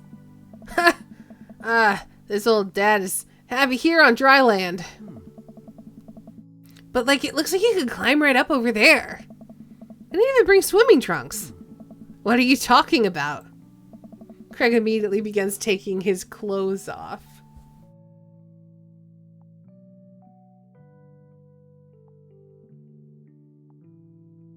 Yeah, we're gonna look at that butt.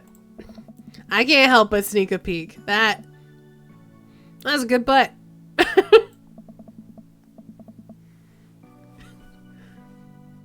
Craig turns around suddenly and catches me looking. I do a lot of glute workouts. I immediately turn away blushing. You like coming or what? Oh, I don't know about this dude. He's already making his way over to the waterfall by the time I finish my sentence. When he realizes I'm not right behind him, he turns around and rolls his eyes. Dude, we lived together for years and I've seen your ass more times than I can count. It's like no big deal.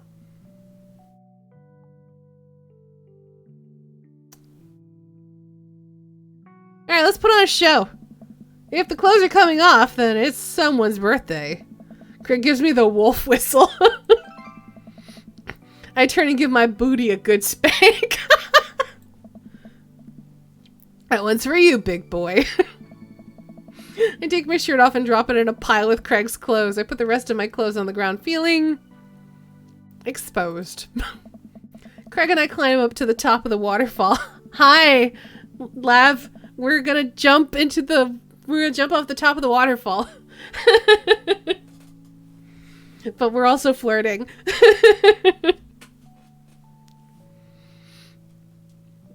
Craig and I climb up to the top of the waterfall, making sure not to slip on any wet rocks.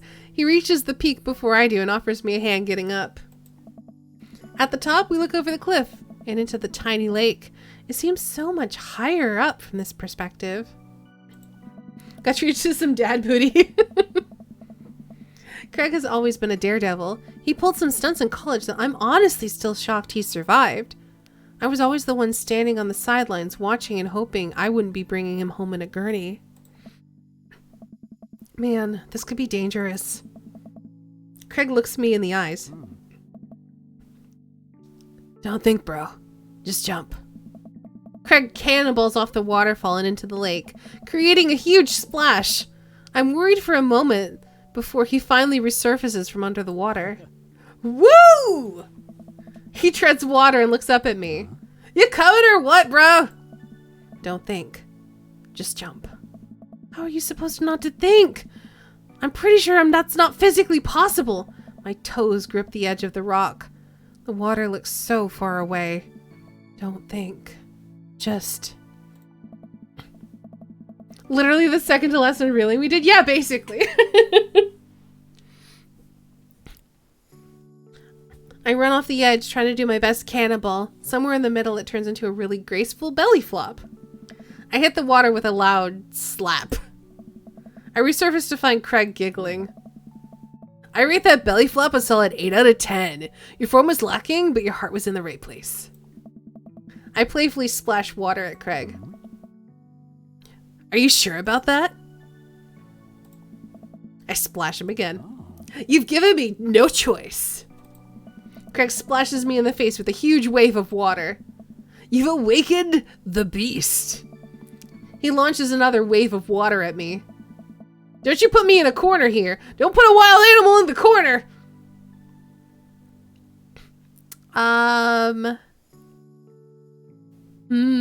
What do we want to do? Welcome back, Sock. Squirting water with him with our hands is playful but boring. Dunking him seems a little aggressive. But so does Hammer Fist. I kind of want to dunk him because then we have to touch him. Exactly, Kelsa.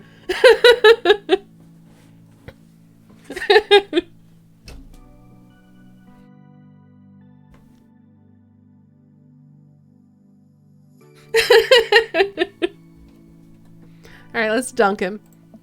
I lunged for Craig and managed to get him in an arm lock. Time for the finishing move. I summoned all of my dad's strength to lift Craig out of the water. Hey! And I drop him down for the splash. Craig bounces back out of the water. My turn. Oh no! It seemed like Craig was simply allowing me to pick him up and dunk him! He grapples with me in his clearly superior muscles and, well, quite literally tosses me across the water. I emerge from the water, devastated. You think I did all those pull-ups so I could just look good with my shirt off? Nah, bro. These arms are cannons. These arm cannons are dad launchers. Craig does a playful flex for me. He liked the dunking. Damn. Craig, truce, please. Craig thinks about it. Yeah, sure, bro. We shake hands. There is peace. Man, that jump was such an adrenaline rush. It's not so scary now, huh? I will race you to the top. We run all the way up the slick rocks and cannonball off the waterfall again. What a rush. Good form on that one. Wanna go again? You know it. With the same energy we had in our youth, we climb back up to the top of the waterfall. I'm brave enough to try a flip, which I'm sure looks incredibly graceful as I belly flop into the water. Oh gosh, Sock, I'm sorry. I get that way too when I find bugs in my room. Whew, man, this is fun. Got one more in you? Yeah, let's do one more. It takes us a little more time, but we get to the waterfall and both do our best running jumps into the water below. Alright, I think that's my limit. We should go back before it gets too dark. Yeah, I'll go back with you. Alright. Well, thank you for being here, Jim. Have a great night. Yeah, we should, probably head back. We gotta put our clothes back on and notice that they're soaking wet. Maybe the splash fight wasn't the best idea. Ah, it's okay. We'll, get a fire going in no time. We can dry off, get some dinner going. Sopping wet, we hike back to the camp and unpack everything we need for dinner. Craig pulls out a couple of steaks and some chopped potatoes and tinfoil. You ready for a feast? Hey man, take a seat. The Craig train is pulling into the relaxation station. I'm your conductor. Let me cook for you. Absolutely not. Cooking is the thing that relaxes me the most. I will take it from here.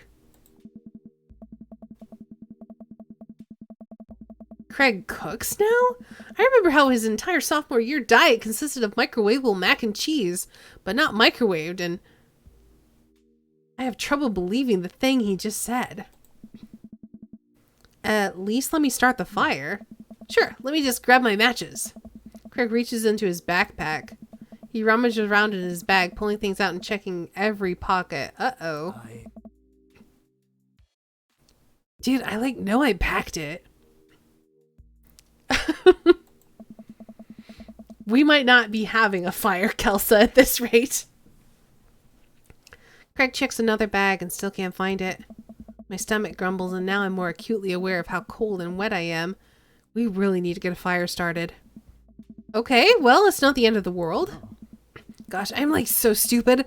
I could have sworn I packed it. I'm sorry, dude. Don't be. We can figure this out. We can start a fire. We're smart guys. I mean, how hard could it be? I've watched dozens of survival programs on TV. If a naked reality TV star can do it, so can we. We'll need some wood. I gesture to the trees around us. Oh. Well, there's no shortage of that. And some tinder. Oh. Yeah, we can make that work. And then I think some ancient aliens are supposed to come by and give us advanced technology or renovate our house. Depends on the show.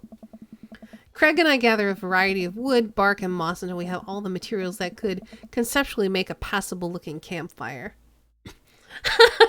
Hey, Rendis. Just add fire, right, bruh? That's the fun part. The sun is just now setting and a cool breeze rustles the leaves off the trees around us. We have to work quickly. I've done this in the past and I know I can figure it out. Just give me a second. Any way I can help? Oh. Give me some moral support. Lift my spirits and we'll make this fire happen. Never knew a better Craig. In all my days, I can confidently say that I have never known a Craig to be a better friend, father, or fire maker. Aw. Actually, now that I think about it, I knew a guy named Craig in high school who ended up getting a job as a professional pyrotechnics operator. And I suppose he must have been pretty good at starting a fire, but you're even better than that guy. Bro, why would I say that?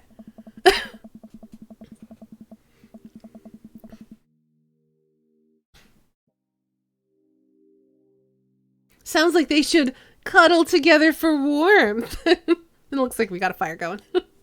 Eventually, Craig is miraculously able to get something going. He blows on the embers and gently places the glowing moss into the base of the pit. Soon enough, we have a nice little fire going. Way to go, man! Regular old outdoorsy fellas.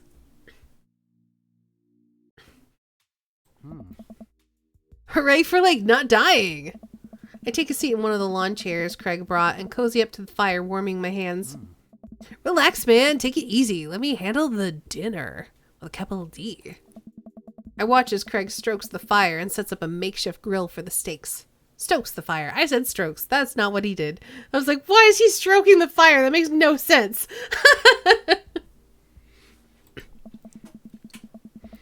After all that hiking and swimming and fire starting, I'm able to relax a bit. With the sound of crickets and the scent of steak filling the air, I actually feel pretty calm. Craig expertly sears 2 steaks in a pan he's been heating up on the fire, cracking thyme and crushed ginger over them while basting both of them in butter. Wow, I didn't know he was actually good at cooking. The fanciest I ever saw him get in college was when he started sprinkling the seasoning packets onto dry ramen and then eating it straight up. Oh, Craig. When did this happen? You used to eat cereal every morning with, like, beer instead of milk. I, like, grew up, I guess. I think these are just about, like, ready. Craig puts the steaks onto a paper plate and sets them aside. I start to reach for one, but Craig smacks my hand away. Dude, let them rest. It's more flavorful that way. I patiently return to my seat, eyeing the steaks longingly from a distance. They smell incredible. Craig prepares a side salad for us in the meantime, sprinkling feta cheese onto freshly chopped greens. He plates it next to the generous pile of roasted potatoes covered in olive oil and rosemary. Once it's all ready, we sit down by the fire and dig in. Oh. Everything tastes okay? I'm in heaven. Oh. That's what I like to hear. Remember how for an entire semester we would eat burritos for breakfast, lunch, and dinner? Oh. It's like so hard not to go back to that. Yeah, it sounds pretty good. Look at you now, man. You have kids, a great job. Now you cook like a vengeful wizard whose arch nemesis is microwavable food. I'm really impressed with how much you've gotten your life together. Craig laughs, but there's no humor in it. Oh. I'm like, glad you think that. I glance at Craig while he picks at his salad. He really grew out of his baby face, but there's something about his expression that makes him seem so much older than he is. A sense of maturity he didn't have in college. He looks exhausted. You okay? Yeah. Come on, dude. I've known you for long enough to see you when you're down. Oh, man. I'm tired, bro. I think being out here is making me realize just how drained I feel. I mean, you work really hard, Craig. It can't be easy. I have to. For, like, my girls, I volunteer at their school. I cook healthy meals for them. I do everything I can to make sure they're, like, safe and happy. And when they're with their mom, I'm always working overtime so I can support them. And then you work out a lot so you can crush anyone who stands in their way. Oh. That, and like, I don't want to fall into my old habits. I need to set a good example for my girls. Everything I do is for them, and I wouldn't have it like any other way, bro. But it seems like it's bleeding you dry. If that's what it takes to raise them well, then it's worth it. Craig, Buddy, I know where you're coming from here, but you gotta take care of yourself too. Dude. I do though, like I eat right and I exercise, and that is not what I mean. You're a little too you're too little butter and too much toast, you know? Hey. What? You're spreading yourself too thin. Life needs balance. It's great that you care this much about your kids, but you can't neglect your own needs because you're too busy taking care of everyone else's. You matter too. Oh. I know I can provide for my family, and if I take a step back and look at everything objectively, I know I'm doing right by Oh them. no. But I can't explain it, man. There's always that voice in the back of my head telling me that I need to do more. It's like it's never enough for me. Every time I try to relax, the voice just keeps telling me I don't deserve it. To be honest, I even feel guilty being out here. Craig, you're trying your best, and you're doing an amazing job. That's a fact. But even if you weren't, you would still deserve happiness. Oh. Do I, though? Hell yeah, bro! I look at Craig and think about what a good friend and even better father he is. He's compassionate. He's hardworking. He's relentlessly positive. He encourages everyone to be the best version of themselves. He makes me want to be a better person. If you could only see yourself the way I see you. Craig beams. He gets up and walks over to his supplies. Come on. I brought dessert. Oh, are you gonna use the campfire to torch the tops of some creme brulee? Oh. What? I know little to nothing about cooking. Craig pulls out marshmallows. Oh, we're gonna toast marshmallows. Well, you still know how to make s'mores, right? I think the more important question is, do you know how to make s'mores? As I recall, you used to completely blacken the marshmallows. That's the best way to do it, though. I'm with Craig. You char that marshmallow. Craig sounds like a freelancer. He is. He's got his own company, actually. Hey, drummer boy. I guess he's not a freelancer. He's got his own company. Lies? No, you blacken that fucker.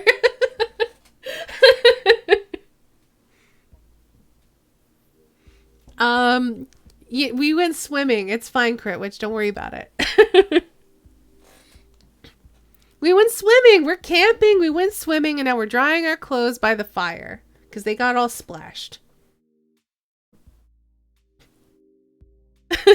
How you doing, Critwitch?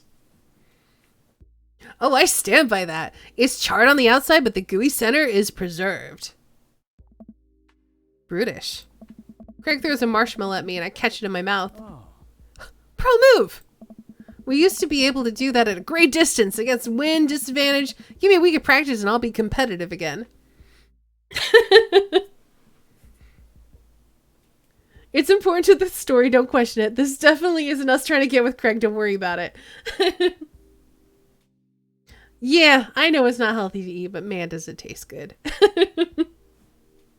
This is not an arbitration, this is my omnipreference. Craig and I sit in the warm glow of the campfire, watching embers float up toward the sky. The stars are so much brighter out here. Yeah. I miss this, Johan. Me too. We stay here until it gets late, half remembering stories from college. We watch as the fire dies and eventually clamber into the tent.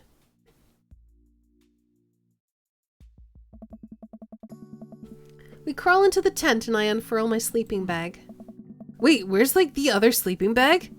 I look around for a second. Oh. Oh no! I must have left it at home. That's all yours, dude. I'm sorry. I'll just curl up over here. No way. Here. Craig unzips the sleeping bag and spreads it out so there's enough room for both of us to lay on top of it. Nice. Night, bro. Good night, bro. I roll over and we face away from each other.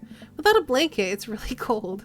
I shiver, and without realizing it, I find myself nestling closer to Craig. I'm sure he won't mind. He turns over, and I can feel his breath on my neck. It is hard to focus on anything else. Definitely on accident, Winku. I turn over, trying to get more comfortable. I open my eyes to find Craig's face only a few inches from my own. For once, he looks at peace. His eyes flutter open. His hands find a place on my waist. I'm not sure who leans in first, but suddenly we're kissing. We look at each other again, my heart racing. Craig. Oh. I got strong feelings for you, bro. Feelings I can't, deny anymore. Bro, me too. I run my hands through his hair and down his chest. Craig brings me closer, wrapping his arms around me. I feel so secure. You know, old times is talking about that's fun, but I like making new memories with you. I smile, tracing the lines of his hip with my finger. We kiss again. I'm not worried about us getting too cold tonight. Winku. Dato complete!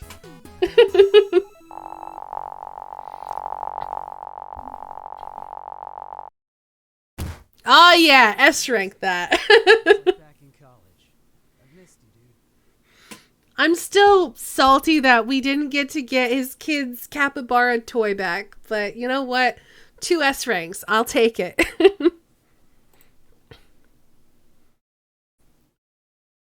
S for sexy. Good date, yeah. Whew, I think I have everything finally set up. Amanda should be here any minute now. I think that's her car in the driveway. Okay, gotta act natural. Be cool, Johan, be cool. Amanda walks through the door with a suspicious look on her face. Hey, Dad. Off to a good start. Something fishy? Hey, Amanda, I'm dating my old college friend. Rats. You ask too many questions. Who do you think you are, my daughter? For literally my entire life, yes. I'm kidding, you're right. I have a little surprise for you. Aw. Yeah, I can tell you're, very bad at lying. Amanda, my dear, would you care to join me in the kitchen? Father, it would fill my heart with glee. I lead Amanda over to the kitchen table where a present lies under a tablecloth. It's nothing special, but I wanted to get you a little something. You graduated high school last week, and I know you told me not to make a big deal out of it, but... Aw, Dad, you... I dramatically whip the cloth off the table. Amanda's jaw drops. No way! I figure you probably won't be able to get cable in the dorm, so I thought it might be nice to take a piece of home with you. A DVD box set of long haul paranormal ice road ghost truckers. This is all 19 seasons. And bonus material, including commentary with actual ghosts featured on the show. Dad, I love this. Thank you. She gives me a big hug. I'm glad you like it. Hey, you want to hang out with me in the backyard for a bit? Toss the old pigskin or something? Totally. I follow Amanda to the back door. Where she's surrounded by dads. I thought for a second it was Craig under the tablecloth. Oh, saint. What? You told me not to make a big deal, but you seem to have forgotten that my entire mission in life is to make a big deal out of your accomplishments. So consider this your graduation party. Surprise! Dad! Everyone's here! Well, yeah, everyone wanted to come and support you. Yeah. Is that a mac and cheese bar? Sure is. Fully customizable down to the type of mac. And there's an ice cream cake. The good kind with the crunchies in the middle. That is the best kind of ice cream cake. All right. I don't even know what to say. Don't say anything. Just go have fun with your pals, all right?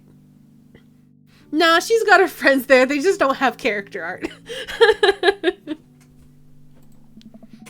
I'm so proud of you, Amanda. Amanda smiles and runs to her friends. They could have at least thrown some of the kids in here, I think. But it's fine. I think her getting swarmed by dads is kind of hilarious. I should make the rounds and make sure everyone's having a good time. But first, Mac and cheese.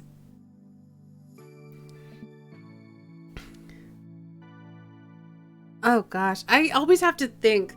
Slipping into this accent is like not easy. Johan! Brian, you made it! Ha! I don't pass up on good Mac. What do you think of the party? Oh, you know, it's not bad. It's pretty good, I guess. Just not bad? Yeah, it's not bad. Don't let him bait you. Don't let him bait you. Thank you for the lovely compliment. This is why I picked this face. I clicked off the game again. Keep doing that. Daisy trots up. Hi, Amanda's dad. Hey, Brian's daughter. See? See how that feels?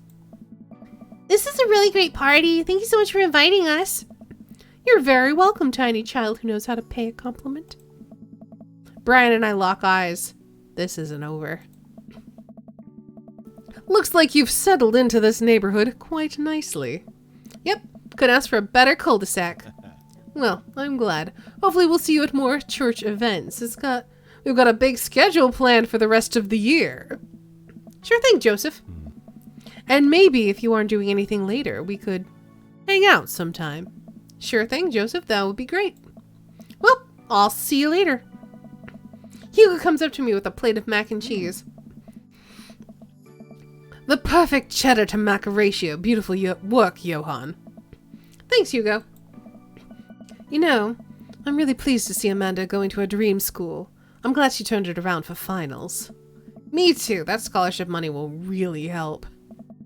Amanda walks by and pretends not to see Hugo. Amanda! Come say hi to your old teacher. Hey! Congratulations on graduating. I know you're going to do great things at art school. Haha, yeah, thanks. Amanda starts to back away. Wait, I just realized you're not my teacher anymore, so I don't have to be afraid of talking to you. You no longer hold power over me. Ah. You're right. Go forth, adults. I can no longer give you detention. Yeah! I'm gonna break anything I want. There's nothing you can do about it. Are you still mad about that time I gave you detention for breaking my globe? Nope. Ah. And I'll have you know that the globe didn't even fit through the basketball hoop in the first place, so there. She'll fit into college just fine.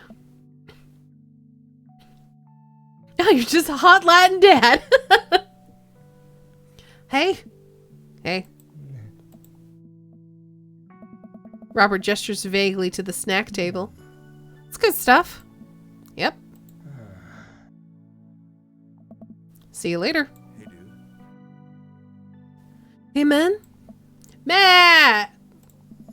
Let me know when Amanda leaves for college. I'll have a fresh batch of right said banana bread ready for her. Thank you. I know she'll love that. Oh. What a splendid garden! My deepest thanks for extending an invitation to my son and I. This iceberg cake is divine. Yeah, thanks, dude. It's good cake. Thanks for coming by. Hey, looks like Amanda's hanging out with Briar and Hazel. Let's see what they're up to. Okay, Briar. Think of a shape. Hazel, what's she thinking? Square. Briar. Star. We'll get it next time. Amanda leans in close to Briar and Hazel, lowering her voice. Listen, you guys can be real with me. If you're downplaying your psychic abilities, I want you to know that you can trust me. Heck, even think of me as the third twin. Amanda, that's a triplet. You know, Dad, by the time I'm done with these kids, we're gonna be finishing each other's... What? You didn't finish your sentence. What are we gonna be finishing? Each other's... sentences! See? Third twin! I have to go. They are super cute. And As the party starts to wind down, I take a seat next to Craig. The sun is setting and everyone seems to have eaten their fill. Oh. Bro! Oh. This reminds me of the parties we used to throw. Fewer kickstands, of course. That's probably for the best. I don't want to get my hip replaced after a party trick goes wrong. Oh. We can leave the kickstands in the past. I don't know. Craig sighs. You doing okay? Yeah, dude. I'm alright. I just can't hang for too long. I gotta get back home and answer some emails. What happened to relaxing? I am relaxing right now. We're sitting on a bench. Yeah, well, I could be standing. See, it's like relaxing. Craig, you gotta take better care of yourself. I care about you and I want you to be okay. I appreciate it, but like, I'm fine. You're a good friend, dude. A good friend. Do you ever wish that maybe you were more than that? Oh. Oh no.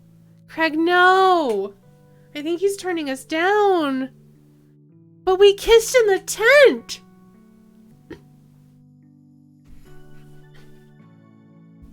Oh. Bro. I don't know. I'm sorry if I gave off that, like, impression. I don't know. To be honest, I kind of wondered, like, the same thing. But I don't have time for that right now. I think we're just better off as friends. Oh. Yeah. I can do friends. Craig hops up. Alright, buddy. I gotta get moving. Thanks for inviting me. Oh. Let's hang soon, yeah? I think it's because we screwed up his second date. Because we only got a C rank. That's sad. That would be nice. Craig jogs out of the yard. Man. The last guests begin to make their way out of the party. Amanda wanders over and sits down next to me. Is there a minimum score for dating each dad? Probably. I don't know what it is. I haven't looked it up. Killer party, Pops! What can I say? I was inspired. So, I also have... Why is her tongue still sticking out? I also have something for you. For me? Why? Not to be completely genuine about my feelings for once or anything, but growing up wasn't easy, but it could have been a lot harder if it wasn't for you. Dad, you've been there for me through everything. There's been times in my life where you were my only friend. I was really scared of going to college and being so far away from you, but I realized that everything you've done for me has been to prepare me for this. And I'm ready. I wouldn't be who I am today without you. Don't cry. Don't cry. I swear to God, Johan, if you cry again, you're the best dad and I love you. And I'm crying. Anyway, that was enough emotional vulnerability for one day. Present time! Amanda hands me a tiny wrapped package. I tear the wrapping off to find a framed picture of me and Amanda. It's us. Kind of shocking all our photo albums are just pictures of me, huh? I figure we needed at least one together before I leave. Amanda, thank you. Watching you grow up has been the happiest experience of my life. You're such a talented, intelligent young woman, and I'm so excited to see what the future holds for you. Knock 'em dead, kid. Always do. Amanda and I share a hug. This is only the beginning, Pops. Plenty more memories for us down the road. Memories to make and stuff to break, right? Oh, I'm gonna break so much stuff. Intentionally and unintentionally, you're probably gonna have to pay for most of it. It would be my honor. Amanda and I wave bye to the partygoers as they leave. We sit together and watch the sun slowly dip below the horizon. I thought we did so well. I'm still sad about Craig. I'm glad you made some friends. Yeah, you know what? Me too. I know that's maybe not what you were looking for, but these people care about you. I love you, Dad. We'll always have each other. You're right. It's gonna be hard at first, but this is the next chapter of our story.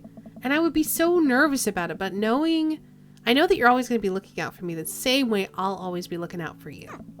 Team Malthatine? Team Malthatine.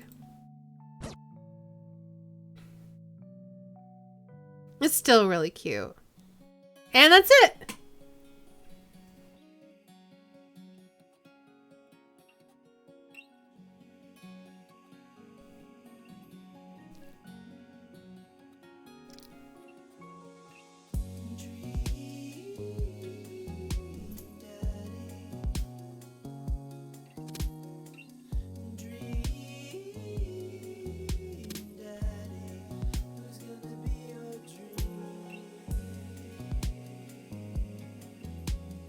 I don't want to do the credits again. If you want to see the credits, watch the end of my first stream where we got Matt. Ooh, yeah, I'm just going to speed him up. Because it's 9:30. Me and Craig want to be with us in the end. I mean, not yet. He just wants to be friends right now. And maybe... Oh, look, it's our picture with Amanda! I forgot that that's at the end. That's adorable. But yeah... It's possible that he'll be ready someday. Or maybe we'll just be friends. That's okay. I know. This game is really cute.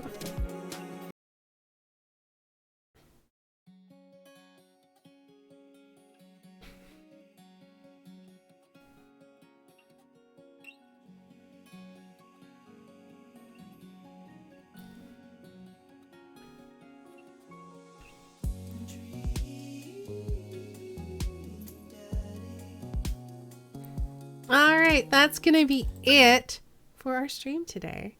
It's a very cute game.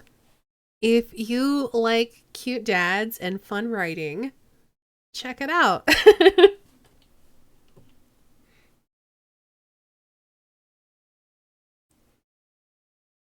Yes, it's the dad rector's cut. It gave us like extra little what do they call it? Extra scenes in between the dates, which was fun.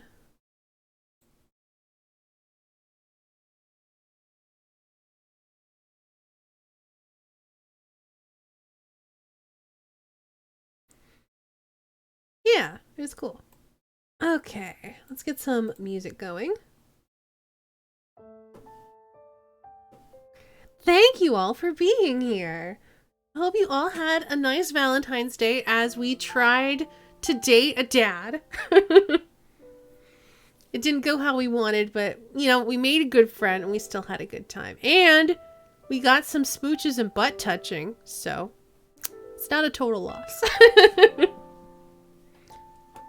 I think this song is a little too sad. Somehow sounds wrong. Alright, I'm rolling credits.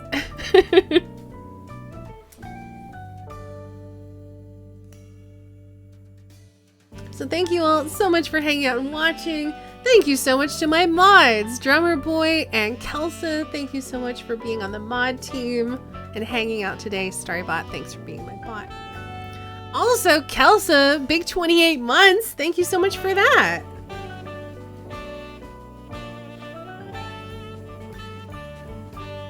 So, on my channel, I'm going to be off for the weekend. I will be back on Tuesday. But I'm going to be over on Kelsa's channel tomorrow, so let me give her a shout out.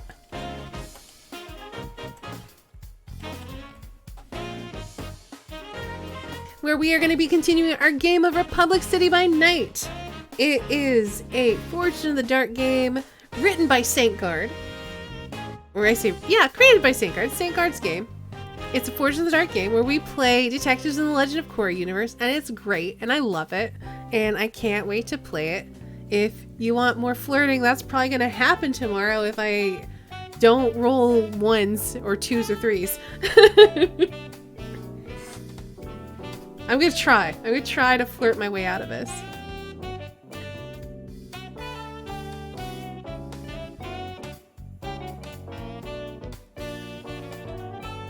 Anyway, so that'll be tomorrow. And then I will be back on Tuesday where we're going to be playing more Satisfactory. I'm going to be moving Witcher to Fridays probably. Just because I kind of want to get in on more Satisfactory. I'm kind of impatient to get back to it. So that's why I'm moving it to Tuesday. So yeah, on Tuesday we're going to be continuing Satisfactory. On Wednesday, it's going to be our weekly art stream.